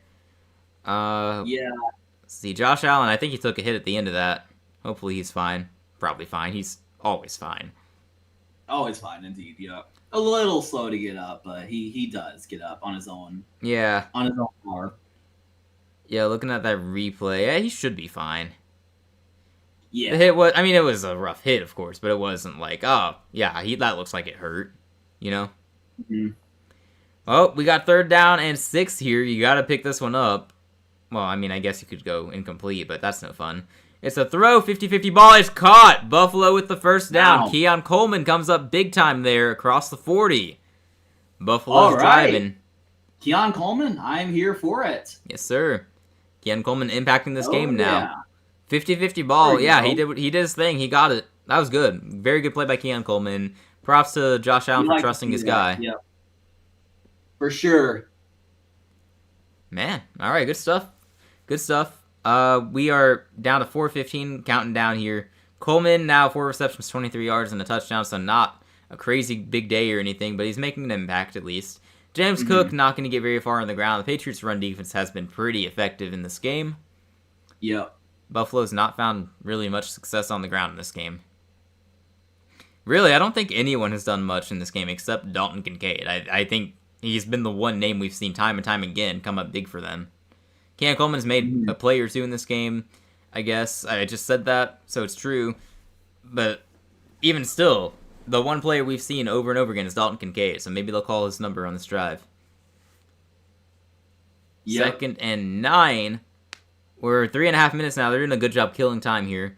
Josh Allen gets rid of it. It's caught, and he runs, gets the yak for the 1st down inside the 30 now. All right. Was number 10. I have no idea who 10 is. 10, is that Shakir? Is it? I don't know. I think it is. I think that's what this jersey says. I couldn't see the name. Yeah, look, yeah, they're saying it's Shakir. Nice. Yeah. Yeah, someone recognizes numbers to names. Yeah, must be nice. Yeah. All right, well, good for Shakir. I don't know if I've ever actually seen Shakir, like, Oh yeah. weirdly enough. Man, I've seen him No, make plays, but it's actually, just never registered. Like, he's not that well known of a player, if that I makes don't sense. necessarily know what he looks like. I kind of do, but I don't know what he looks like. Take off that helmet, I wouldn't recognize him. This looks like a generic dude. So every Bills receiver ever, basically. Yeah, right. That's what it feels like. That last play Yeah. was nothing. They were trying to go for a screen. The guy dropped it. They call it incomplete. Here, I think, yeah. We got 243. They are killing a lot of time here. Shakir has 45 yards in this game, 6 receptions. I would have had no idea. I haven't seen him. Do anything in this game, so that's a little surprising to me because I just didn't realize. Yeah. Josh Allen dropped back to throw on 2nd and 10. He pump fakes, and he's on the move outside the pocket. He's got to do something. He moves up, avoids the sack. He throws deep. He's into the end zone, and it's caught but out of bounds. Great effort by the receiver, but he had no shot at bringing that in. Keon Coleman with the that's cool catch. Such a bummer. Yeah. Man. Yeah, and good movement by Josh Allen, but just a little, just out, just out. Too much on it, but also if you didn't put that much on it, it could have very well been picked off. Would have been picked, yeah.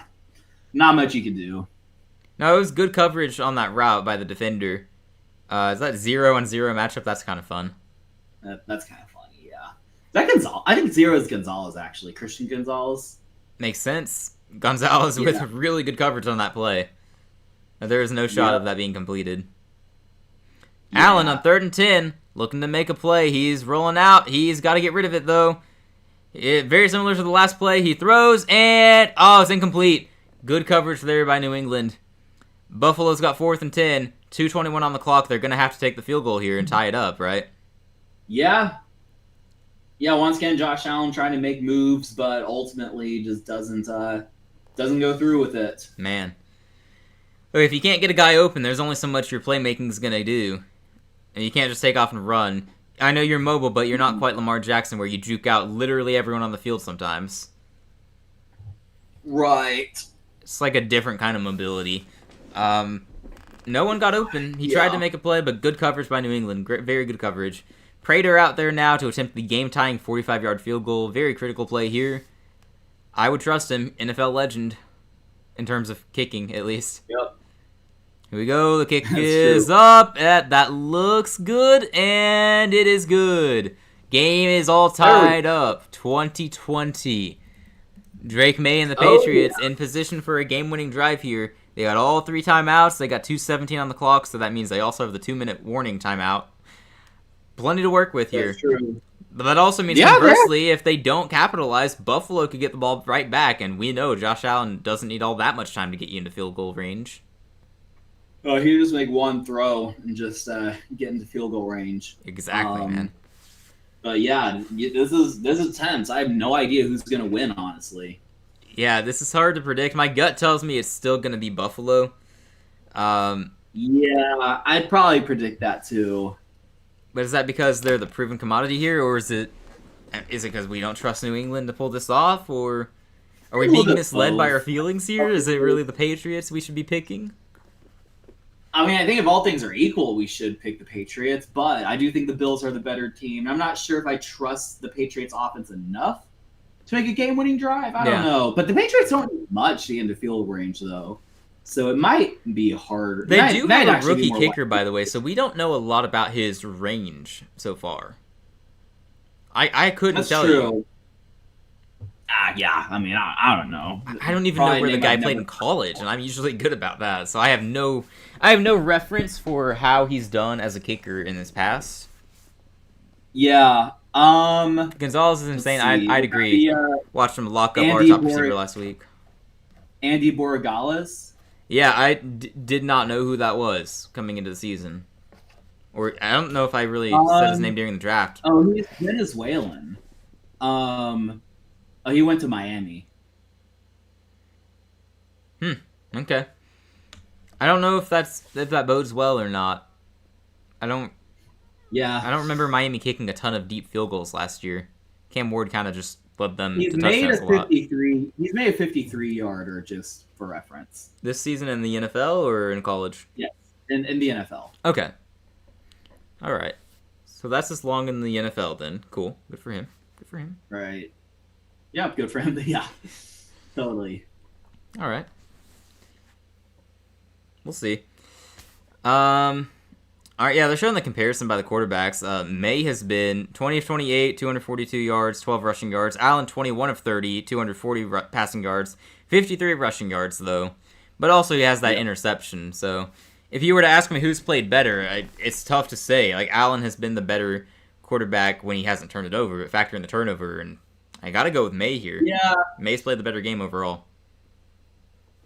I guess so. I don't know. It's like pretty interesting.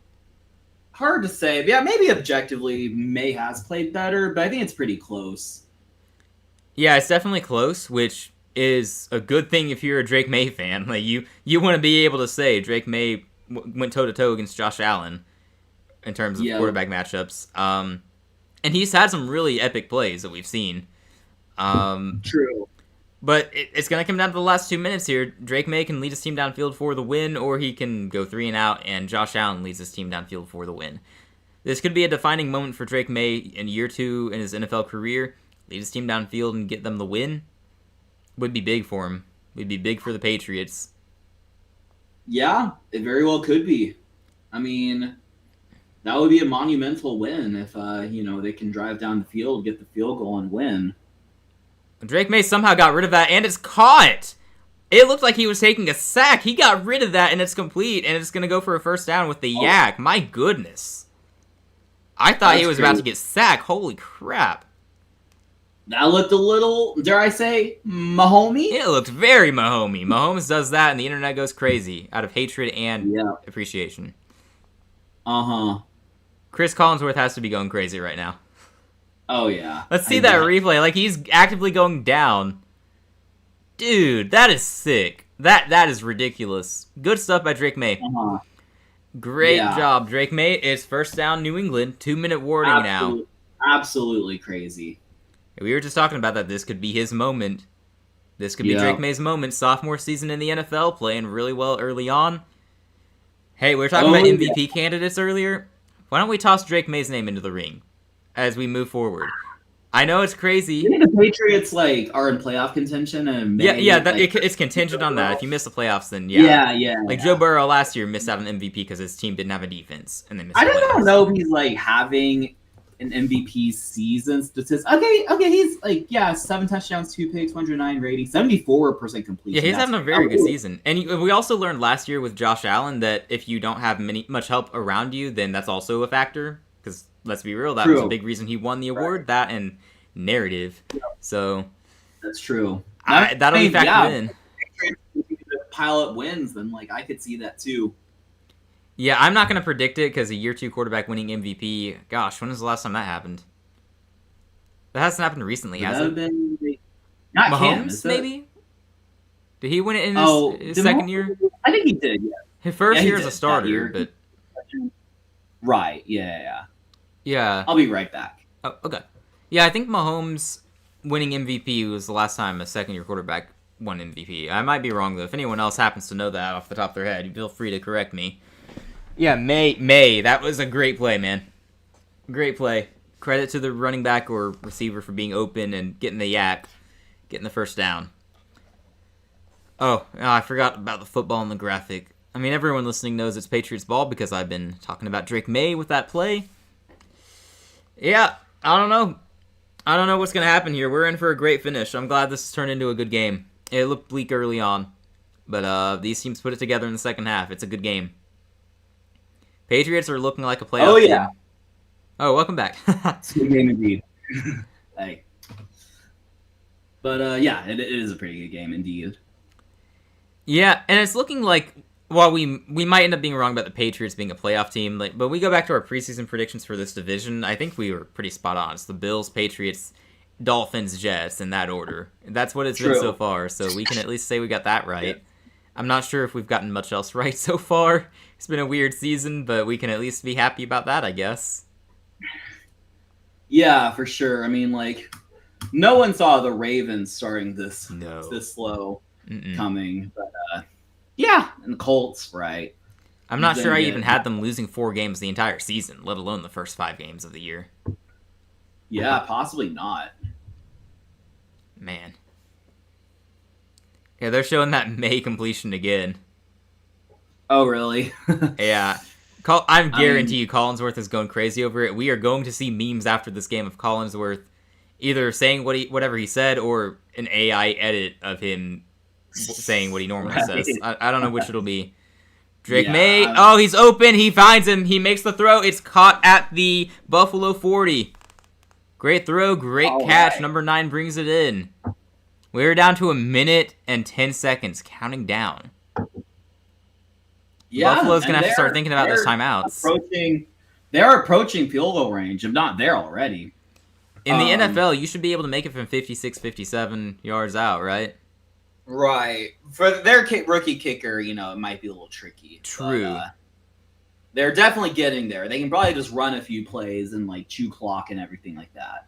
Right, and the way they're playing, I would imagine they're going to gain a few more yards and make it closer to a 50-yarder. Right. And it looks like Buffalo did use a timeout, by the way. They're down to 2 remaining. They had 3 a moment ago, right? So they must have used one. Yep. No, that sounds about right. Or am I just losing my mind? I thought they had 3. But they're at the 39s where they marked them out, so it'd be 57 from here. Man. Yeah, that sounds right. Here we go. Drake May about to take the snap. Under center, it's going to be a handoff to Ramondre, who is going to rumble forward for about 6 yards. Takes it up to the 33 or so. That's going to make it closer to a 50-yard field goal.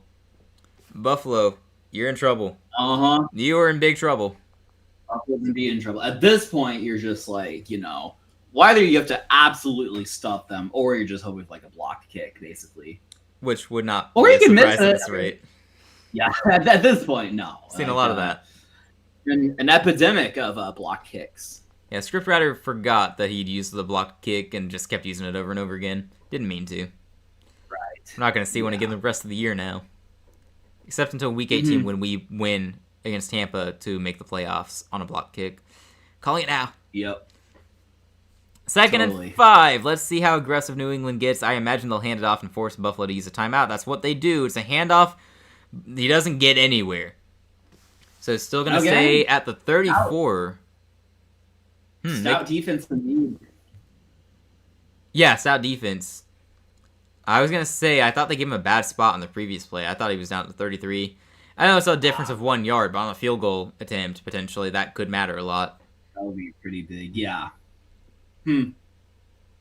Interesting. What do you do here if you're Buffalo, Daniel? Do you try to get the first down and just end the game that way, or do you run it? If I'm Buffalo, I try to stop New England, first and foremost. I'm just going to assume you're right, and I said that wrong. If you are New England, what do you do here? Yeah, if Drake May's been playing well enough, I might be inclined to just have him drop back and, throw a pass, honestly. Yeah. But at the same time, you hand it off. They don't have any timeouts to stop the clock. You're going to take it down to about... How many seconds left? It's not showing. Minute and 7. Okay, Drake is on the move. He's going to end up throwing or run. He's going to run. Pressure is coming. Buffalo is all over that play. So he goes down. It's 4th down. The clock is going to run all the way down to about 20 seconds. So that is plenty of time for Josh Allen. Like that, I think, is what they should have done. At least give him the option to throw. I guess there wasn't anyone open. Yeah. But, he goes down and, the clock runs. And I don't know if that's going to be great positioning for the kicker. That's one thing they didn't do is, or maybe they just went the direction that the kicker. Yeah, maybe that's why he rolled out to the right. Yeah, that's possible. I wonder if that was strategic. Obviously, the best case scenario was a first down on that play, but being able to kill a lot of time like that, having your quarterback run and not lose yards and just go down, I think that was the next best case scenario. I'll say it will be so catastrophic if the guy misses it, because then Josh Allen needs one play. Yeah, then the Bills just are probably going to win on the spot. So probably, yeah. So just watch for that. Likely, I think he'll make it. I don't know. How long is it, the field goal again? About 52. That would tie his career high, right? Did we say his career high was 52? In the NFL, 52 or 53. over 5 games, but like Right. still career high, right? Yes, career high 53. That play call was run the ball up the middle. I think they wanted the option to throw in case they could get the first down, but he rolled out, so also I he was can telling go guys down. like I would actually be inclined to throw to try to just ice the game and also make the field goal shorter, but Okay, it's a 52-yard attempt. They're about to kick it. No timeouts, so there's no icing him. The kick is up, and that looks great. That looks like it's right down the middle. Wow. It is good. New England takes the lead. That's crazy. And that killed 5 seconds. We got 15 seconds here. Oh my goodness. Yep. Might be 1 or 2 more plays left, depending on what happens on the kickoff. But yeah, I mean, Bills only need a field goal, but you only have 15 seconds to even get in that range. Like, right. And on this kickoff, you need to make them return it too. You make them return it and kill more time. So you might end up with just 1 play left, depending on what happens there. That's true. All it takes is one big play from Josh Allen to whichever receiver wants to step up, receiver or tight end, Dalton Kincaid. That's who I would call here, Dalton Kincaid or Keon Coleman 50-50 jump ball. This game is open. Hey, don't say it. Don't say it. We've played these games before. No, let's hold off. It's likely over. Probably. But, the Chiefs had all time. No, yeah, I know the 13-second one was different, but yeah. No, this obviously should be over. I'm not gonna say it until it is over though, because we've seen crazier things. Yes. All right, we got the kickoff here. Of course, gonna make him return it across the 20, 25. Yeah, he's gonna get hit around the 27. There's a flag on the field though. This could be pivotal. Oh. Probably a holding. That's usually what it is. Which, if it's holding, shame on whoever did that. That would be so tragic. Yeah, it's holding. They call holding. I think it's on Buffalo. Yeah. This is closer to over. Yeah. Yeah, that's a good way to end the game. What are you doing? And that killed 7 seconds as well because you were running sideways instead of straight, so that kept you upright longer for no gain. Yeah, that was about as badly as that could have gone.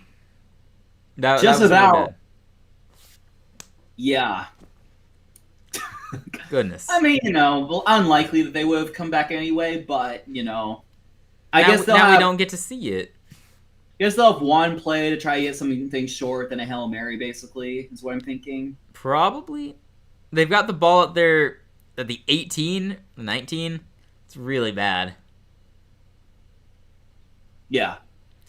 Not ideal. This might just be a lateral play immediately. Let's see. New England uses their second timeout. You may as well. Might as well. You can't keep them for next week. Ice the offense. Yeah. Yeah, right. Yeah. Or maybe change your game plan. I don't know why you would change it. I think they had the defense set up correctly there, but can't be too safe, I guess. And they've got a Prater. He's older now, so he's not what he used to be in his prime. In his prime, he could kick from 60, I bet. But right at this point, I don't know if you feel comfortable with him kicking from 60, Could be wrong, though. Yeah. All right, this is likely the game. Josh Allen, see if he's got any magic. He throws. It is going to be complete inbounds, or did he drop it? Well, that just ends the game. What are you doing, dude? Wait, what? What was that? What was that? Yeah. What was that? That's the final score.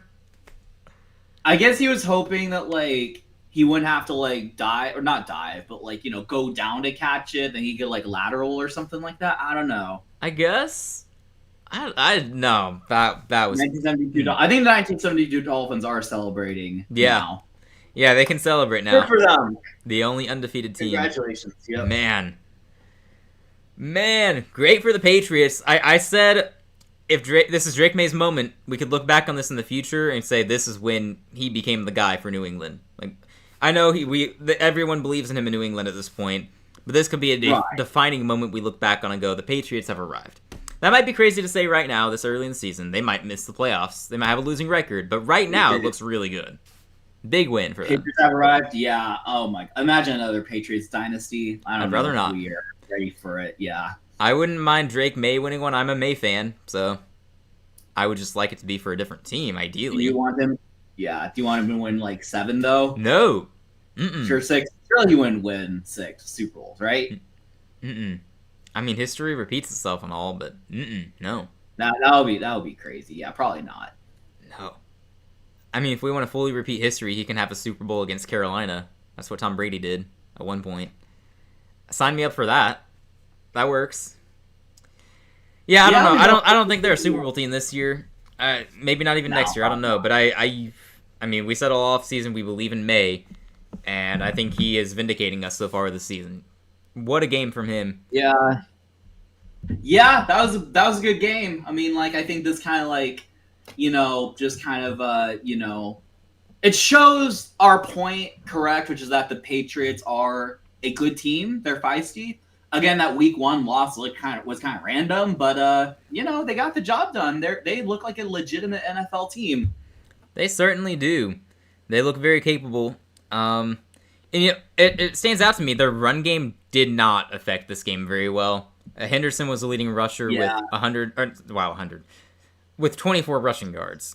And in these down-to-the-wire games with Josh Allen, unless he's facing Patrick Mahomes, he tends to do pretty well in these situations. I mean, we just saw him in Week 1 against the Ravens, after all. So I think it is somewhat notable that Drake May got the game-winning drive here.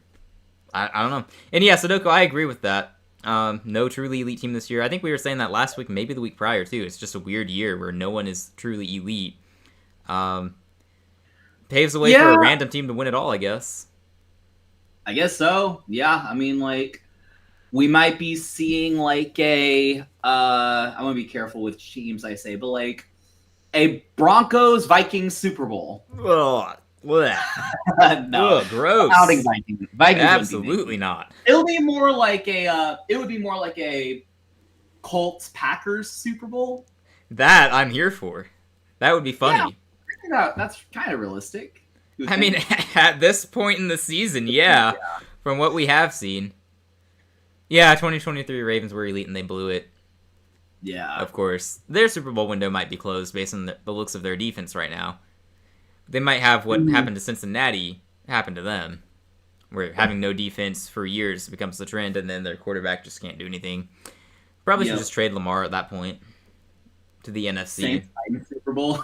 It's still possible. I mean, they neither of them have been eliminated from playoff contention yet. Yeah, but the Saints are going 0-17, so it's not happening. Right? Yeah, they're totally going 0-17. Their win today is going to be taken away from them because they suck, and they're going to go 0-17. I wish. Right. That's how mad fans would be. I mean, it might be for the best. I wonder if the game has ever been like reversed, like after the fact, like there was some investigation or something. I don't think so. I've never seen that. Yeah, I don't think it's ever happened. It would be so funny though, or if it's like Especially if it was a game that mattered a lot. Like Saints Titans probably won't matter.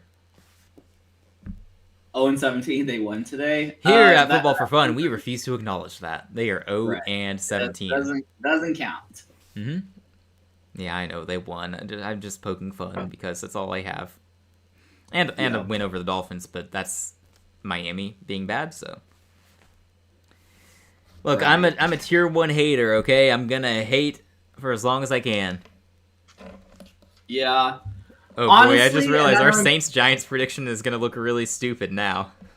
And honestly, I know it's going to sound like I'm saying in hindsight, I did want to pick the Saints. Like, I actually, not that I picked the Giants. I thought they would win, but like, I thought it would be like tricky, like, the Giants win against the Chargers. Maybe they'd be a little bit over their heads, and Saints were playing well. Like, oh, dude, I wish I had done that. Then, we'd have that swing game that I would, Yeah. I mean, objectively, I figured it'd be a close game, too, and it wasn't going to surprise me, but I have to maintain my hate. I did actually think the Giants would win, but, I did want to pick the Saints. I was so tempted. That's all right. You still got the lead this week. Right, we had 3 swing games, right? And I won. Amazingly, the only one I got was the Panthers game, which was really funny to me. Yeah. That's so funny, right? I got the Vikings. I also got the Bucks. That was a close one. Yeah, the Browns and Seahawks choked on me. Ugh. Yeah. Those were true swing games, though. Like, they were down to the wire, 2 of the closest games this week, so it makes sense that those were swing games after all. Yeah, that's true. I think we probably had decent weeks in our pick'em overall. Maybe not, though. I guess we missed this one and the Saints game. That doesn't bode well, actually. And the Cardinals. So we Oh gosh! This was the week that you also did what I do with the Saints. You did to the Titans.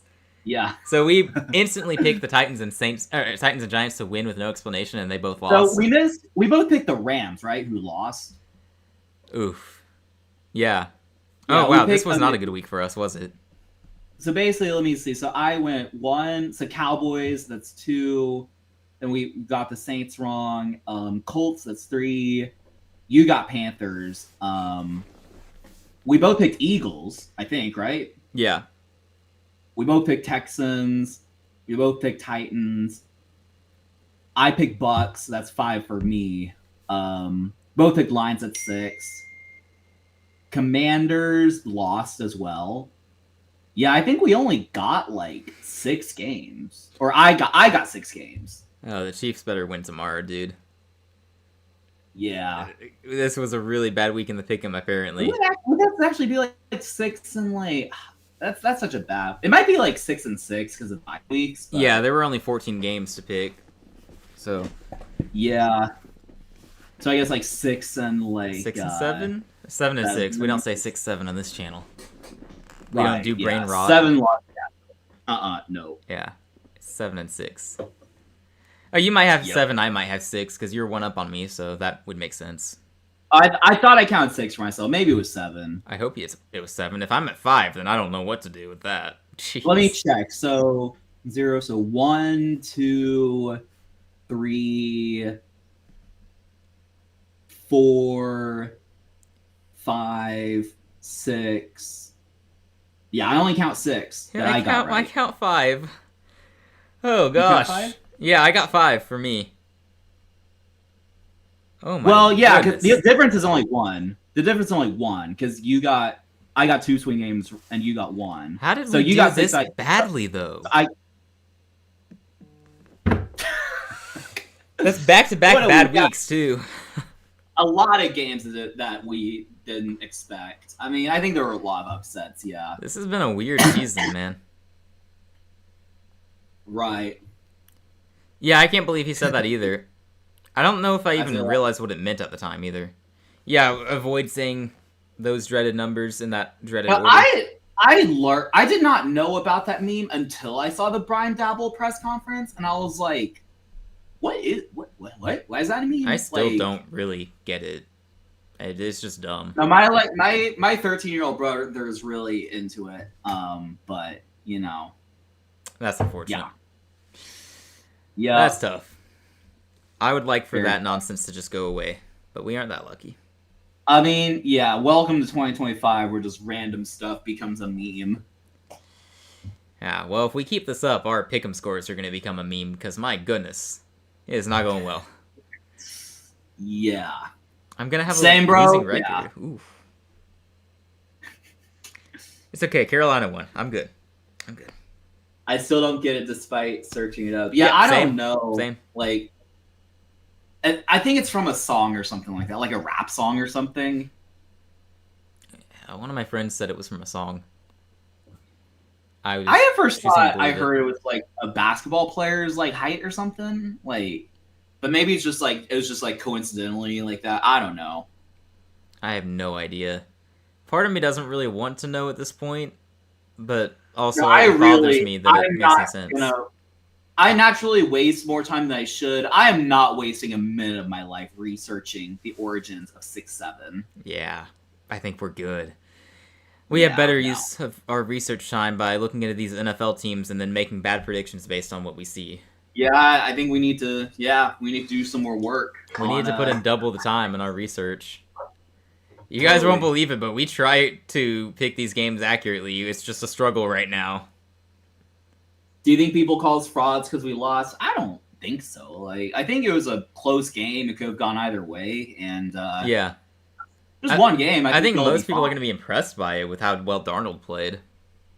Yeah, I mean, I think again, like I think the game against us, I think it might actually be a test for both teams. Like, I noticed that. I think there's more pressure on us, but there could be some pressure on y'all to like kind of like show like how good you are against.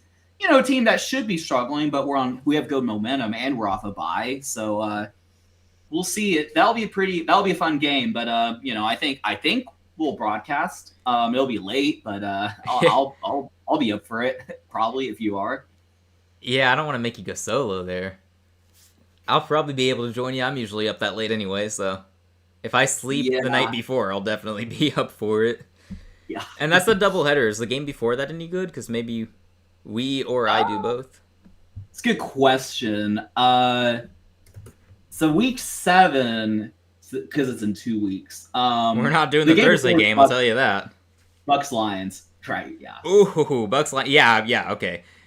We're doing both, or at least one of us is doing both. You don't have to join me for the first one if you don't want to, but my goodness. Yeah. That's gonna be a rare doubleheader that we approve of. That's a great doubleheader. Yes, for sure. That's an amazing doubleheader. At least right now it looks that way. Bucks Lions at 6 Central, and then Texans Seahawks at 9 Central. Yep. For Sudoku. He's asking what time the game is. Sunday night game, we don't have to do Niners Falcons, I guess. We'll probably end up doing it. We end up doing all the Sunday night games, apparently. I don't know how, but we've managed to. It's kind of funny. I feel like each week we say early on, no, we're not going to do it. And then we talk ourselves into it. And then more often than not, we've regretted it. Tonight, fortunately, ended up being good, though. No, it got good. I mean, it started off sluggish, but it was pretty fun. Yeah.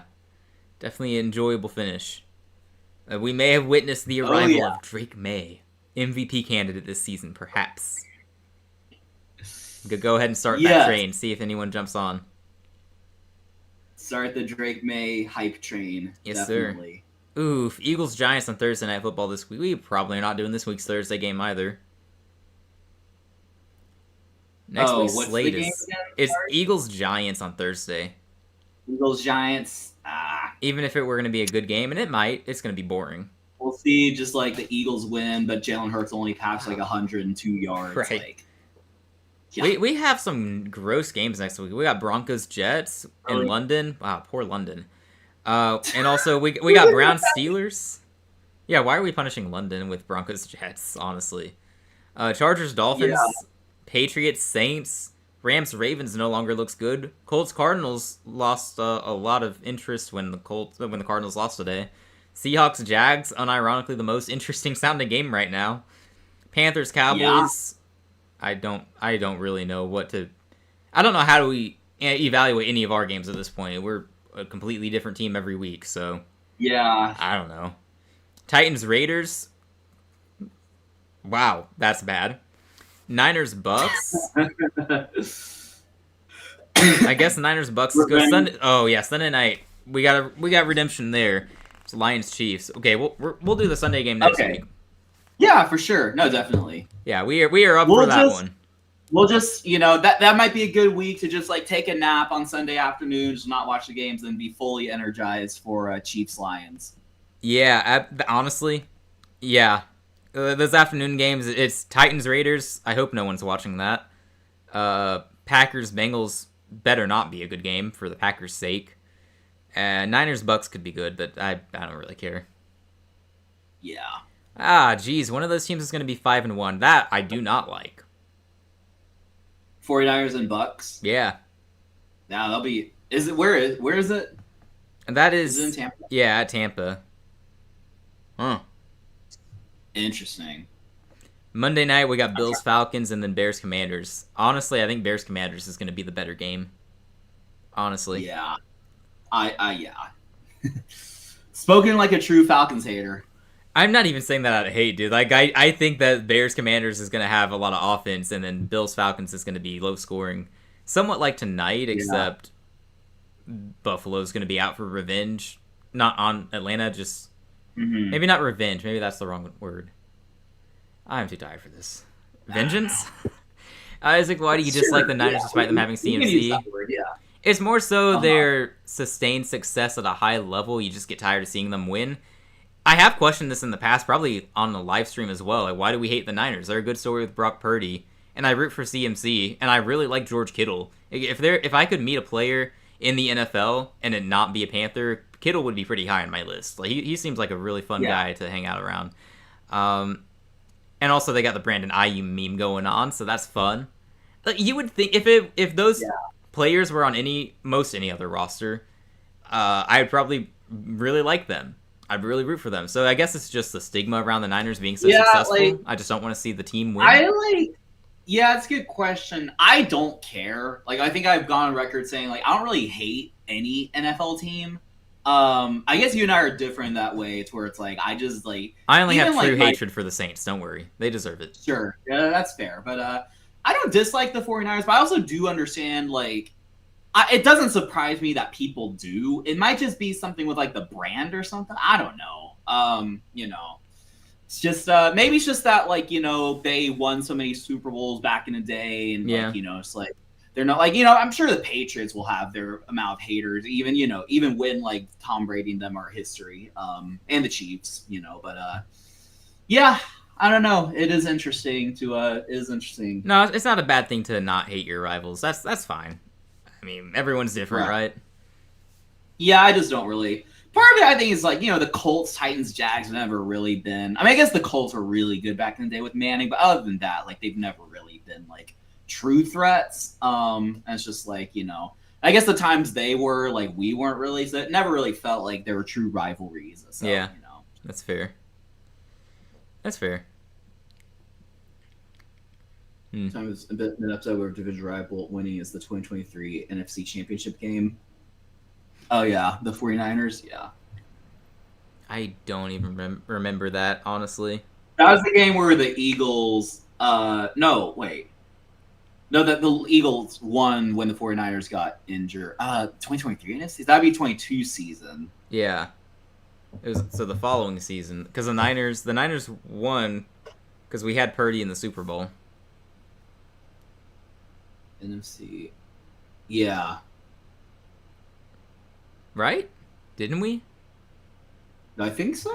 Pretty sure we had Purdy in the Super Bowl. Yeah, Purdy was in the Super Bowl, yeah. Not losing my mind. I know I'm tired, so I'm second guessing everything now. Brock Purdy has played in the Super Bowl. No, that was the Lions blowing a 20. Oh, that one. Completely forgot about that. Wow. Yeah. Yeah, that did happen. For some reason, I actually didn't really watch that game. So I watched that game. Yeah. I was disappointed. I actually remember, like, I think my parents like made me do something, and it's just like really, but and I could have said no, but honestly, it's just like, you know, just whatever. Yeah. I think that what was the AFC Championship game? Oh, that was Chiefs Bills, right? Or was it? I think so. Was that? No, 2023 season, that was when the Ravens were good and they blew it, right? So they just didn't run the ball. Oh, that's right. It was that weird, like, that was gross 17-7 game. Did I not watch that game either? I do not remember. I have no recollection of that, like, you know.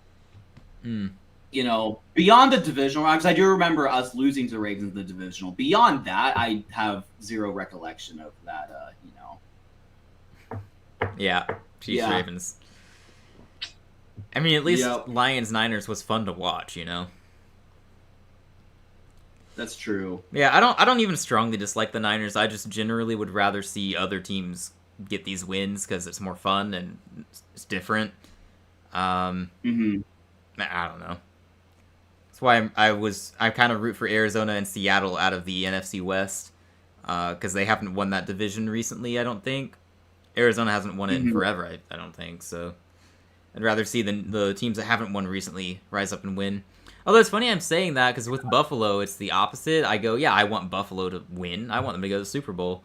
But I guess with them, it's just we haven't seen them get there yet because the Chiefs keep ruining it for them. That's true. Yep. By the way, you all should stream something on Week 16. What is the Week 16 game? Week 16. Sunday Night Football. Eagles or something like that? I don't know what the two true Super Bowl contenders. It is the Bengals and Dolphins. Gosh, I hope they flex that one out. Jeez. Actually baited us. That's so funny. You got us. You got us. Bengals Dolphins. Man. Yeah, that's I mean, it could be a good game. I mean, I'm putting that on my calendar. What's the date, Sudoku? I'm gonna make sure. That is December 21st. December 21st. Oh, that's a few days before Christmas. I'll make sure I'm free though. Like, I'll cancel my family plans to make sure. Yeah, absolutely. This takes priority. Y'all won in 2020. Cards won 2015. That sounds right for the Cards. I couldn't remember when y'all won it though. Yeah. Okay. All right. Well, y'all are both due. It's been Niners Rams a little bit too much. Man.